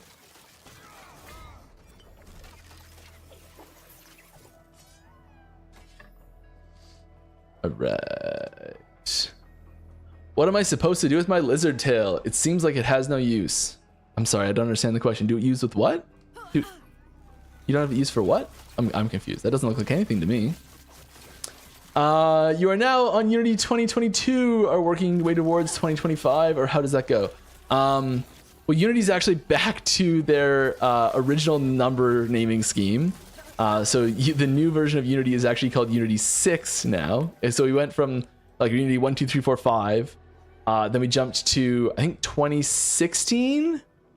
Is that when they switched to that number? I don't know what happened. 2016, 2017, somewhere in that range. And then we went by year up until this year, which is now Unity 6. So, but yes, we are looking towards going to Unity 6. When we jumped to the current version, most of the things that change don't have to change again to go to Unity 6, so it's much faster transition period. So yeah, we are definitely updating to Unity 6. It's really nice. I quite like it. It's gonna let us do even more new things, which is wonderful. The game will look better and run faster and be compatible with more things and be able to use it in new places and on new hardware and all sorts of stuff. Great.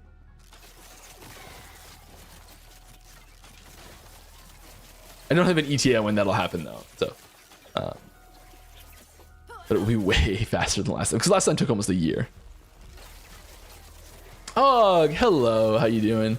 Could you have slingshots as weapons? You could have slingshots as weapons, yes. An offhand quiver, but bag of rocks would be amazing. Yeah, that's pretty cool. I really like the idea of a slingshot as a weapon type. It almost feels so thematically similar to a bow that like it feels like almost just like a unique bow. But maybe not. Maybe it can fit its whole weapon type. Maybe it can be. Can you use bow? Is it like bow or slingshot? You know, you can use like a sword or an axe for swipe. Can you use a bow or a slingshot for puncture? You know, that sort of thing. I think that'd be pretty cool. I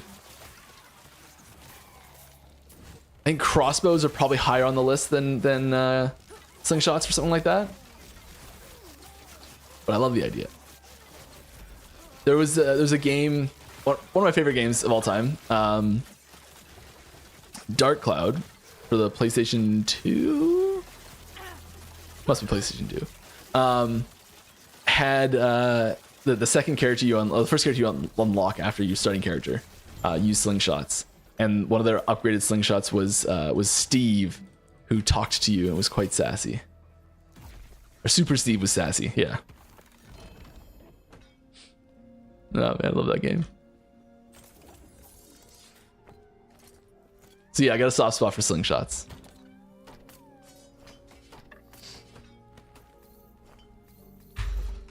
Filling up that dump tab already. That's not good. All right. Thanks, Kane. All right. Is this the only time you're allowed to play? No. Definitely not. I do have quite a busy schedule outside of work, so it's I don't have a ton of time to play.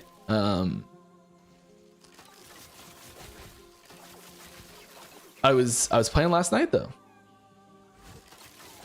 Got an hour in before bed, which is nice.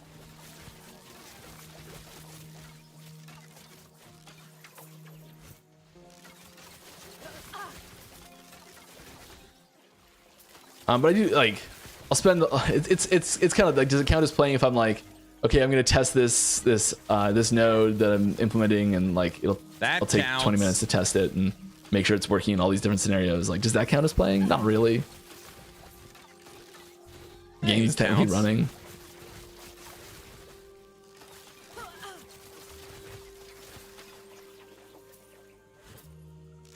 All right. Have you considered a Helldivers approach regarding seasonal quests? For example, week 2, kill 20,000 Harbingers, win 10% XP gain, or plus item for each chest you open. Fail quest, gain minus 10% penalty. So yeah, the by the Helldivers approach, I assume you mean like a group effort approach, where it's like the entire game collectively doing something. That was another game that I didn't get a chance to play fully, and just sort of listened to it happening, which was really cool. What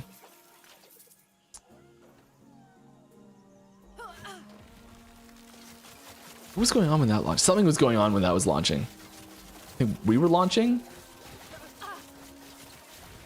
We were really busy at work when that was happening. I was like really popping off. All my friends were playing it. I'm like, I want to come play.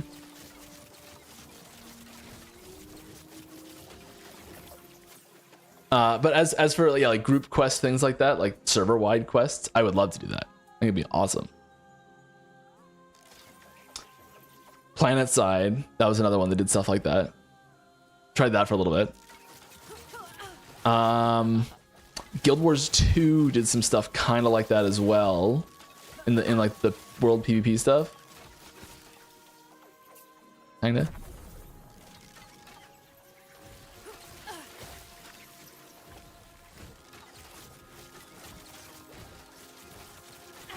I think it'd be a lot of fun. I think like having these server-wide metrics for specific things to unlock is a really cool way to build community on it, and that's always stuff that we're interested in doing.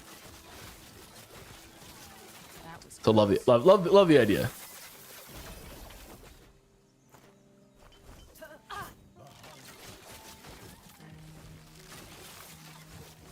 All right. Oh, I didn't even look at if we got anything. We're gonna find out.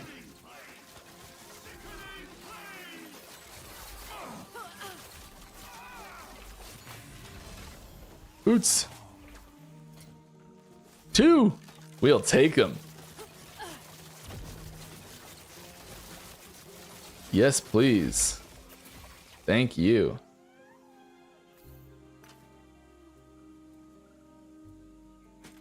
Yeah. Don't care about anything else.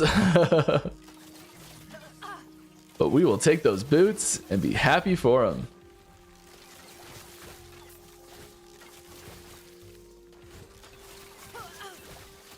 I gotta find something to put on them.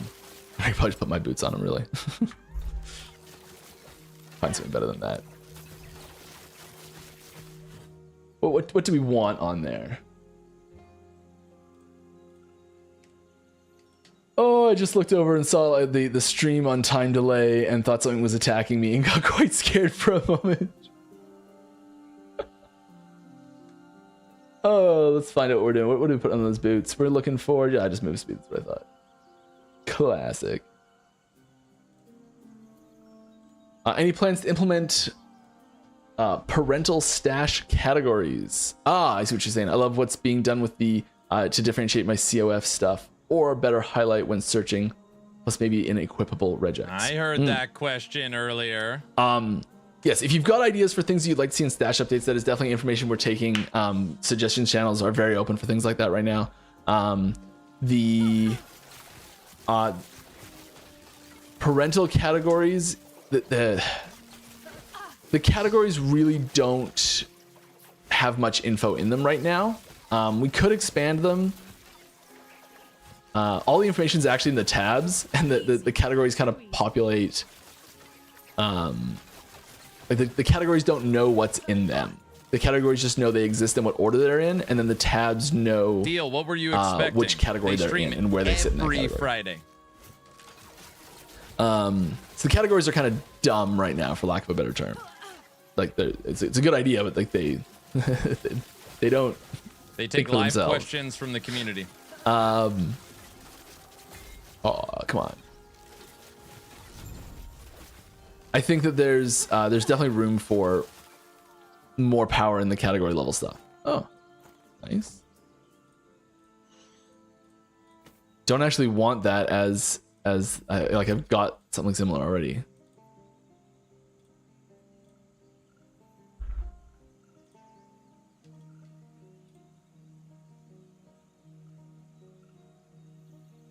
Do we care? I don't think we care about the smoke bomb levels.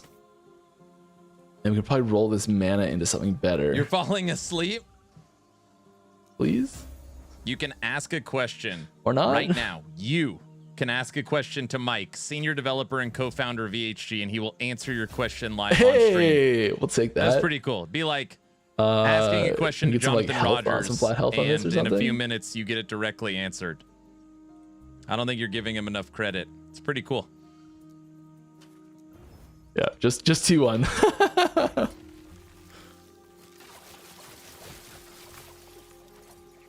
don't know if that's an upgrade.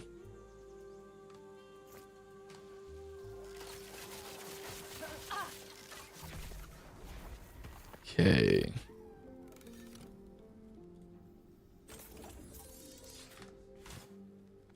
Should we roll something onto these boots? Movement speed's gonna show up every single boot.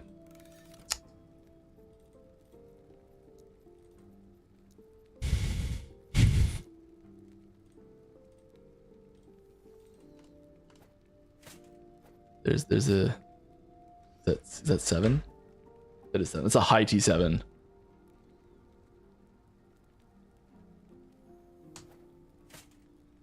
It's kind of all you want, isn't it? T6, isn't it? Yeah. Is there better stuff? Not really.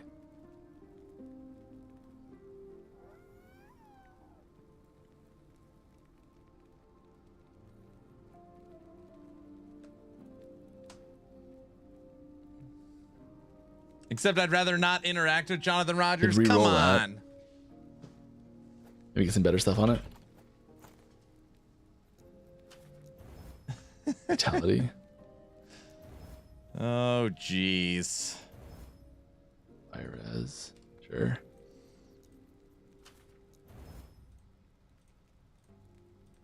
Why not? Let's go all the way.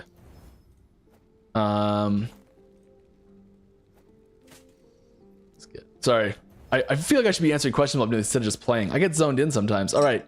Any chance we could see a throwing specific weapon subtype in the near future? Kind of like a kunai dagger or something. Unlikely. So we talked about dagger specific throwing weapons before. And I think that it is.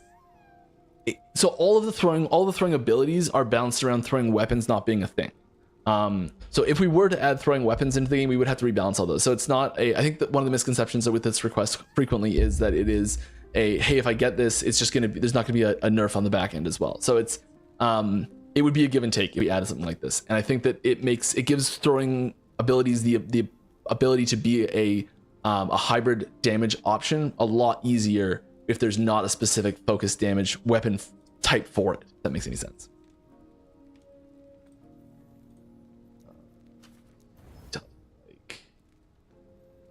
we're gonna max out our crit strike avoidance anyways, so I think we'd rather have something else. Just stack some resistances. Okay, one of those. We'll put one of those on. Mikey's cool and fun. Jonathan is not. Is that what it is?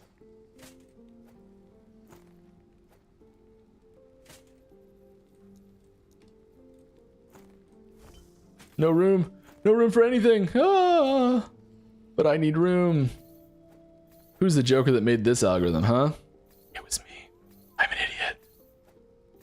You're not an idiot, Mike. Come on, don't talk like that. Okay. Last week you mentioned Sentinel was supposed to be female. Is it feasible you would get both genders for each class like in D4? Yeah, so Sentinel was originally female. The Knight was originally female, and when we changed it to the Sentinel, we made it a male character instead. The fun fact, the rogue? Crap, either the rogue or the acolyte was meant to kind of just be ambiguous. We weren't ever going to define it. I can't remember which one.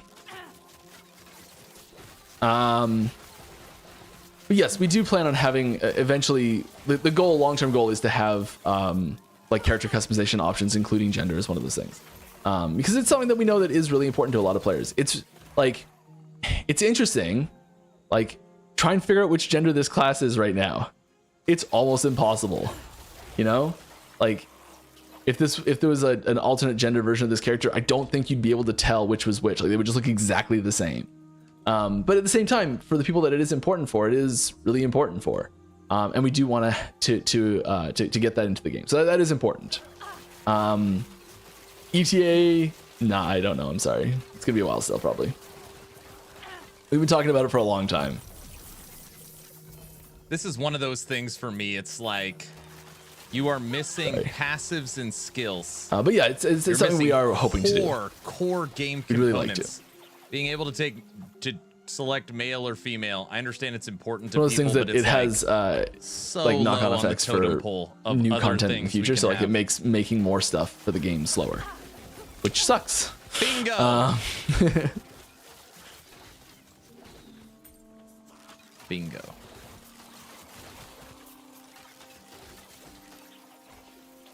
Okay. How do you feel about the state of champion affixes? I love them. I think they're sweet, but I haven't found much use for them beyond the initial leveling stages. Yeah, it's a tricky one. I think that and this might be kind of a weird take on this, but I think if set affixes were actually better, they'd be more interesting because you can do set with champion. And I think that set, just the power level on set in general is not high enough for that to really be as strong of an option. So I think that because we are going to take a look more at set items to like, we think the system change was really good, which is what we're going for. And we just snuck that in under the wire, so we didn't have a chance to do much to it. But as we add more set items again, which we are looking at doing, just getting that rolling, I think that champion will sort of go hand in hand with that working nicely. My goodness.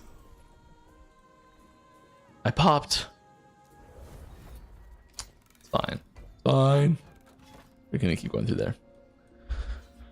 Looking at various build websites, it appears set... I swear I didn't see this question before. It appears set items and affixes are still seeing limited play. Any chance of changing implementation to make them more useful? I think the like system functionality, as I was just saying, I think system functionality is great. That's probably not going to need much in the way of changes. Really pleased with how that's working. Items themselves, like the power level of those for endgame options, it does need a bit of a bump. Yeah. And that's going to come in the form of like new sets that are just designed as endgame sets right out of the gate. And as like increasing the power of existing ones as well in certain situations. And I think that'll happen a lot in the sense of picking one set. One of the nice things about set items is that you can pick one set item to make higher level or make higher power.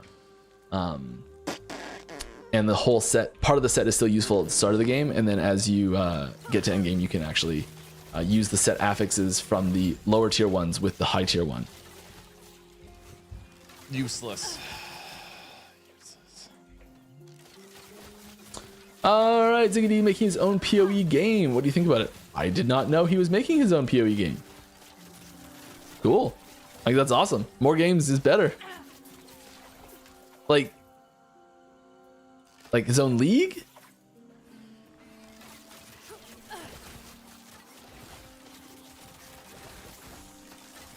That was close. I can even look that one up too.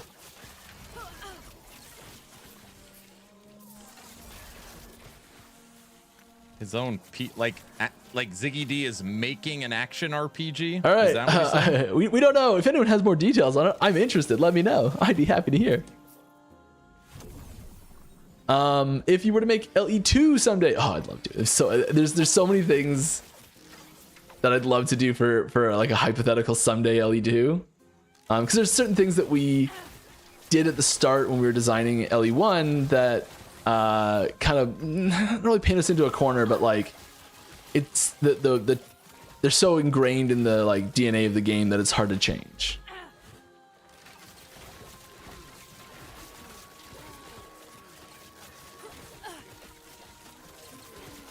I'd like the structure of the way classes are set up to be less uniform.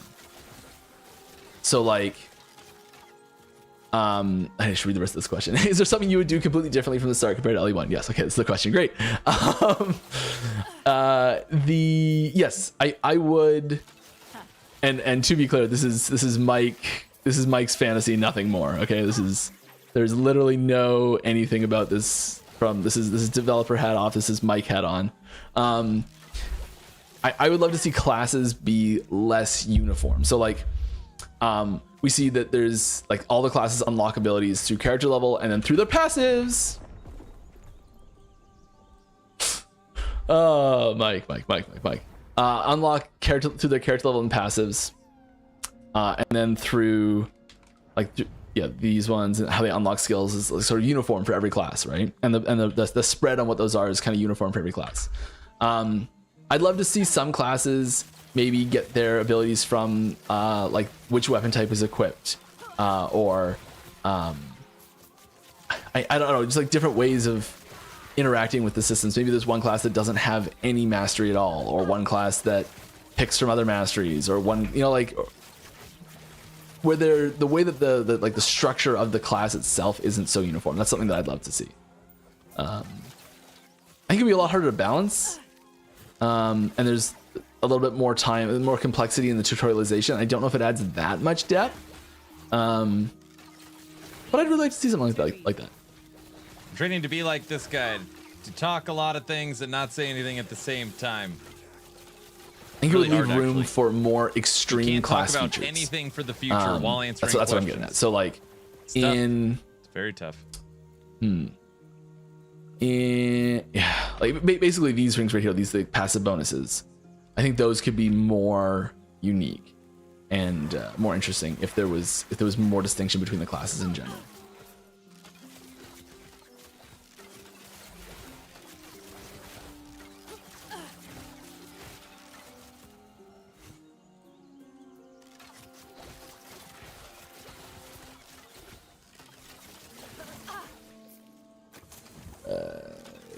Nothing.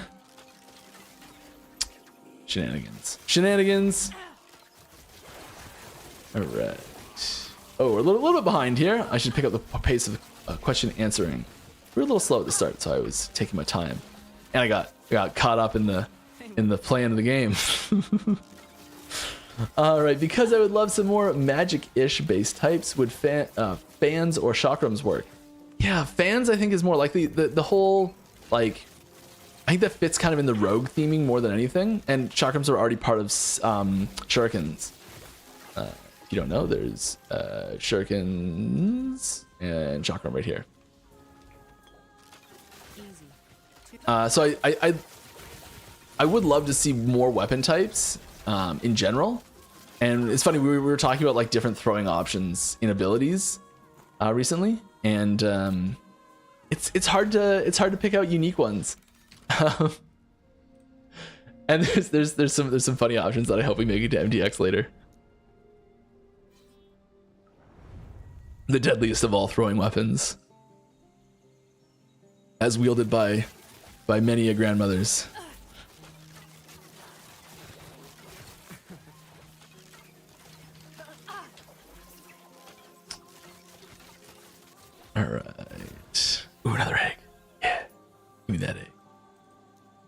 there anything here that's 0 LP? No. Carp. Yeah. This, sure, why not? Right? That's a good idea. Spinning's a neat trick. Just look over there for a second. Yeah, fans chakrams for magic weapons. It's kind of this idea of like anything can be imbued with magic, but I think that a magic weapon, like a weapon that gives you magic power, needs to generally not be something that would deal physical damage itself. Like if you swung a wand at someone, it's like the wand hitting someone in the face is not really going to do much damage, right? Like it's a twig that hits you in the face. Ow, you poke someone's eye out with that, that sort of thing. And I think that's a lot of where the theming comes from. In a weapon category anyways. Easy. Too easy. Like fans almost feel like a relic in a way. Or if they're going to be a weapon, like a bladed fan, in which case you're like looking more rogue theming, I think.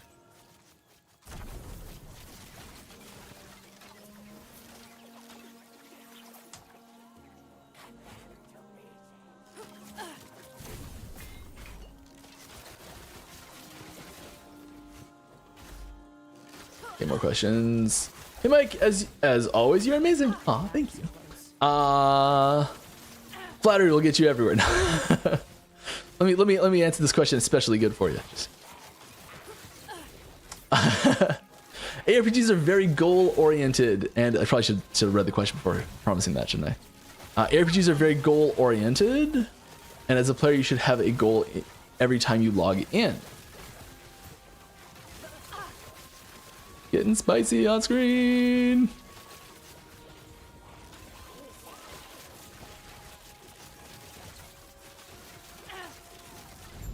Okay, you should have a goal every time you log in. A part of adding longevity into a season is chasing a goal.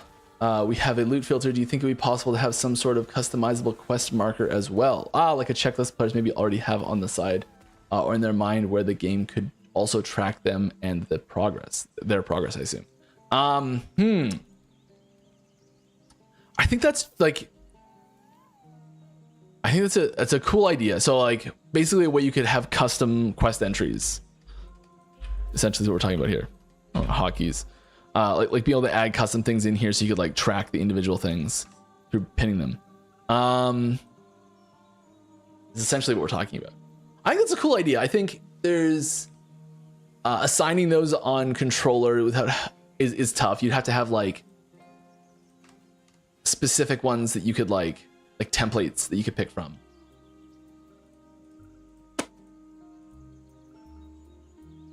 Like this feels kind of like just like a sticky note on the desk, I think, because you couldn't have the game automatically track it very well.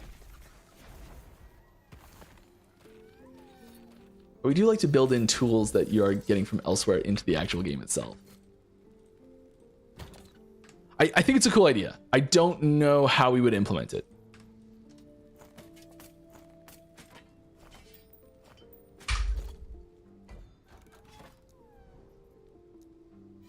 Excuse me. Do you have any off-the-wall item or skill ideas that may not make it into the game? Yeah. Mostly ones I'm still holding out hope for. He wants weapon swap. Like weapon swap mechanics is one of the ones that I've been very vocal about wanting and have not got, which is reading frustrating. Everyone's mind.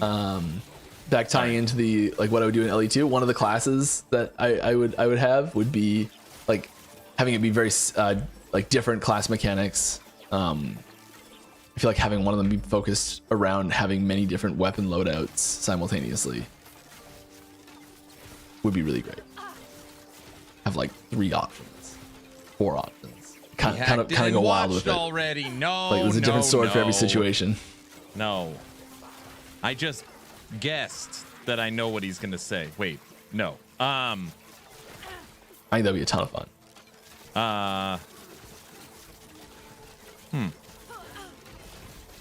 Hey. That'll be a singularity, yep.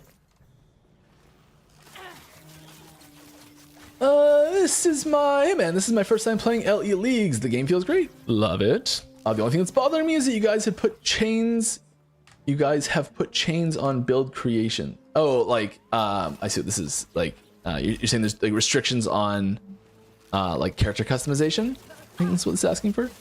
Yeah, it's something that we're interested in doing. It's just the itinerary.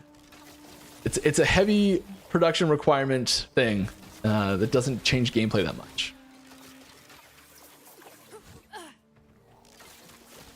So it's tricky to fit into the build time, the production pipeline. Do you guys hire remote employees? We exclusively hire remote employees. We don't have an office. Every single person that works at LE is remote. I mean, technically, I guess one person's not remote. In a weird way, kinda. But yeah, we're an entirely remote company all over the world. Like, throw a dart at a map and you're probably gonna hit a country that someone lives in that works on Last Epoch.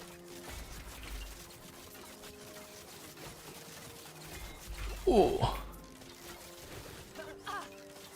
Definitely way more than half the world's landmass is countries where someone works on Last Epoch from.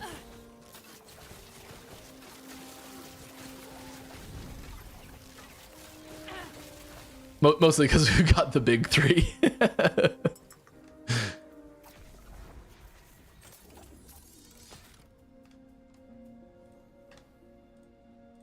All right. We do run on a mostly North American timetable though. We do have employees that don't work specifically North American hours. But the vast majority of like meetings happen in like a North America 9 to 5 timing area. So there's a lot of people that work in Europe that stay up really late to work and they basically have mornings off type thing. And then there's people that live in like Oceania that get up really early or stay up really late. I don't know. Yes, there's as long as people can either have jobs that don't require you to be in meetings with everyone or are able to get into the meeting times with everyone else, it works.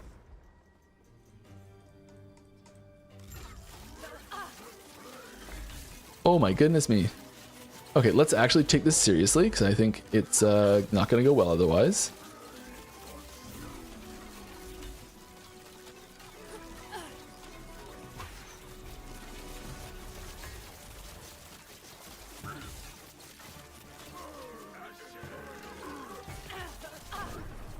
Done. I don't know why I didn't see that one. Barely got me. Other than the Lich rework, any plans to adjust and improve other class passives? Oh, a lot of questions here. Okay, we're gonna take a little break from me trying to kill stuff, and I'm gonna try and hammer out some questions. Other than the Lich rework, any plans to adjust and improve other class passives? Yeah, there's Necromancer and Lich will see the most changes on their passive trees in season 3. So like specifically in passive trees, you'll see the most changes on Lich and Necromancer. You'll see other changes elsewhere, but like the big ones, we like to do a lot of the like adding a lot of these threshold point nodes all kind of at the same time, and so we're hitting those into Lich and Necromancer mostly this patch. Hi, how long will it be for season? But other classes are getting stuff too. But how long will it be for season 3? Is it going to be as much as last season? No. Are you going to have more tight schedule for each season? Yeah, this one's coming a lot faster than last season. A lot faster than last season. that's not a hard bar to hit though. Ooh. Here, I'll tell you what I'll do. I'm going to. I just died, but I only have one today. I feel bad. What? Sorry. We're gonna throw this up here. Here's a little season 3 teaser. What the hell is that? Sorry for yelling. I'm always yelling. I wonder what it could be.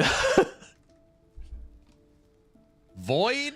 Can we please add a confirmation Shield? screen to the banish button? I accidentally banished the only Omni I found all season. Oh, that sucks. That's a tricky one because because it's happening in a combat zone, it's harder to add confirmations for timing. It's why there's no confirmation on That must portaling have been out, Hog. which can happen accidentally really easily too.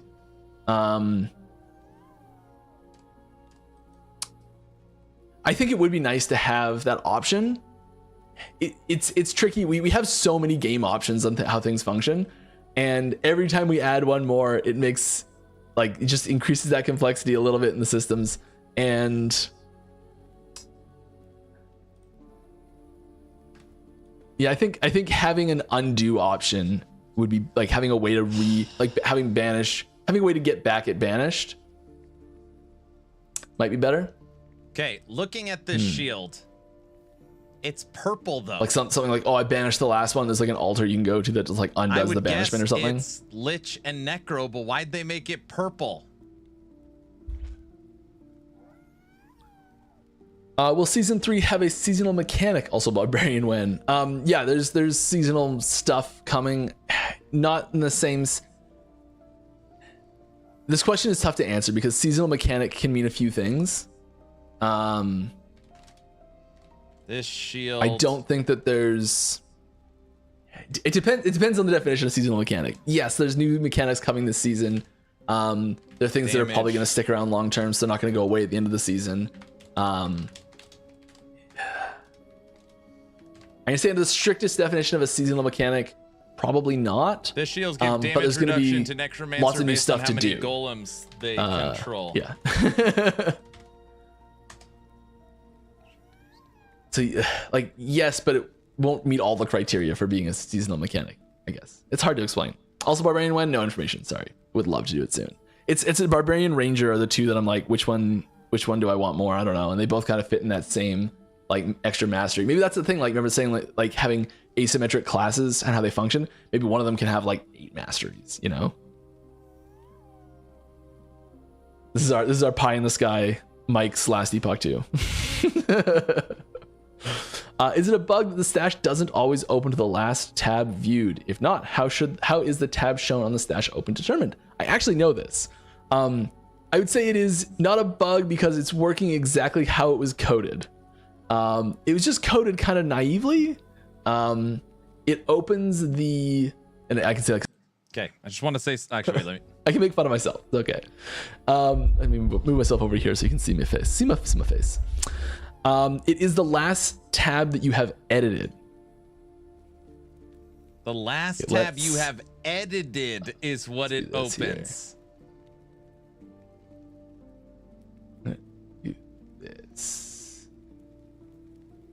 What's that?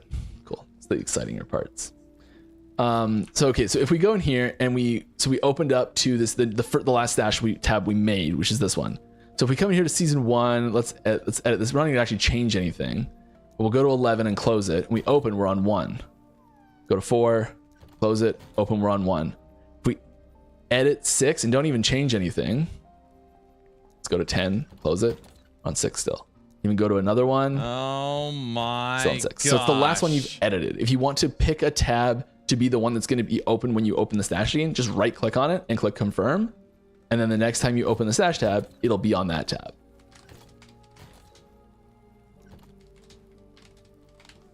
I didn't know that.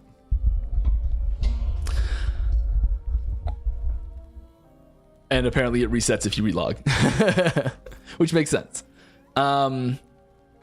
This is part of the, so there's a big document that we've been working on. Man, I just want to say something really quick. This shield that we're getting, it has 5 mouths on it and 3 eyes. If this is for a single minion, I'm going to be so upset. At least make it Lich or something. Tick box that's like default tab to open. And it's just that you pick which tab opens when you open your stash. So you just pick it. And then a second button that says default egg tab. So it would pick which, so you could be like, whenever I go to an Nemesis egg, you'd be like, I want this tab to open. And you pick 2 different tabs. One's a normal stash opening tab, one's a Nemesis egg opening tab. And I mean, I feel like you could even go a step further and be like, your sell tab as well. So like if you're in Merchant's Guild, having one that you open for Merchant's Guild sell. I think those are all things that you could do. I'm officially lost my mind. Turtle tab. Thanks, Don't game. even say that. Yeah, like I feel like there's a lot of things you could, like different ways that you can open the stash tab, and you could have different tab priorities for each one of those. I think it'd be pretty easy to do. Single B shield. Any plans to expand the regex or better highlighting when searching the stash? Yes. This is also in that same list of stuff we're gonna be looking at. I don't know all the, like, the document we've been working on is a very pie in the sky everything type thing, and we're gonna bang out what we can. But you know, we are always looking for ways to improve stashing because there's a lot of mechanical stuff happening there. If I have dot reduction from armor on my gloves as a stat and as an affix, are they additive or multiplicative with each other? Additive. I think. Should be.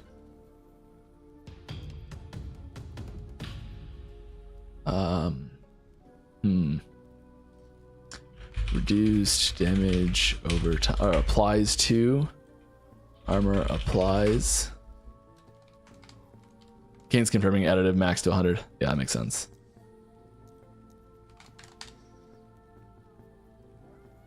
Yeah, doesn't matter. Armor's probably with you in that sense. As it should be. All right, quick question. Mr. Mike, does COF affect Turtle? Because something, it makes items be COF bound, so that's why I think it is affected. Interesting.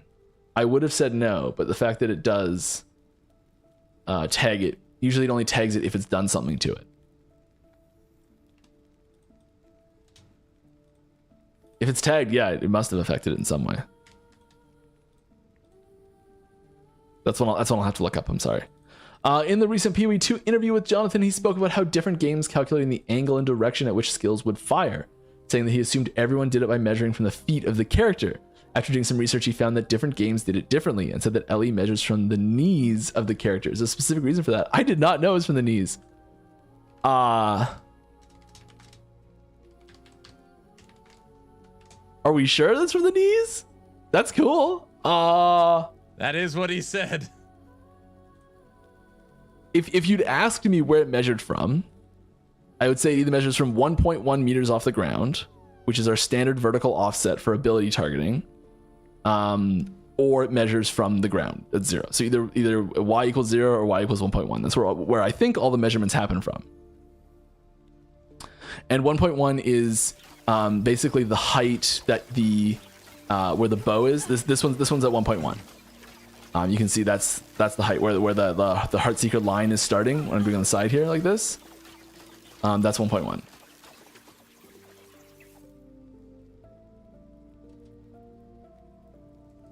Really, it's from the knees. I'd want to look that up. That's wild.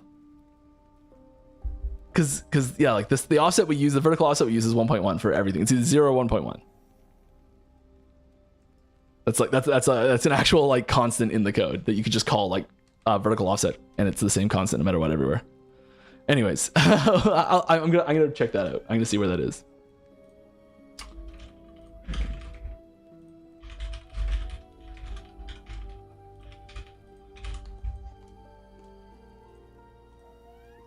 I think it's from the feet. When are we likely to see an expansion to the campaign? Sooner than you might think. What? After you complete skill number for each class and mastery, are you adding more and more skills? So there's not really a fixed number of skills per class. This is this whole idea of having like a little bit more diversity in He said soon? like skill options, I guess. Or class options, and something that we've been toying with a little bit. So if we look at, gotta get the next just 'cause it's subathon easier ready. to pull the Just Mage one from kidding. Elite Tools. Just Thank you very kidding. much. We already have an extra one right here. So every other class only has 4, and there's an extra 5th one here in Mage. It's actually actually Frostclaw. That's the extra one. And so there's no fixed limit. There's room for more here, another one here, another one here, another one here, another one here. Like we can change the layout of the panel. Like there's room for more to go all over the place. It's still like a 16th the length of PoE's campaign. And it's the same as Currently, in passives. theirs is doubling. Oh my god, do I have something on the screen? Oh, I don't. Good. Whew. Yeah, story's full max, but you don't have to run it.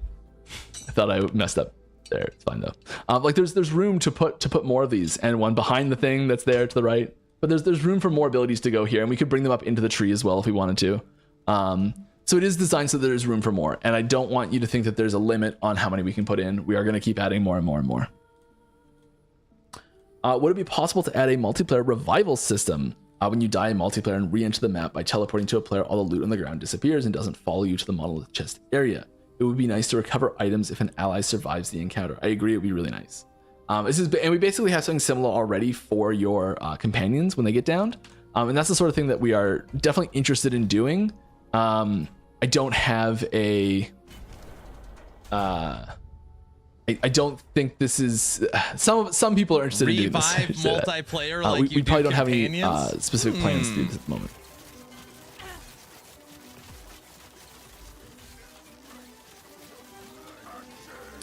Thoughts on a PvP zone? Oh my god, I would love PvP zone. PvP is something that I would like. LE2 feature in Mike's LE2. That's not being made, just to be clear. Mike's LE2, like, you know, Sid Meier's Civilization 6, Sid Meier's, yeah. This is the most arrogant thing I've ever said. Oh, Mike. Okay. PvP would be in there if I was making an LE2 for myself. PvP would be in there. I love PvP stuff. Terrible at it. Love it.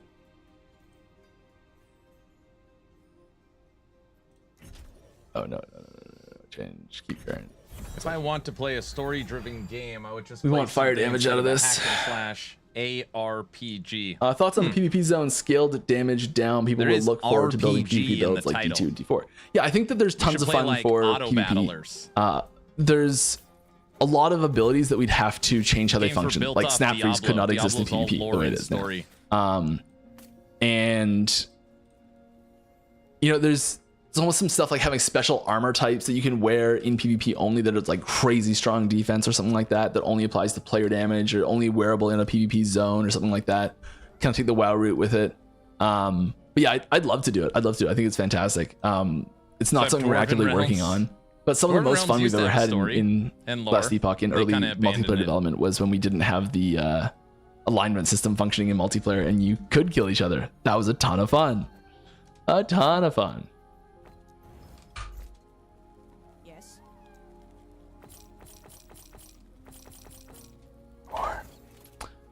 Are there plans to separate the NPC voice volume from the enemy guards? I find myself turning down voice volume a little bit, quiet enemy guards, but then can't hear the NPC boss dialogue. Not specifically, but if you put that in the suggestions channel, there's a decent chance of something like that getting added. I know the sound designers are frequently looking to add more channels and further split these things out. It's a, like, oh my goodness, where's the settings? It's a complexity thing. Like we're the more channels we split this out to, the more complexity it gives. And I'd almost like to see a,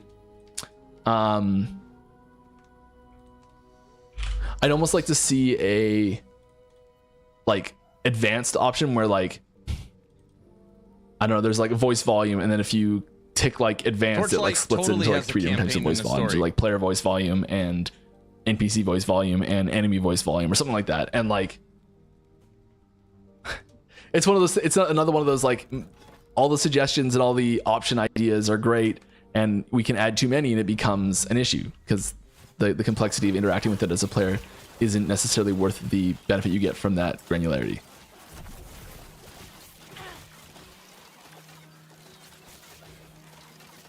But I would love to see it. Right, any chance to see in the future global skill trees that you can mix in your class, like replace one of those 3 subclasses with one global? Yeah, it's possible. Yeah. Maybe that's skill sigils. I think that if we were gonna do that, I think the way that gets added is through an item. I think that's the way that we do that. I think you put the skill on the item. We figured out how to do that recently. We haven't done it on any items. I don't know if we'll actually do it or when we'll do it, if we do it. First try, Shade of Oribus. Yeah, I think it would be like a ring that gives you Fireball. 1509. It wouldn't be Fireball because we already have Fireball in the game. But you know what I mean? Like, I think it would have to be on an item, especially for being able to give the damage type and scaling for that damage to a player that doesn't have that damage in the class by default already. So if we were like a staff that grants the ability Void Laser, we kind of did this already with some of the Void theming items that exist with non-specialized triggerable Void skills, where it would need to scale like Void damage off of your int or something like that, and some way that the item gives it so you can actually incorporate this different damage type into your build on a class that doesn't have Void damage support in your passive.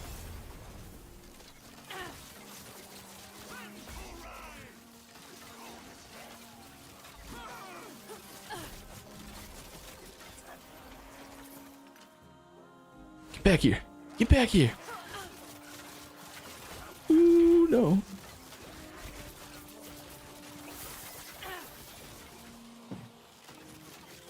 Okay, more questions, Mike. Keep answering. Keep talking. Last Epoch Season 3 and the Acolyte rework.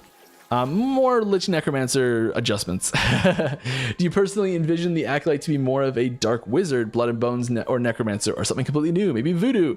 Probably not in the Voodoo category too much. But yeah, we are leaning into the themes that it already has and more just giving more options and, you know, yeah, really just fleshing out what's already there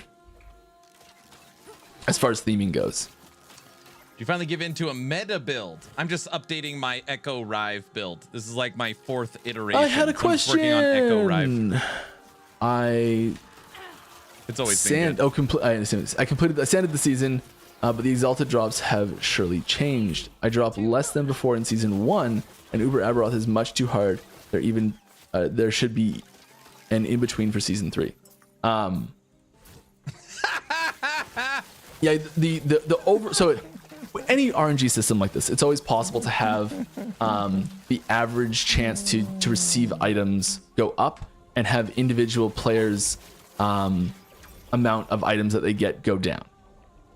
Opposite of this is an example. Actually, this actually is an example. So, like let's use PoE 2 as an example. The beta dropped, the early access dropped, whatever we're calling it. Sorry, and I had a brutal time. I couldn't find an item to save my life. Like it was absolutely insane. I was having the worst luck. The other people I was playing with at the time were talking about the gear they were finding, and I'm like, I've ground for so many hours and found nothing. And then season 2, the second season happened, and the big update happened, and like all the items finding all stuff was nerfed into the ground, and everyone couldn't find anything, and I'm like, I'm finding 10 times the gear all of a sudden. Like my item acquisition went through the roof.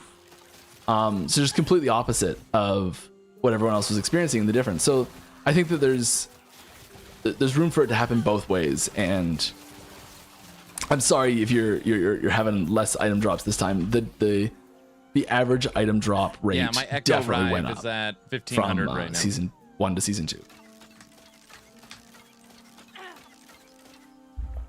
Oh, Mike's not drinking enough water. I think we've been power creeping the player a little bit, and I don't think that's really necessarily a bad thing. It's just how Easy. Too easy. we make sure we do it intentionally with intentionality, so it's not just like loot for everyone. And Uber Aberoth is definitely designed to be an extreme challenge, like a really extreme challenge. Which it is.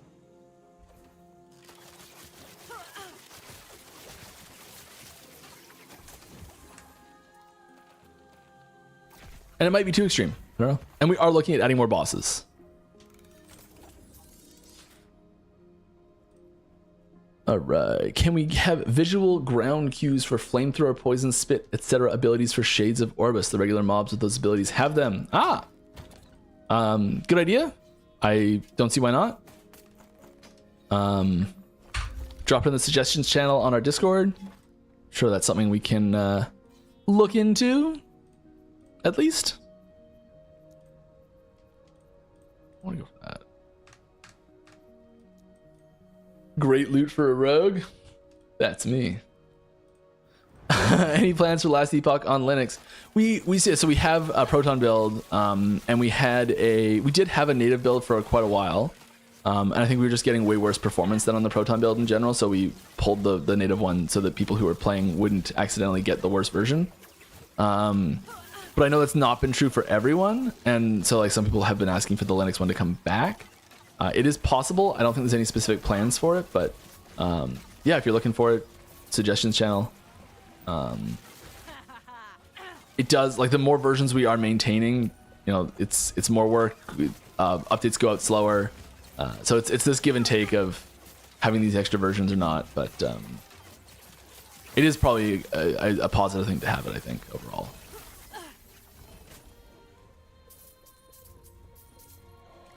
Here's a fun little trick. You see, these are like...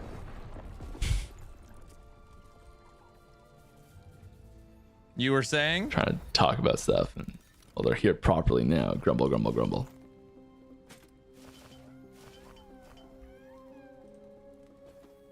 Okay. I really need to set up my loot filter better to accomplish what I'm getting. Go this way. That's what we put here. Howdy, hello. Probably gonna stop taking questions in about 5 minutes or so, just because I'm a little bit behind still. So if you have a question, you want to get it in, please get it in now. Any plans, or howdy, any plans for boss nodes in the web that don't require a woven echo? Boss nodes in the web don't require, like just spawning on their own. For example, a node would be something like kill X amount of enemies to reveal a portal to a boss. That way you don't have to find a woven echo like the Antipode Rift, or have us or spam envies to get a boss fight here and there. These would be new bosses and not like, oh, you get to fight Lagan randomly. Yeah, I mean, we do put mini bosses in this situation already. But yeah, I think there's room for stuff like that for sure. Yeah, I think having it in a system where you could like affect how that boss was appearing, it would be nice. All right, I tried to come up with 2 weeks ago when people asked for Paragon boards. Could it be possible to get more Weaver Tree board layouts, such as some focused specifically on monos, dungeon, mages, nemesis, etc., so we as a player can more specialize the way we want to play. I mean, that's kind of what the Woven Echo board is, right? I guess like you're saying like one specifically for dungeons, like having a dungeon board. Yeah, there is a bit of a risk in having too many boards. Please, whatever you do, do not put in Paragon and having them boards like from G4. Please. This is the whole like depth complexity argument again, right?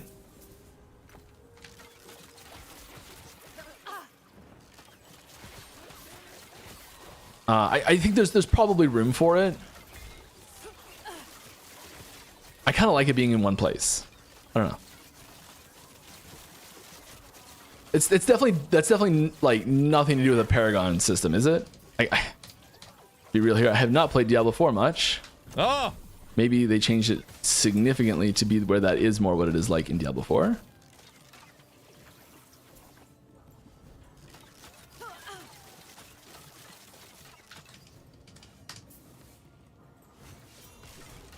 No, Mike, no. Or maybe Paragon, we're just like talking about something please, completely different, which is fine too. I need to have a better character so I can pay less attention to the game. All right, will Warlock and Necro get some love in season 3? More Necro than Warlock for sure. Warlock's pretty good right now. It's got lots of depth and is quite strong and all that sort of stuff. And are you planning to address snapshotting in season 3? God, I sure hope so. Maybe add a new inventory for minions. Oh, obviously. Where you can imprint items that are used for summoning. That would add a lot of depth to theory crafting. So this is like formalizing snapshotting. That's a terrible I think we want to go idea. the opposite direction with it. We don't want to formalize snapshotting. We want to remove snapshotting.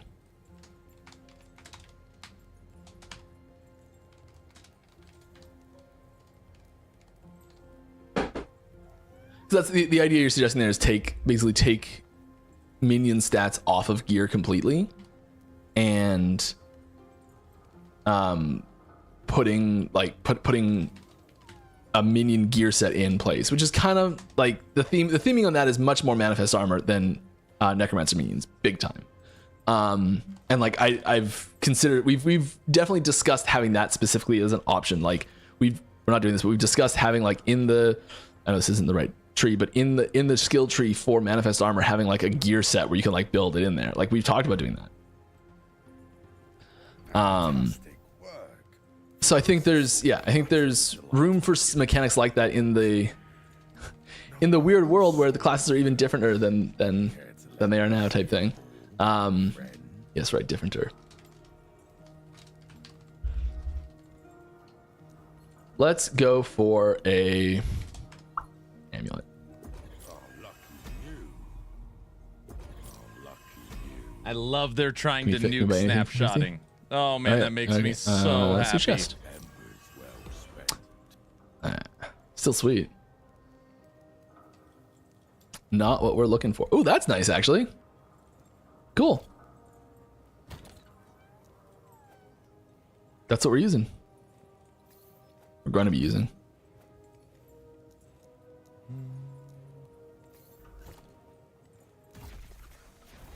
Right. We're cutting off questions. That's it. No more questions.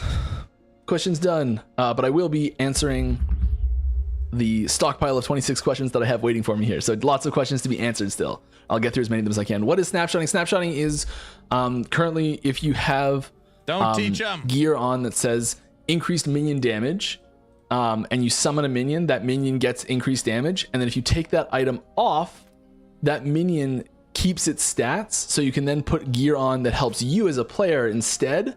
So you can put like tons of minion abilities on your gear, summon your minions, and then put a bunch of defensive stuff on for yourself to keep yourself alive, but your minions keep their stats that they were summoned with. So it's taking a snapshot of your gear when you summon the minion, and the minion doesn't care about the new updates to your gear as you equip new things.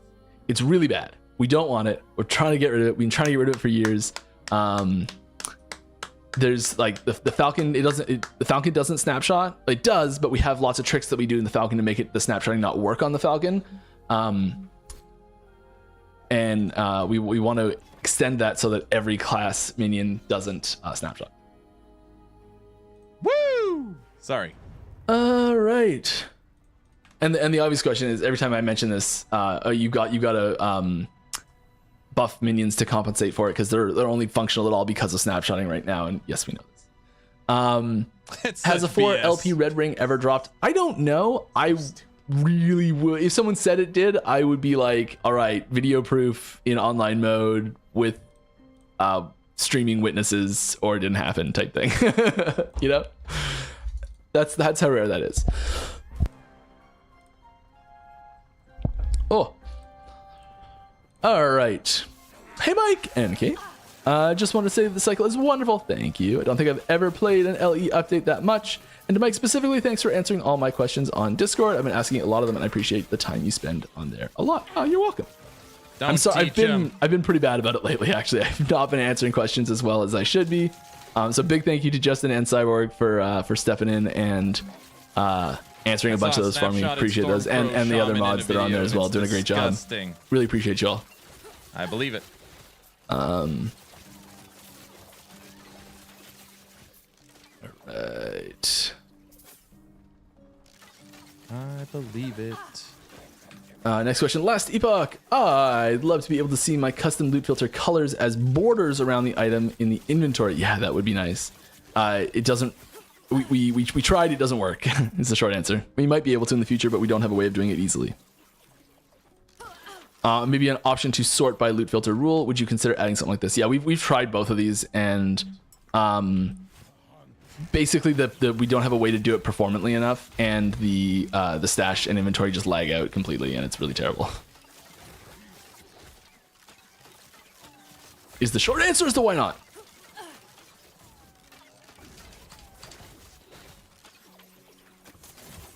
Firing into the void like, ah. Oh my god, stuff. Just pick it up and go. Fight. Are more sets coming in Season 3? I don't think so, but it's not too Aw. late. Any plans on making us able to ban monster types from spawning? Probably not. Kind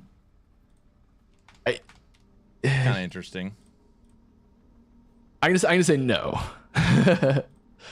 All right. How do you determine if something is overtuned?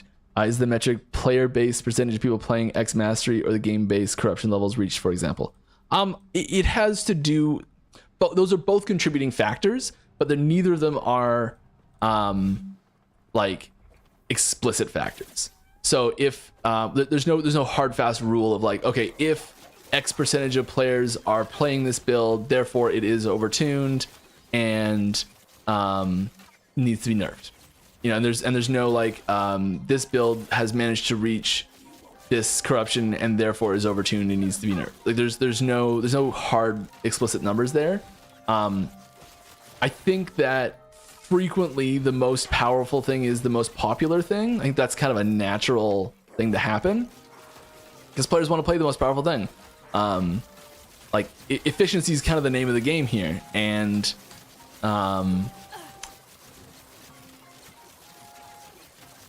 people gravitate towards the most powerful thing to make because it's the most efficient. However, Supposedly, I haven't looked. there's all like max there's always roll situations minion where guides, all of them 100% use certain snapshotting in builds the build. are That is more popular than they are horrible. powerful. Like Very that bad. ratio is different.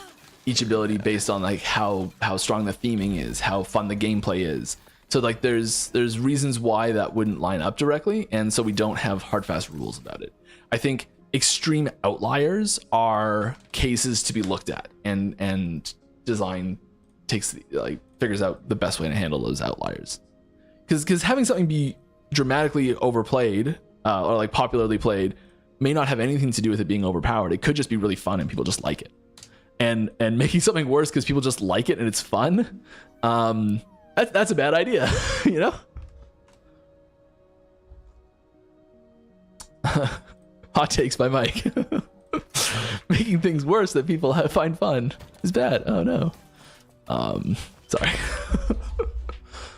Are there any plans to change the rune complex experimental crafting, requiring an open prefix and getting a random tier that cannot be altered? Hasn't been all that great. Maybe changing an existing affix to an experimental with the same tier would make it more viable, or be straight up overkill, but I don't have any other ideas. Yeah, so that's actually an option we considered at first, but yes, it was overkill, so we couldn't do it. So welcome to the same process path we went down.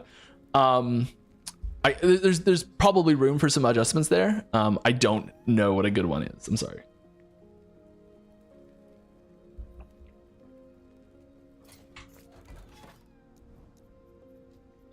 Sure.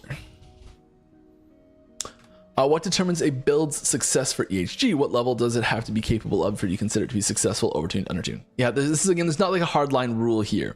And you know, I think it's the system as a whole is successful if some builds are better than others, and some builds are able to do things that other builds aren't able to do. Like if a build is, if there's like a build that is unable to do Uberoth, that's fine. That's not like suddenly this build is, oh no. So I think like I think regular Aberoth is probably that line of like any build archetype, any build theme, any build style generally that's like a reasonable one that we've clearly signposted. Any build archetype that we've signposted tools for, that we're saying like, hey, this is a good idea, it can work, should probably be able to do regular Aberoth with near perfect gear. Like when I say near perfect, like near reasonably perfect gear. So like if you're trying to play a fire mage with extremely good gear, you should be able to kill normal Aberoth. I think that's sort of a good benchmark in general. But like if you're saying, okay, I'm gonna play a melee necrotic mage, where there's almost zero signposted support for that, I don't think that should be able to kill Aberoth. I think that would be kind of crazy. So yeah, I think it depends on, you know, like how out there the build is really to determine if it was successful or not. Like a melee necrotic mage, having that be successful, I think would be like, did you complete normal monoliths? That build was successful. So yeah, it's a tricky question to answer. I think in general, most logical builds should be able to handle regular Aberon. If they're like well constructed, without any sort of insane over the top restrictions, with high quality gear, that sort of stuff. And sometimes high quality gear is harder to get on some classes than others, some builds than others.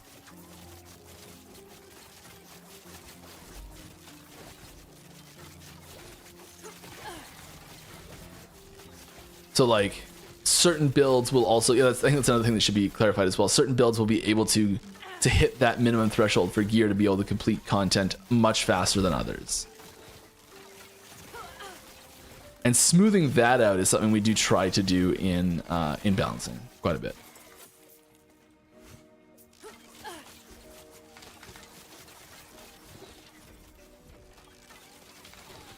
You've got the range, you might as well use it.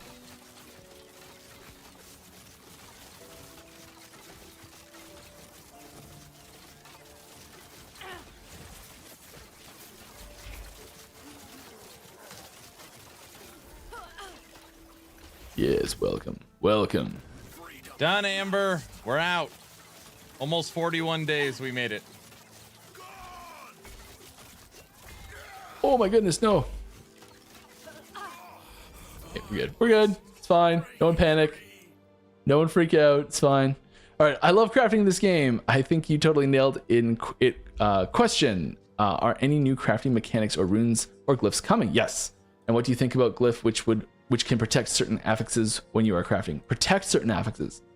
Well, so glyphs affect the craft that's happening. So I guess you could have like a glyph of no touchy the prefixes, a glyph of no touchy the suffixes. I think that'd be cool. Like a glyph of only affect prefixes. So you could like, if you're gonna rune of removal something, you can be like, all right, don't touch your prefixes or don't touch your suffixes. That'd be sweet.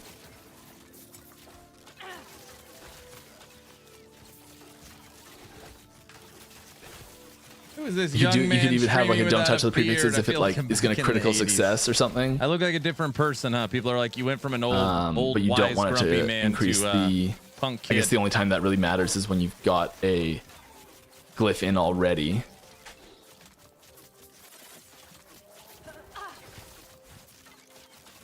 Yeah, there's definitely room for stuff there. Exactly how we do that, I don't know. Got big plans I've pitched this weekend, so Amber? many runes and glyphs. I've lost count how many I've pitched, and I think I've gotten like 2 approved ever.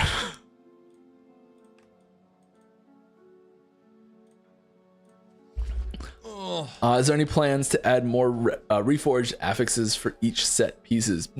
Maybe that's something that we definitely left space for. And there's certain set items that we were like, do we put 2 affixes into this, 2 reforged affixes into the set system right away, and we restricted it to 1. So there's definitely some set pieces that we already have ideas for additional set reforged set affixes that we would add for that piece. So that's definitely possible. And if you have suffixes, and having both for each set piece would add more flexibility to the system and allow more customization when making builds. Yes, absolutely. That was the other thing. We initially were like, do we do a prefix and a suffix for every single one? And then we're like, we have 1 day to implement this. Nope, everyone gets 1. That's kind of how that conversation went. But yes, there is a prefix and or prefix or a suffix for everyone that was designed, and in a lot of cases, a prefix and a suffix that was designed. Still figuring it out. Still figuring out life. Bringing the rest of those out is still possible, but definitely not guaranteed. Some of them we were like, here's these 4 affixes that we want to use, and we'll put 2 of them on this prefix and 2 of them on this suffix type thing. And in some cases, we were like, hey, we really want to have half of each of these. So we took half of each of the 2 affixes that we would have put in and made it into 1. And so in some cases, you'd actually see us re-splitting those out. So we would change existing ones at the same time in some cases. Usually that's on a set item where the theming is kind of split. on what it can do, where it's like it'll be themed around like throwing and block, and so we'll do the affix would have like a throwing at version of the affix and a block version of the affix instead of both.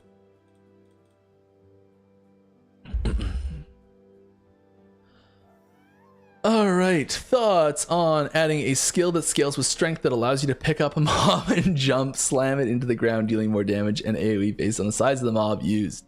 Bigger mobs will require more strength to pick up. If no mobs are used, your character pulls out a big boulder out of the ground. I love it. I absolutely love it. It causes problems on the server. I don't think we can do it. I'm sorry. I'll try. Put it in the suggestions channel. Absolutely love it.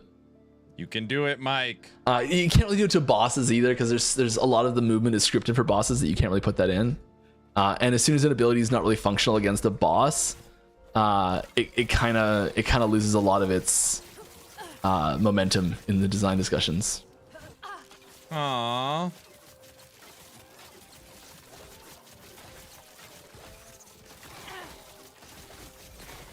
Ooh, let's go back for that. It's a dagger, not what I thought I saw.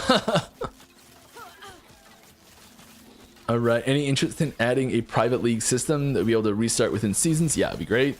And even throwing mods to increase difficulty, yeah, I think that'd be fantastic. We don't have anything like that set up or like specifically planned yet. It's the sort of thing that we're kind of like, yeah, we'd love to do it. Let's find some time in the next little while to try.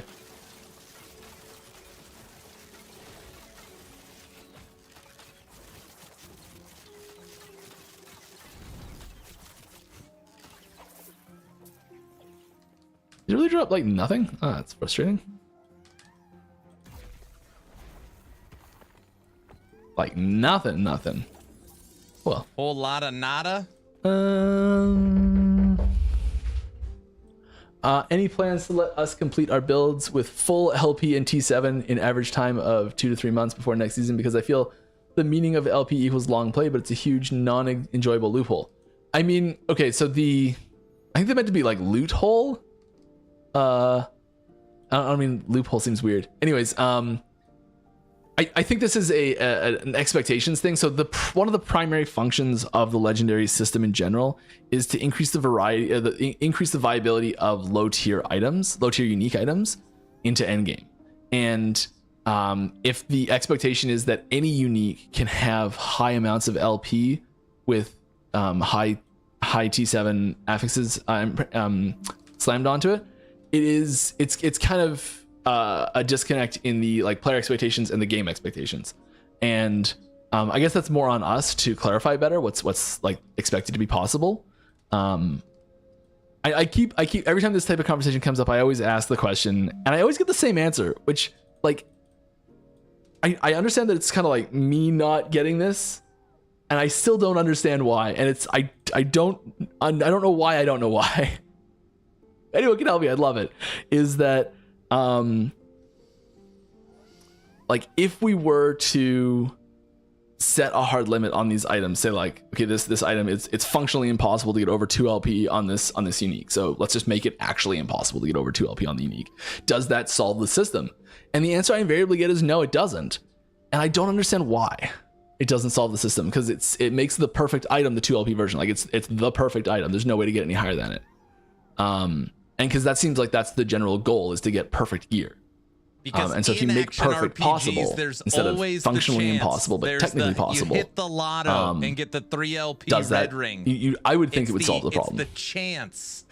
Lizard's on my side. It's possible.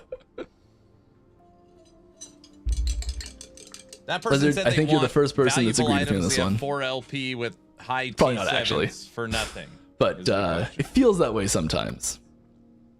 I think the big problem with it though is that like having the hey, maybe it could drop, and seeing that random one that shows up on Reddit and seeing that random one that shows up in the auction house, it's so cool when that moment happens and you're like, hey, look, it is possible. So I don't know. They I don't know, there's something there. Rare items. Maybe we LP list it as we do both. We list it as impossible. We say it's not possible. We say it just can't happen, and then it's called offline mode and item editor. There you go. And then leave it as actually being possible, and then it shows up and it's like it looks like it's a bug. That's the evil way. All right. Next question. I gotta do these faster because I only have 10 minutes left and 16 questions. Hello, how do you decide which skills get unique set idols mods? It feels disappointing wanting to play a skill that gets no support, like Black Hole, for example. Yeah, Black Hole. Black Hole's a special case. There's plans for Black Hole. They're very long-term plans for Black Hole. It's not going to happen anytime soon, but there are very clear paths for Black Hole. Everything else, every other skill, usually it's just whatever's missing it. It's one of the main places we look to add things to. Hey, any planned rework for Dark Quiver? It feels like a must-have skill for most rogues, but yet it's clunky to play. Yes, so I don't think... I think a full rework's probably not going to happen, but I think there's subtle changes that can fix it. And I think that adding where you can now pick up 3 at a time made a huge difference for how good it feels to play. There's 2 other things I'd love to see for it, where picking up 1 resets the existing ones, and the use duration, that attack animation for using it, and having that scale off attack speed. I think those 2 things would have a huge impact on how it feels to play. So I really want to do that and see what happens. There's also a few things that I know are coming for it that are going to be sweet. Having a bigger pickup radius as well. A little bit bigger pickup radius, a little bit more bright on where they are physically sitting, faster attack to use them initially, and have picking up 1 up reset all of them. I think those things would make it... It's not really a rework, it's just sort of like a feels better version. Yeah. Can we... And I have no idea if any of that's going to happen, but I'd love to. Specifically, that's my feelings of having played it all season. Can we have a minimap markers for emphasized filter items? It's on the list. Don't know when it's going to happen, but it's on the list. Any news for right click to move? No, but it does come up every once in a while. Put it in the suggestions channel. It's possible. We are looking at more things like this. How much of season 2 mechanics and content will stay or be part of legacy for future seasons? Yes. Translation, all of it. I would like to play your LE in 3 monitors, but the side information is too far. Can I have some HUD position adjustments, please? Yeah, like ultra wide positions. So like where you have the ultra wide stuff, but the menus still like the side menus still show up relatively close to the center. We don't have anything like that planned. I think there's definitely room for that. Positions. Was that a Fifth Element?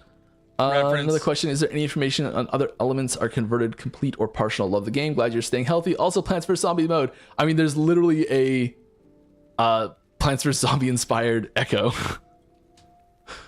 So if you haven't played that, go play it. Unless that was just smiling about that, which is sweet. More conversions are coming, but they're probably they're still gonna stay in theme for those abilities. So you probably won't see a necrotic conversion for Fireball. Is there any plans to add 1 skills per class on each season you release, or are you limited by resources? There's definitely not plans to add 1 skill per class each season. The next season we'll see a total of 1 new skill total coming. This is where was probably already asked, so sorry for duplicates, but are there any plans to raise the gold cap? Actually, it hasn't been asked yet this stream, and no, there aren't any plans at the moment, but there could be suggestion channel if you want to see it. I'm rattling through this because I'm running out of time. Are you considering the scale down of loot quantity? Sorry if you already answered this. Probably not. I think 15 skills this season. Yeah, yes. The fact that we still drop, like the fact that this item still drops at level 100 zone. Like, why are we still dropping this item, right? I think that sort of stuff is, probably something to look at. Are you considering... All right, it's that. Do you believe that there are... Oh, I missed the question. Sorry, I misread the question. Is there any information on the order elements are converted? It is... If there's a conflict, it usually goes in this order here. So, like... crap, I don't remember the order. Usually it's like this is the most important one, this is the second most important. Like it happens as fire, lightning, cold, like it goes down the line. That's like the order it happens in.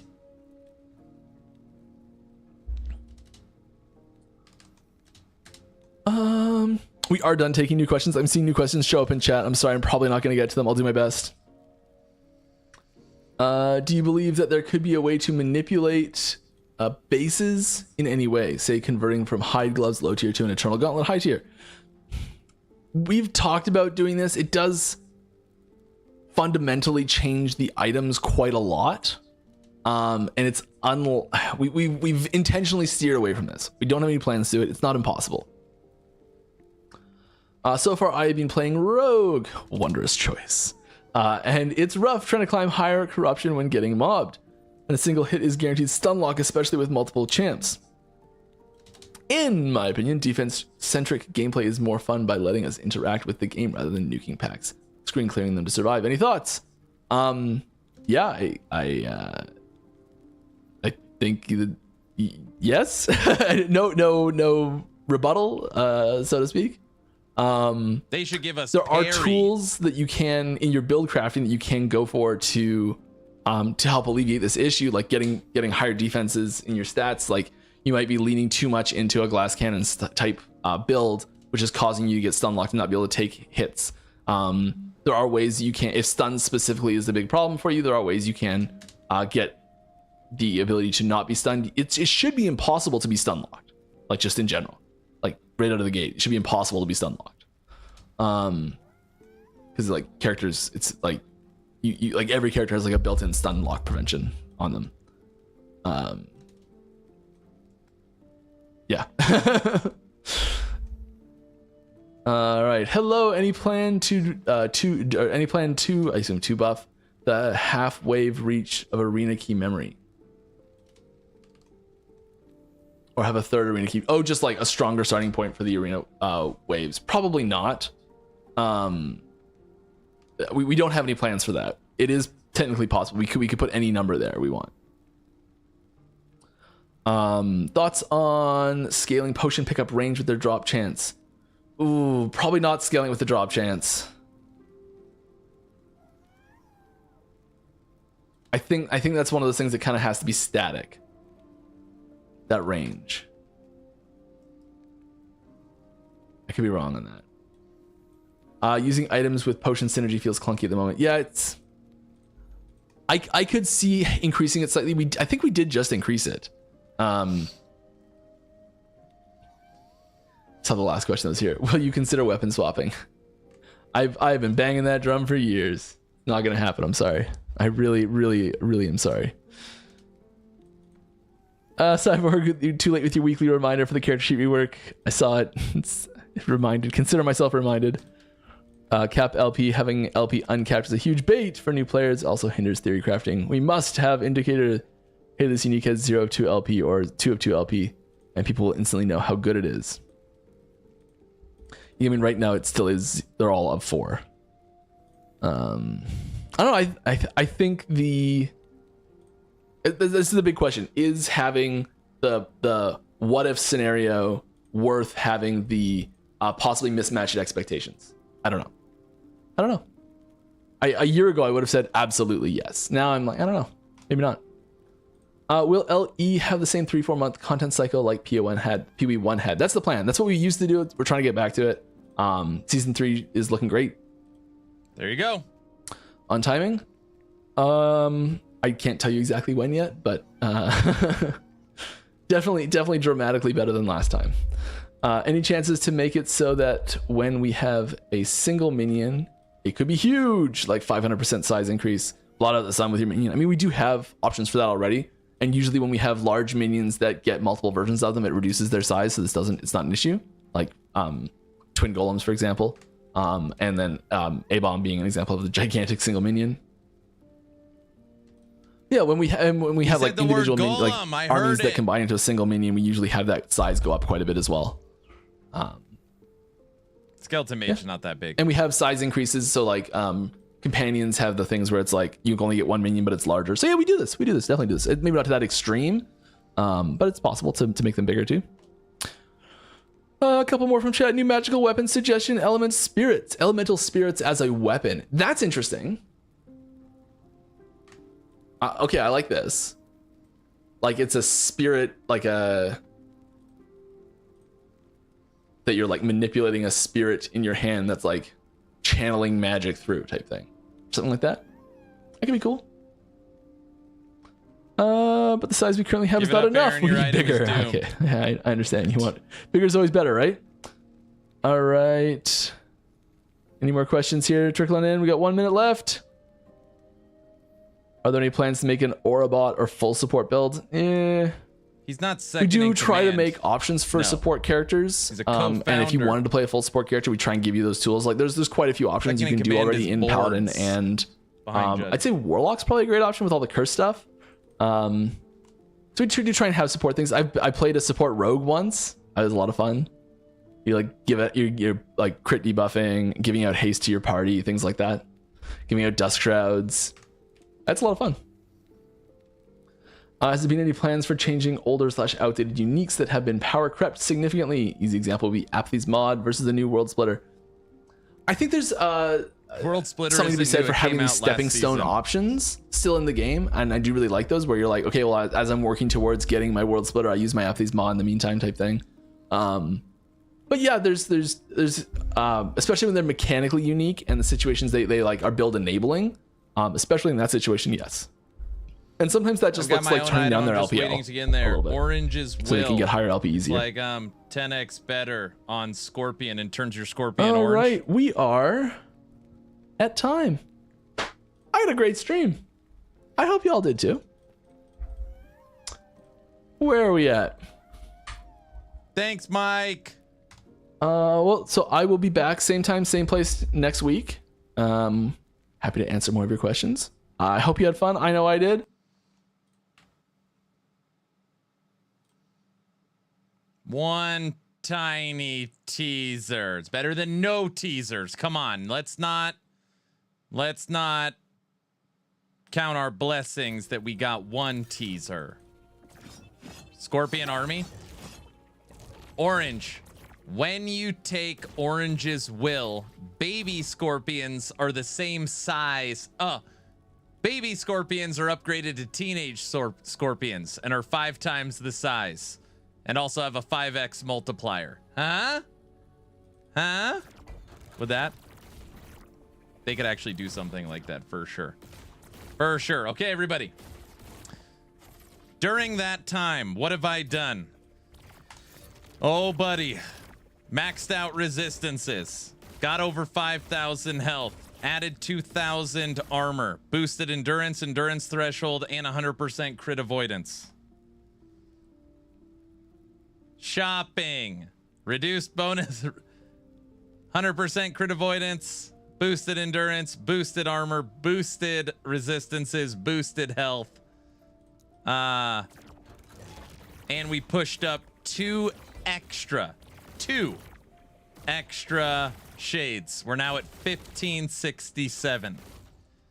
How do you get so much health? Listen, okay, Linda, listen. We also I reset my idols. We're now using Immortal. Where do you got everything? We're all decked out. I might as well just go get red rings at this point. 1700, here we come. Oh, brother. I also bought this, but I didn't slam it off stream because I thought that would be mean. I sold a 2LP null for 600 million, and I bought this one for 490. And then I snagged this, 4 to arrive, with vitality, with health. Just buy one. You'll have halfway to a max roll guy. That's really funny. Get a 1LP. Yeah, we're not redeeming real wheel slam. You guys are insane.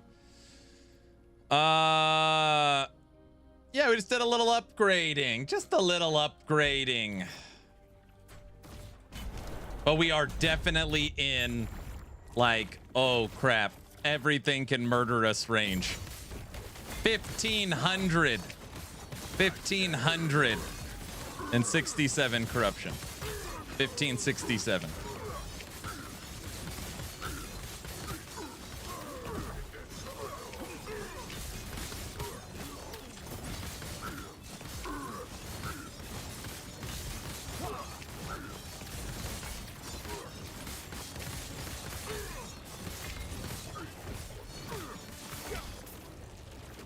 All right. Harbinger at 1567.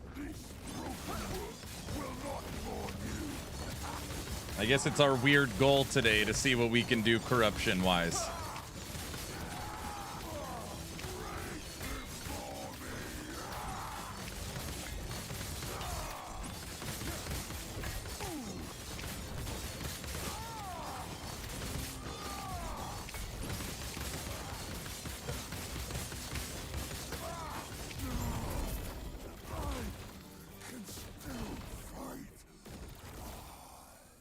All right, we got an upgrade. Armor 310 getting replaced with a new 310. This 310's had some miles on it. So we're going to switch it out, get a new 310. All right. Sweet. At least we got an upgrade.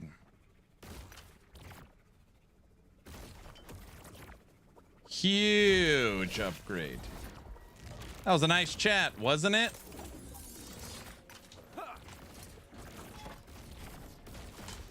Beautiful, Clark. All right. Let's go see if we wasted. Let's go see if we wasted 500 million gold. That's always fun.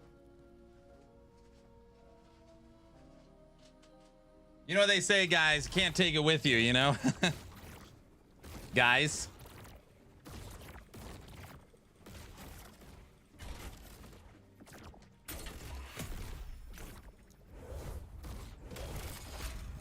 That's chump change. What? Trying to snapshot blessings, Zarya. No.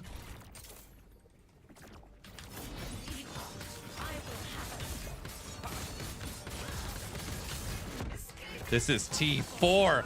That's T4 Julra.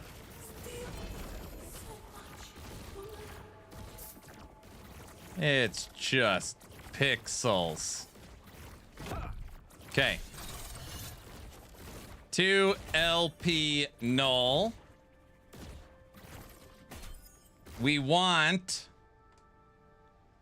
double exalt. That would be insane. Okay. Double exalt would be insane. Second best would be vitality. If we got physical resistance, I'd be sad.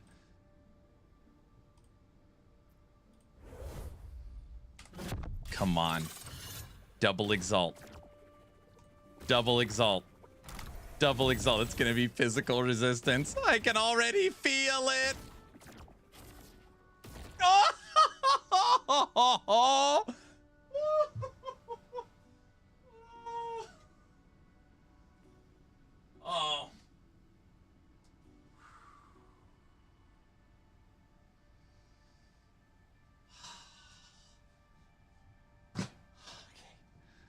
Okay. On the 2LP null, we hit a T6, almost perfect, 194 health, and a T7 Rive. Okay, streamer client worked again. There is no streamer client. It just happened to hit, and then it worked. Wow, I come home to a streamer client. Your Dyson is showing. I know, it's because it's so hot. He's using pre-recorded footage from hours of slamming. Yes. Yes, I am using pre-recorded. I spent all my gold trying to get this. Yes, it wasn't on my first try. Show us the streamer client kill switch or we riot. Come on. Guys, this is a common drop right here. What I'm showing you. This is common. Guys. It's honestly probably not even going to make a difference. It added 400 life. 400. We're at 54. It added 400.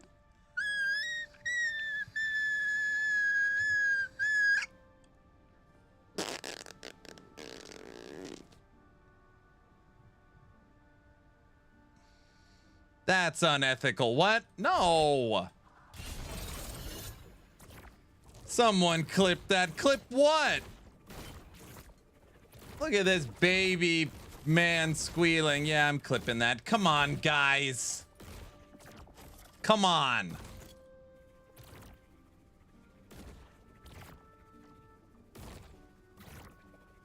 Why is Aaron turning into a pterodactyl? Let me get your leftover body armor. This piece of crap.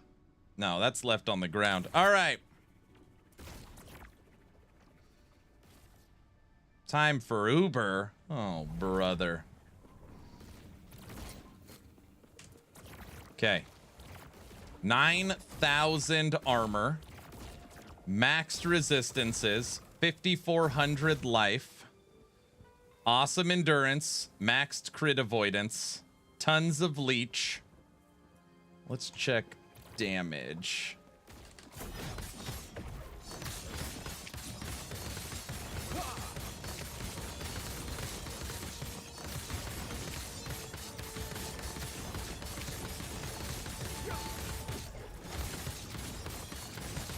Rive 270, 330. I'm sorry, 3.3 million.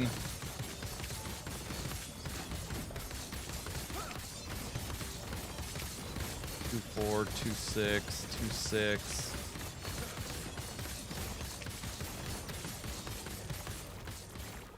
Aaron, I missed the part about snapshotting. Can you explain it real quick? They just said they're doing everything they can to remove it before the next season.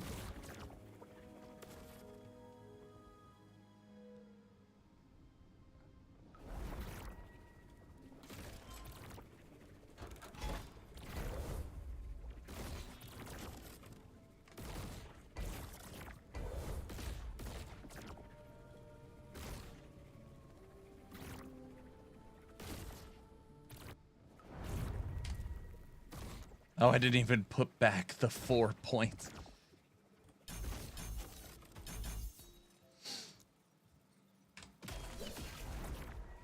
Yes. I knew that. I was testing to see if you were paying attention. You passed.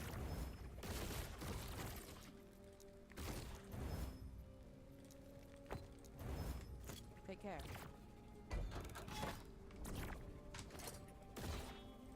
You told me about Rive?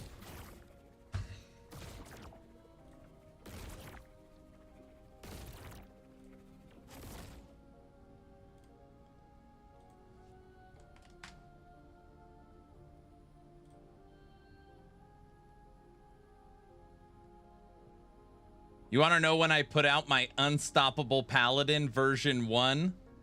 November 1st, 2020. 2020. I put it out 5 years ago.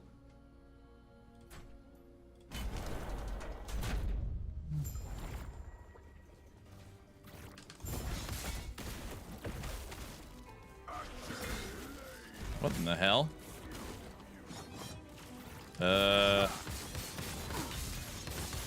Streamer client. Cut the feed on the streamer client. All right. Rive wasn't attacking.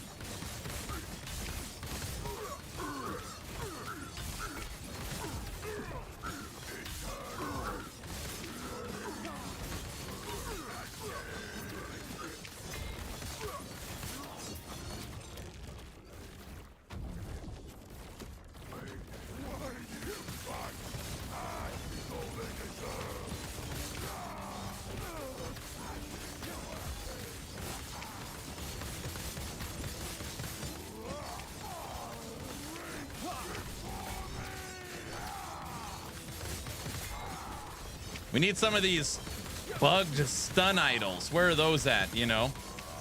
I heard that's how you get good, guys. After this, we're going to try a Judgment Paladin.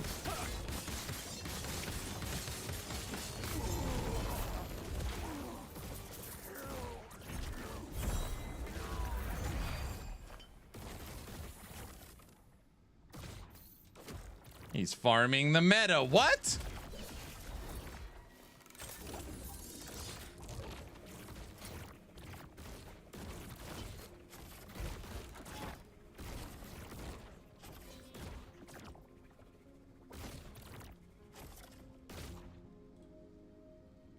Guys, it's me. I'm not farming the meta. He's going full meta. I just feel so powerful. Wait, what? No. Hey, we're just messing around with power. Okay.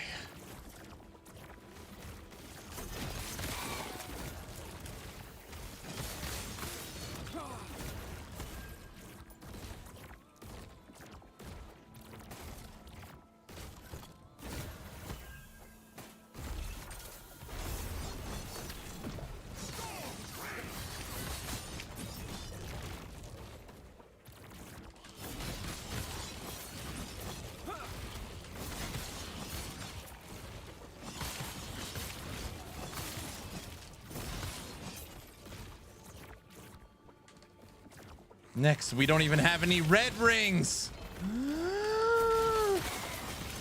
We need red rings.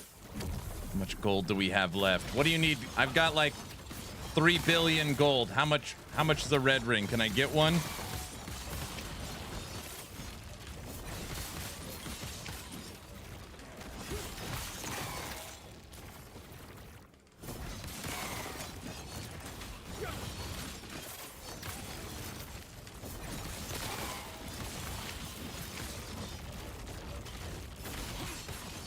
You're just itching for that red ring. No, I'm not buying a red ring. No. I can't even stoop that low. Come on. Stand down or die.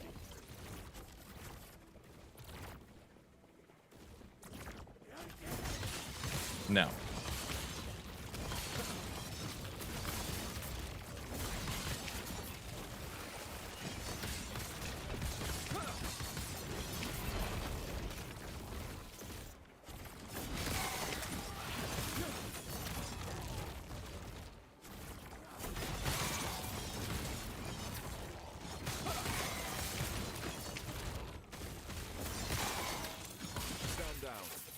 By the way, this last shade of Oribus took me, I don't know.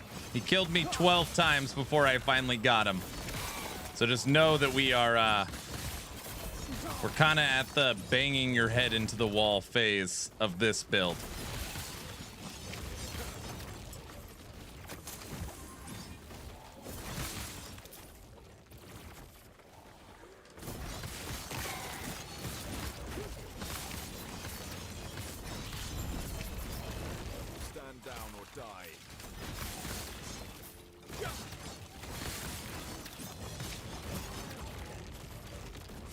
The power you will get. Wait, how much power will a red ring give me? What are we talking here? Dev stream is done. Gone. Okay. All the defenses. What's next? Judgment Paladin. I heard it's good. Somebody told me too about a racing strike. I don't know if that's in the game still.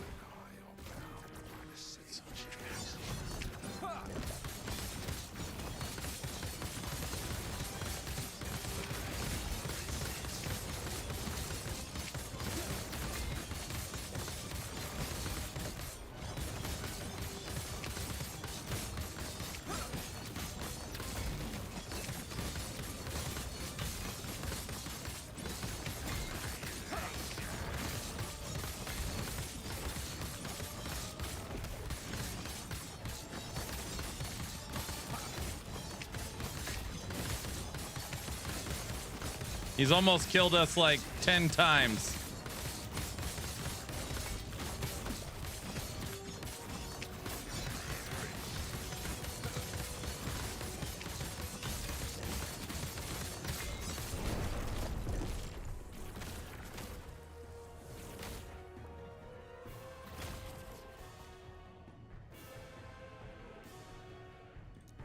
You got this one? He was almost down. He was on his final ward phase. He makes those little purple, looks like the blood pools, but purple. They're hard to see. Red rings, get them. They're voting for Richards.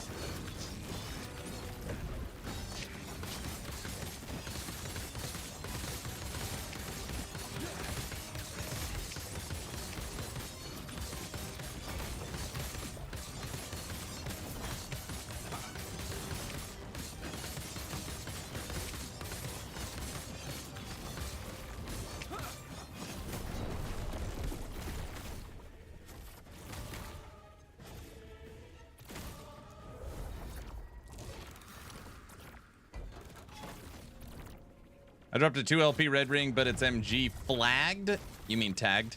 All right.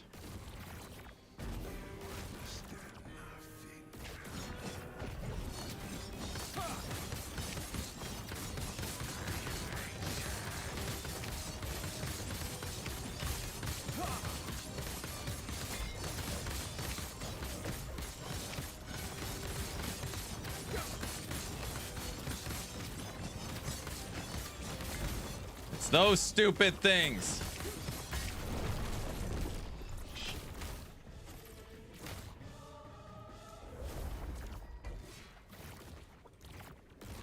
Guess buckle down.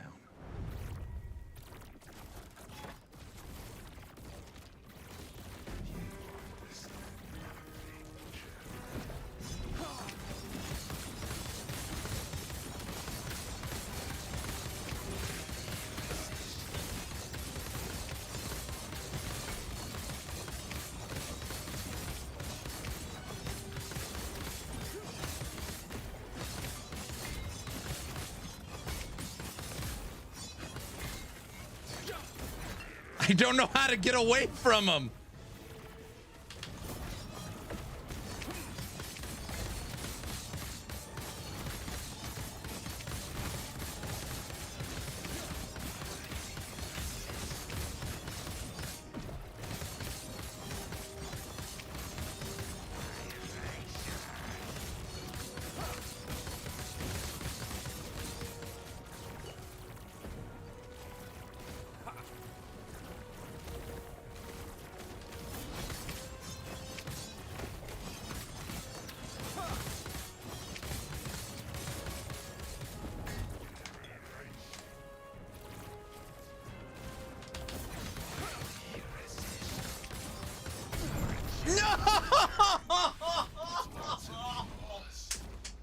Oh, did it count?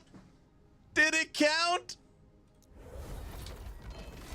Victory! That counts. Woo! All right, we're done. Done. We're done. Used your ranged melee skills. Duh, I don't know why I didn't think of that.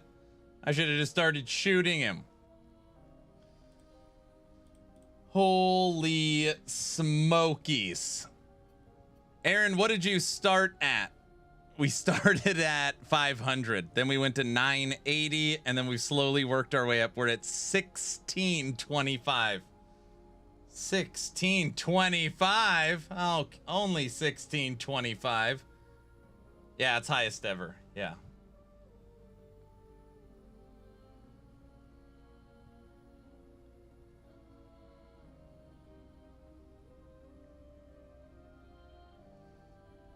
$16.25. What about Uber Avaroth? Yeah, you could all watch me die. Whew, 16.25. Go for 2,000. We would need red rings. I heard those are for sale.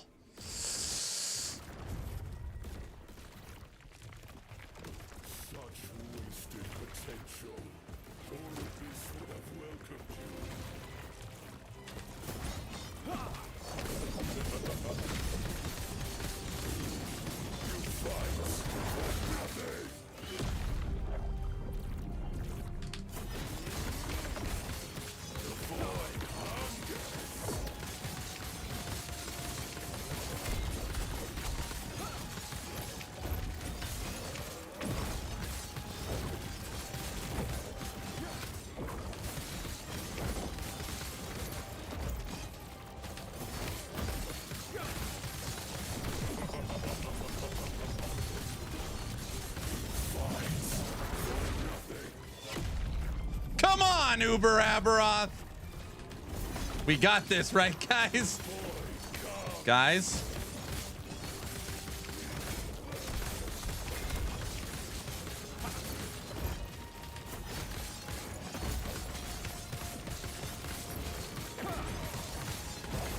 Oh my gosh. Come down over here. Oh.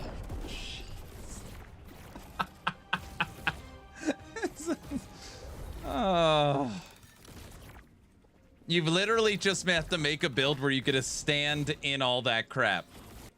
You just need to be able to stand in all of his crap. You can't, it's impossible to dodge it all.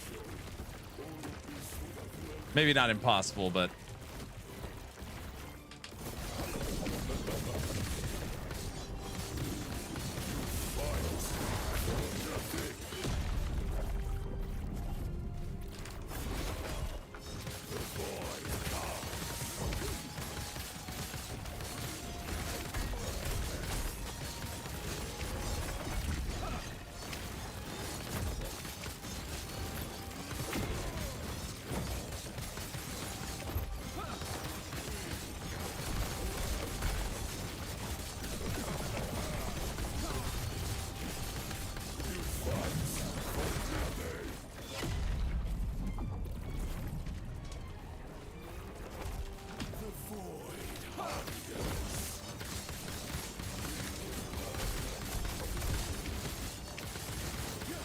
I hate his little hop backwards because he jumps into his own crap. Jeez.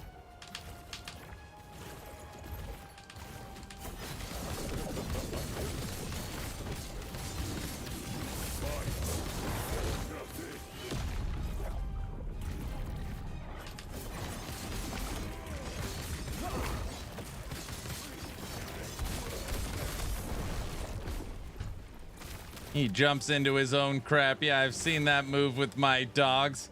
You should stand in the fire ring with... You should stand in that fire ring. There's no void pools that could spawn. Stand in the fire ring, huh?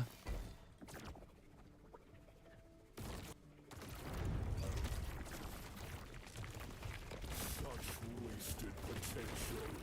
All of this would have welcomed you.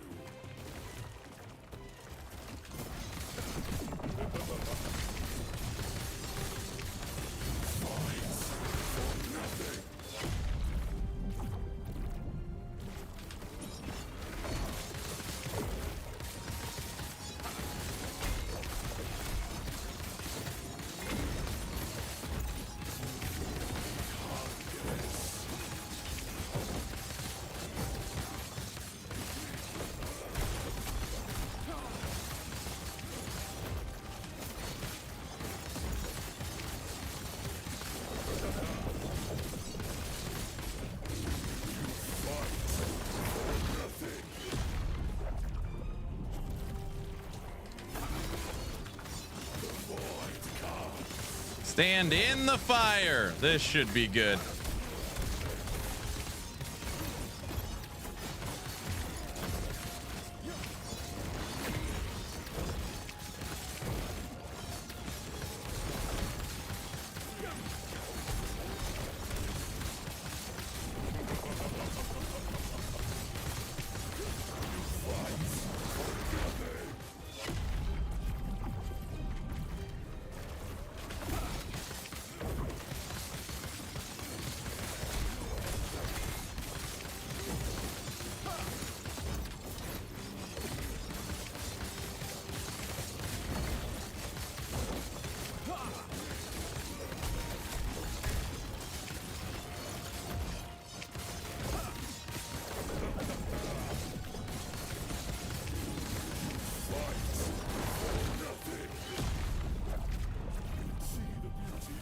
Holy crap, we made it to phase 2! Ah, see that?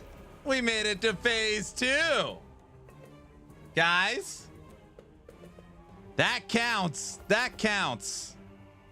That for sure counts. Guys.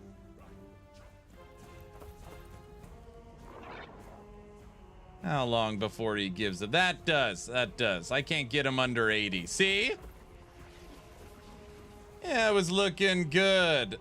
Isn't phase 5 basically impossible or something? You should just try to fight the boss on the edge of the arena. Because if you fight in the middle, you probably won't get many void pools in the last... I don't even know what you're talking about. Void pools in the last phase? Yeah, we got uber happy to the second phase. Wait, Hog's fighting Aberoth?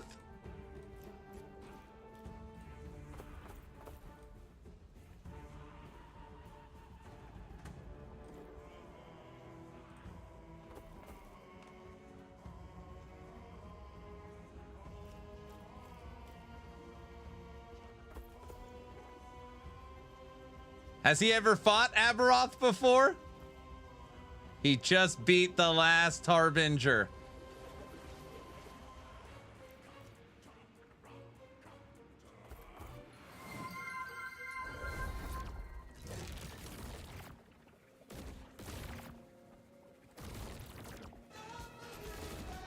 He said that.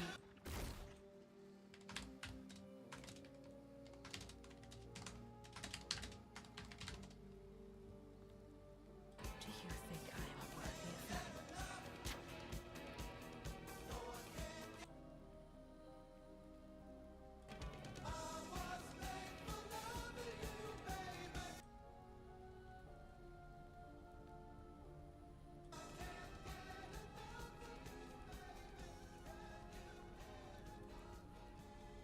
Look, there's a couple of buffs we have to have, Aaron. One's the kiss buff, and then like, give me 60 seconds. I need some Kenny G, and then all the buffs are intact. Okay. All right. I told him to turn his music off. I have to watch Hog. No. We'll switch to Hog. We'll switch to Hog. He just needs 4 minutes. That's fine. We'll switch to Hog in a minute.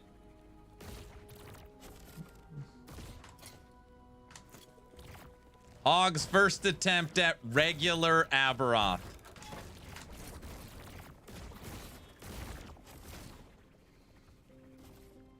Has he never fought him before? Is this literally his first attempt? The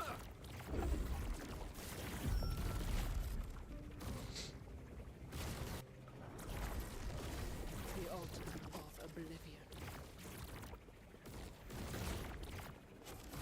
That counts. Phase 2, that counted. I think it's his first attempt. Prove yourselves worthy. Aberoth! Face us, your now. Look at this build. Look at him. Entertain my dear sister for a moment.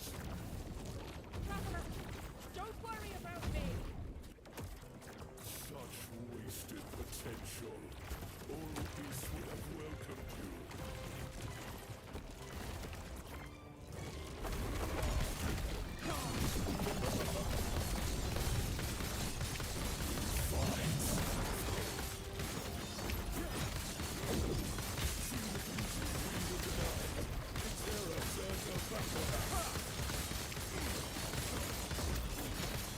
Oh my gosh.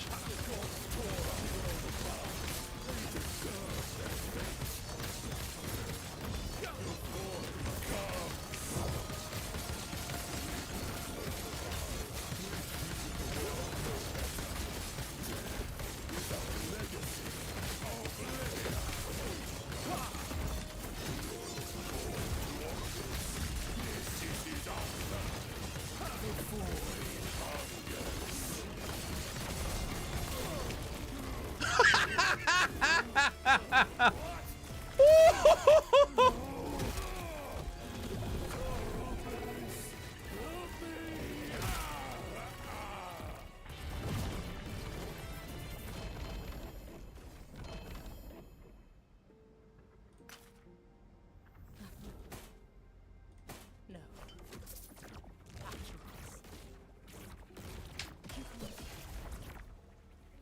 Yeah, it's not really Bocephus or whatever my name was before. I'm a knight whose sins can't be forgiven, but I'm here to help.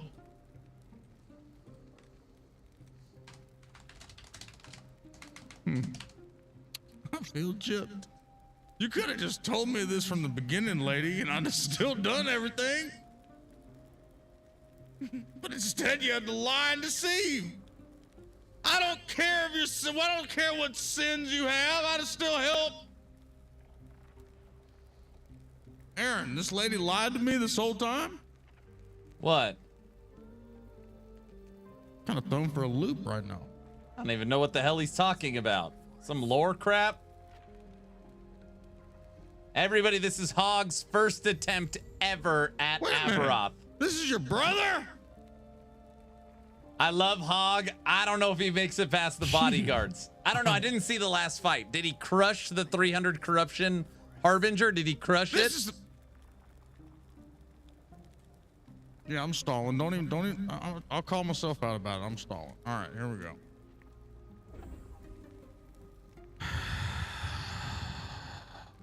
Doug, what's up, baby? Okay, here we go, guys. My first Aberoth attempt. Here we go. Oh. The ultimate of oblivion. He's got 1,700 You life. made me. He's got 1,700 life. It's your brother. Don't act like you don't know who it is. Come on, Hog. You got this.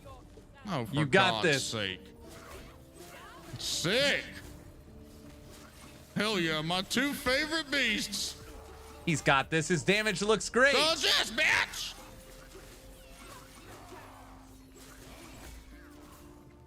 Oh, for God's sake.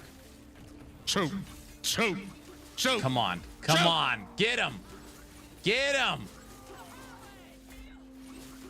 Don't die. Bitch.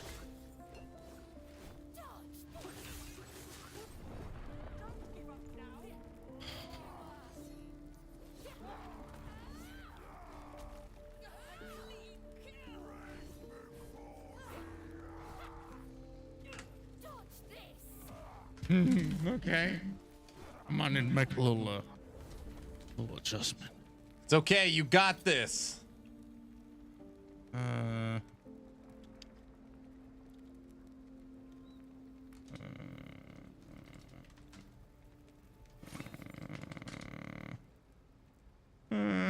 Ooh, that's a 2, honey.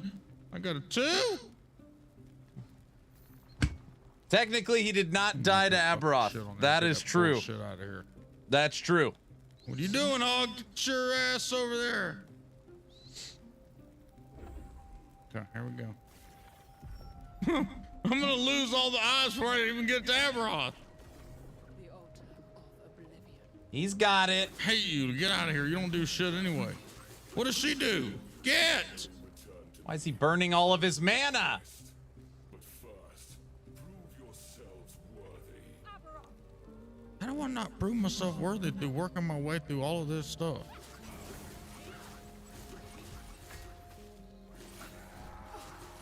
You got to prove yourself worthy.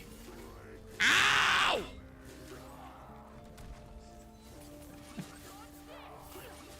Dodge this! To be clear, the bodyguards have killed me 100 times. I have to take care of her first. How funny, I always take care of the big guy first.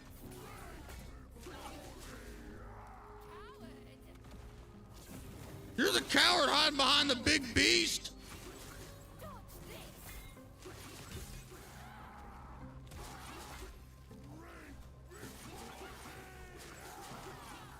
Shatter Strike looks so clean. We should make a Shatter Strike build. There we go. Dead. There Right we now. go. Your sister? Dude, for God's sake. Okay, thank you. Hey, come here.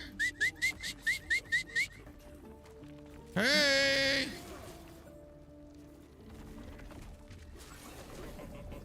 Whoa, we're in space, Brad! Ah! Run! Ah!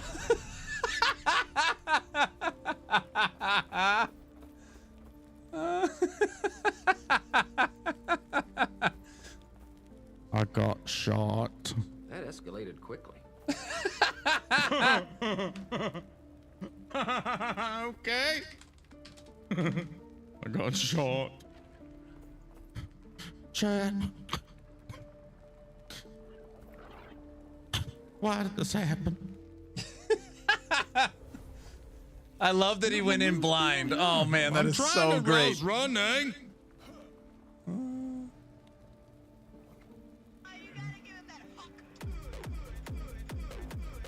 Gotta run when he says for nothing. Oh, okay.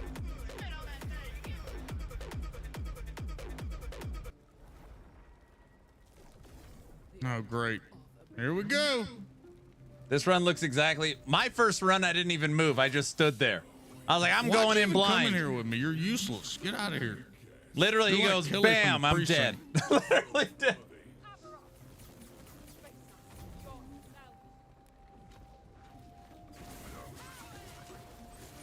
Come on, Hog, get him.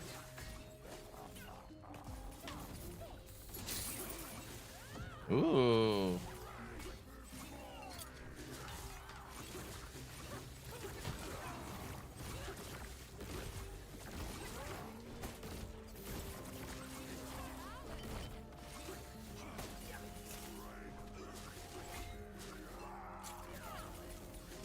Ow!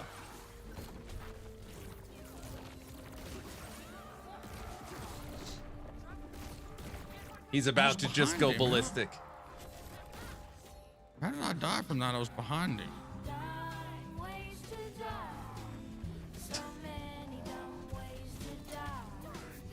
She didn't get in no legal trouble for that. Everybody that was silly and gave all their money away to that, they all were like, oh, she's gonna get busted. No, it's not like talk to a girl, went and made her own thing real quick. It's like, oh, I'm gonna make this and do it. No, that was done by a big company with lawyers and power and all kind of stuff. That was all done right. That was a legal cash grab. Hey, I got a picture of Chunky. I need y'all to invest your life savings in this shit. That was wild to me.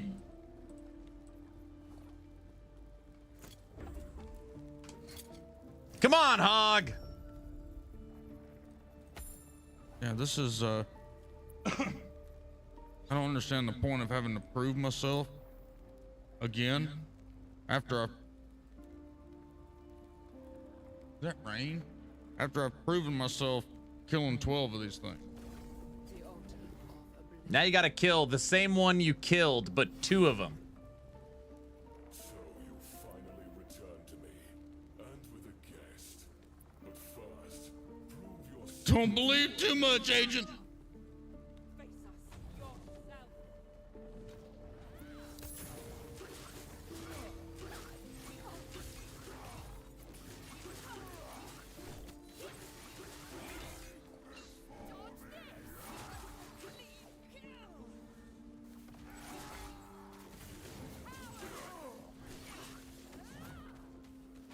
No, man, no. I just want to see Hog. phase. I want to see Hog in the final phase of regular Avaroth.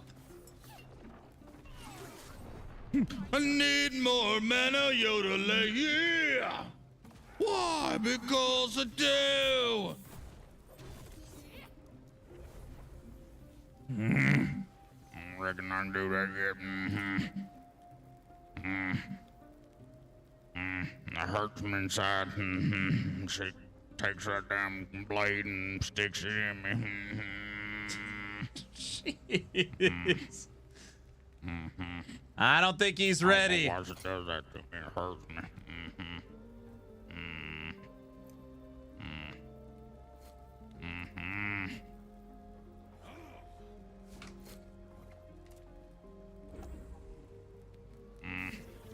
Carry around this little bag of eyeballs. Put one in the slot, and these 2 monsters, they show up and kill me. He doesn't listen. I know Hog ain't very no well. good. He does not want pointers. He wants to do it himself. I done reckon I already proved myself to you. But I'll do it again.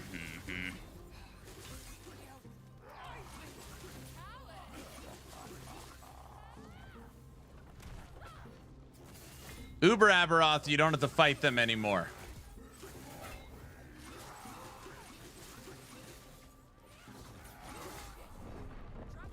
He's gonna freak out. Oh, I don't want him to freak out on stream. He's got the look on his face. He's about to freak out. I'll say this. I love this game very much. It's my favorite ARPG. But if y'all had told me that I would have to fight both of these 2 together just to get to Aberoth, and every time that Aberoth killed me and I'd have to restart this whole fight again, I would not have invested the last probably 200 hours that I've invested in this class. Just saying. This right here, to me, there's no reason why. I mean, it's funny or whatever, but I'm being dead serious. There's no reason whatsoever why that I've just had to spend all this time killing all these and struggling and doing all this shit. And then every single time that I die, which I know is going to be like 5,000 times try to kill Aberoth, I have to do this over and over and over again. No, it's not time for Judgment Pally. No. To me, this is a flaw that needs to be fixed. There needs to be a key or something. Once you kill it the first time, you can skip this.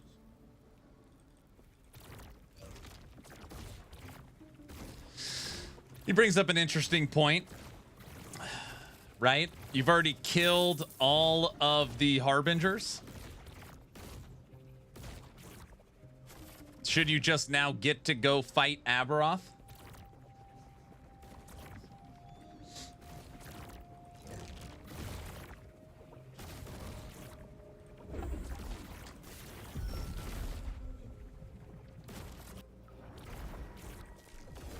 The altar of oblivion. Oh, I know that pain. So you finally return to me, and with a guest. But first, prove yourselves worthy. Aberoth! Face yourself!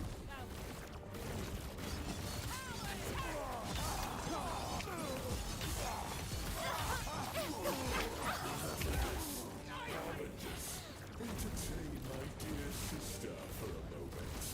Traveler, don't worry about me. It's supposed to be another check. Like, hey, okay, you killed the 10 Harbingers. Now you've got 2 of the last ones at the same time. If you can't beat these 2, you can't beat Abby.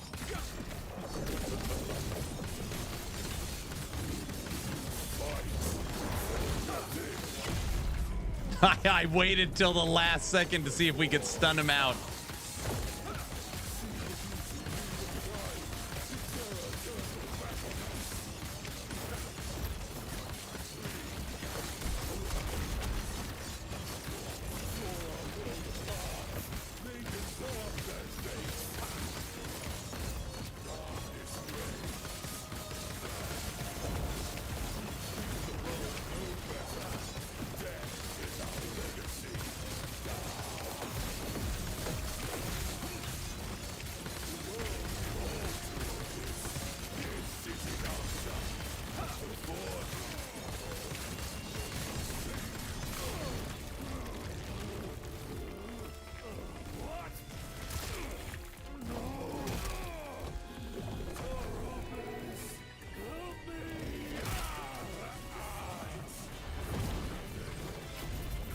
Run! Damn, I don't even have the reaction time to move out of the way for that. My brain just physical and void's coming. You better move. Oh, back to road crap. We did get a Nihilus amulet to drop. This is this green amulet right here. Does it have LP? Come on. 2 LP. Does have LP. 1. Is it 2 to skills? 2 to skills? All right. 1 LP, 2 to skills. Is it 4 positive affixes? Do. Boop. Increase movement. Increase mana. More armor. And more resistances. That is the best Nihilus we have found.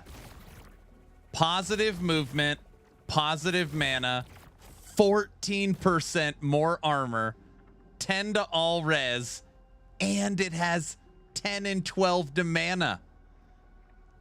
Look at the implicit rolls on health and mana. That's a really good one. That is a really good Nihilus. It's the best Nihilus we've found. Hog's about to lose his mind. The guards killed him again. Streamer client doesn't count. And we're not on a streamer client, guys.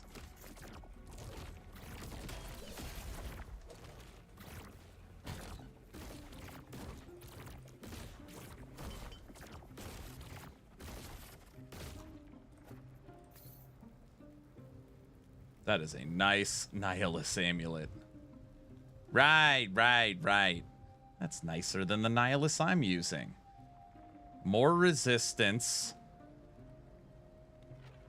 More armor. More mana. More max mana. More movement speed. 1% less health. It's way better than my Nihilus. This gives 14 to all resistance. 14. It literally almost cancels out the freaking all res blessing.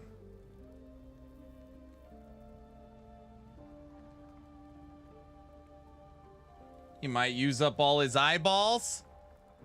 No, he's done. He's done. He's going back to grinding. He's going to the black sun. All right, let's go raid Hog. Let's go give him some love. I'm at 6 hours and 40 minutes today. I need to start working on recording my updated Echo Rive Void Knight.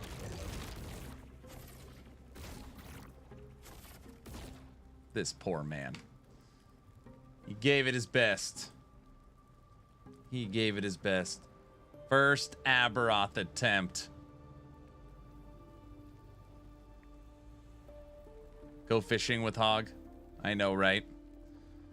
I know. Okay. Saturdays are normally my day off. I do plan on streaming tomorrow, just FYI. Stream Saturday, Sunday, and Monday because I leave on vacation on Tuesday for summer vacation with the fam bam. We're going to Lake Tahoe, Nevada. So I'll be gone for 5 or 6 days. So I plan on streaming the next 3 days. Tomorrow's video will be Dev Chat 176. And Sunday's video will be update for Echo Void Knight. So that's what's going on, everybody. Oh, I'm so sorry. Tonight is movie night in Discord. If you are not in the Discord, here's the link. If you're on YouTube, my Discord is linked on every video I've ever made, probably in the description on what you are watching. Tonight is movie night in Discord. We are watching The Polka King, which I didn't even know existed.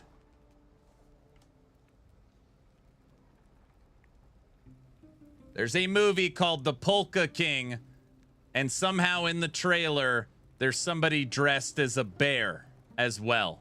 It seems like we have to watch this. I've never heard of it. I didn't even know it existed. I promised everybody once the subathon ended, we would watch The Polka King.